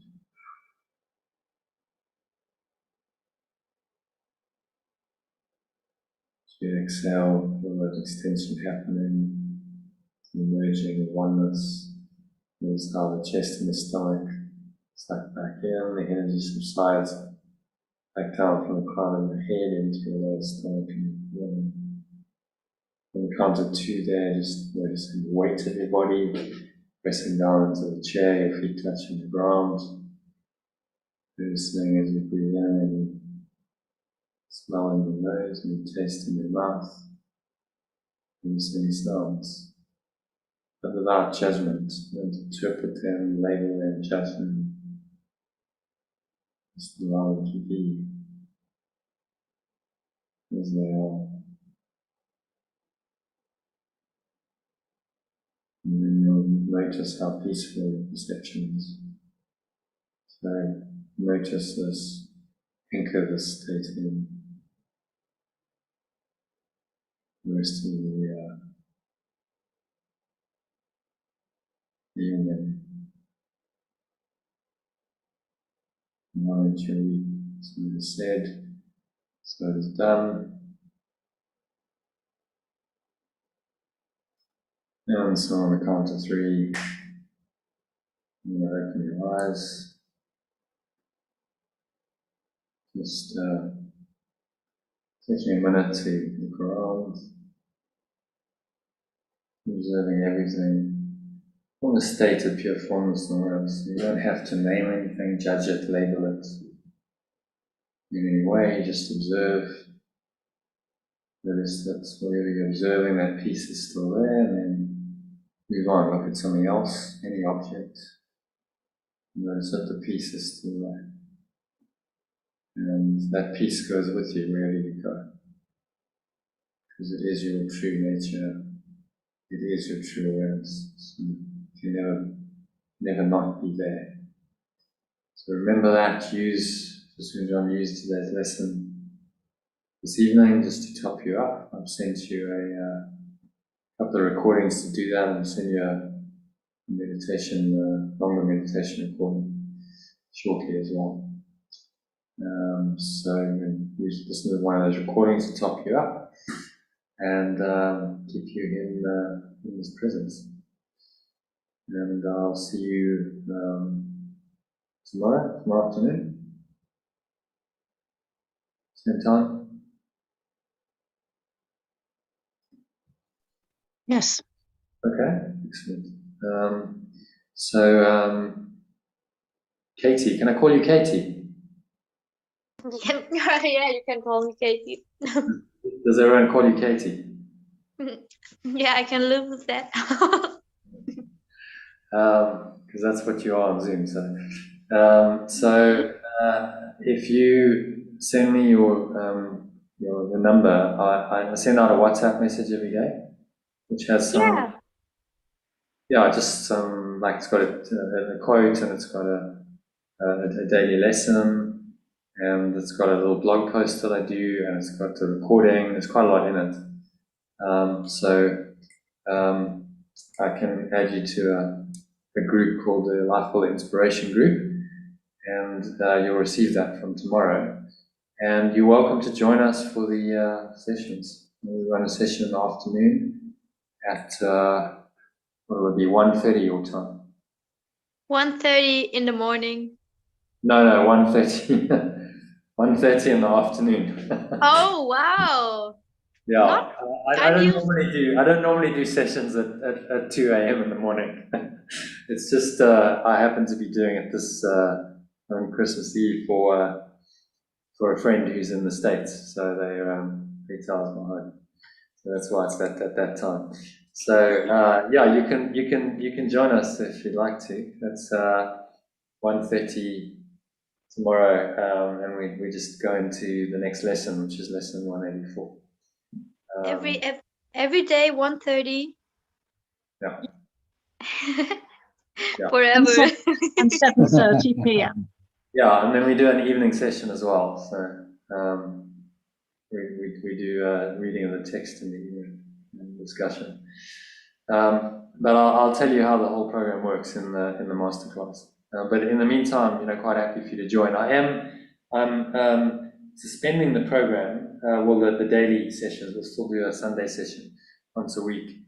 from the 24th onwards, because I need some time to actually focus in on growing this community. And this, I mean, as you can imagine, if I'm doing sometimes 5 hours a day of live sessions, and then I'm producing content every day, it's like emails and the WhatsApp messages and so on. It's kind of a full-time job just doing that. Yes. I need to actually grow this, because in January, as I said, we're starting again. So really focusing in a bit will give me several hours a day more to focus in on marketing and growing the community, which, it just seems to be happening organically today. You just joined.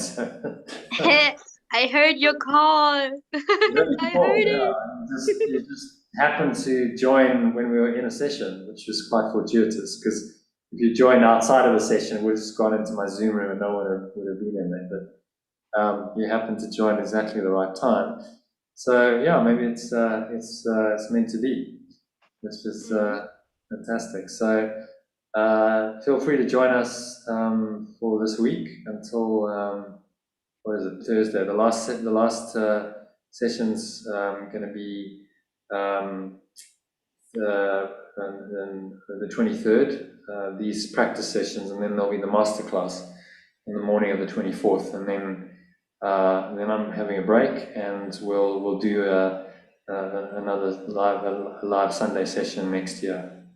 We'll do one every year, but then on the 23rd of January we start with the daily practice again. It's going to be the whole course, and it's twice a day. It's quite an intensive process, but because of that, it works. If you really dive into it and do the live sessions, it does have a pretty transformational effect. And I think Sue, right? Yeah. Yeah. Oh, training sessions. Sorry, I didn't catch that. What did you say? You said that there are 2 sessions every day, like the one on. Yeah. One at 1:30 in the afternoon, and then we have one at 7:30 your time in the evening. 7:30 my time. Wow, that's really human time for me, because I'm used to join sessions at 1 a.m. in the morning, because I want to join the group from the USA, and this is like daylight Germany. Yeah. Well, it's designed around. I'm in South Africa. Sue and John are in the UK. It's this time zone, So generally don't do 2 a.m. sessions. It's just happening this one time because I got a request from a friend who did the first course actually that I ran. I ran this as a beta course 3 years ago, and she did that, and she's kind of lost her way a bit. So she wants to rejoin, and she's got some friends in the States. I was like, yeah, well, no problem. I'll just do a custom session for you. And she said, well, can we do it at, in the evening, her time? I was like, yeah, it's okay. Because as I said, I tend to work at night, so it's fine. I'll be up at 2. So yeah, but join us in the week. It's 1:30 and 1:30 your time, and 7:30 your time. Is it this Zoom link I have to use? Yeah, same link, yeah. I got it now. Yeah. Did you actually get the link, or I think you just got redirected straight in there? So yeah, it just redirected me, so no, I didn't get it. I'll send it to you. It's in my WhatsApp message every day. I'll put in the link. Oh. Invite people to join. So it's just redirect. It's VAOLG. I'll put it in the chat actually. So if you want to just save this. Yeah, I will. VAOLG. So if you type that into your browser, that just redirects you into my Zoom room. Oh, okay. So, as I said, it's in the text messages I send out, the WhatsApp messages every day. So I'll add you to the list. You'll get one tomorrow morning. Exciting. As that link. So join us tomorrow if you want.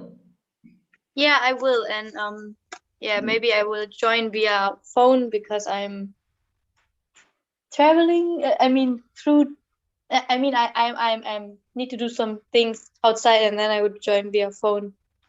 Yeah. Yeah, fine. Whatever works. Yeah, and you can put yourself on mute and just listen in. Or Yes, I will mute myself, definitely. Yeah, and you know, if you've got friends who are interested in Germany, by all means, tell them about it. Yeah. Invite them to join these sessions. I've got a few more this week, and then the masterclass.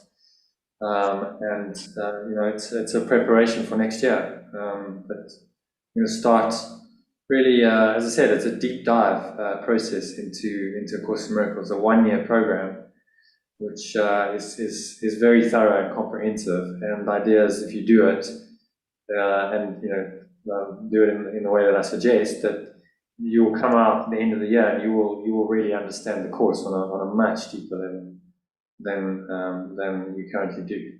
And that's no disrespect to you. It's just that's how it goes. You know, no one understands the course on the deepest level the first time they read it. It just doesn't happen. It takes time and practice.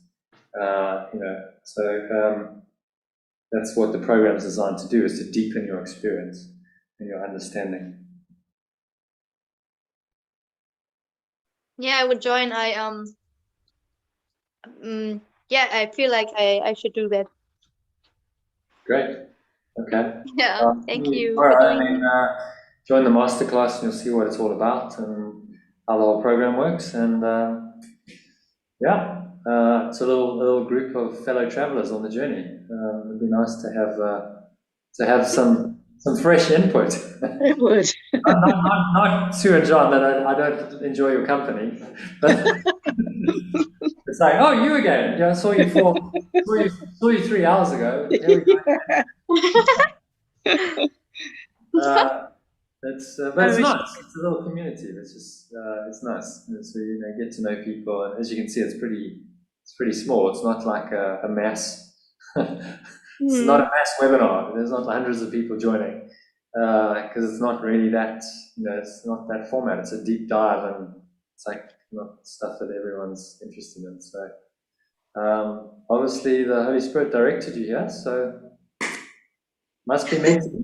What can you say? Not my will, but thy will be done. What will be done? Not my will, but thy will be done. You know, that was what Jesus said. Yes. Not my will, but thy will. So it's just like, well, you surrender to the flow, or it just happens. You know, let me, to quote a recent course lesson, let me step back and let him lead the way. So you just kind of got led into this session. I was like, wow, where did you come from? Who's this person? It was great. So thank you for joining and staying, because it's been 4 hours for you. So you know, it's yeah. It's been great to have you along, Katie. Yeah. Well done, Katie. Oh. Okay. So I think we'll close it off there. Thank you, everyone. Thank you, Jono. Good session, and have a good evening. And we'll reconvene tomorrow at 12:30 UK time. It's 1:30 your time, Katie. Yeah, it's time zone, crazy stuff. Yeah. Unfortunately, you know, this program, as I said, it's designed for people in South Africa and the UK and Europe. So this time zone, which is like normal hours, you know, daylight time, evening, so you don't have to do crazy 2 a.m. sessions because of the US time. So I just bought coffee to so that I'm able to talk with my academic friend from the USA, and I didn't like coffee. right, yeah, stay away. Need coffee for our group. Yeah. Yes, no coffee-free group. Yay! Pretty good, yeah. No caffeine necessary. Just the Holy Spirit as a stimulant. Yes. Okay. So really nice to meet you, Sue and John. Thank you as always. It's a good session, I think. And have a nice evening. Thank you. And you. Nice Namaste. evening. Stay. Namaste. Bye. Bye bye. Namaste. Which means, well, you probably know what it means. Oh, she's gone. Okay. Okay, well, that was good. Got a bit of fresh input there. So we'll see. Maybe we have a whole lot of German people joining. That would be nice. But I guess these things just happen, don't they? It's organic. Wow, that one certainly did. Yeah. Meant to be. Yeah, it just kind of popped in. Because I put a redirect on my masterclass, so she signed up and I just took her straight into here. Okay. So I was like, how did you get in here? Anyway, obviously meant to be. Okay, thank you, Sue and John. See you tomorrow. Thanks, Okay. Jono. Have a nice evening. Bye then.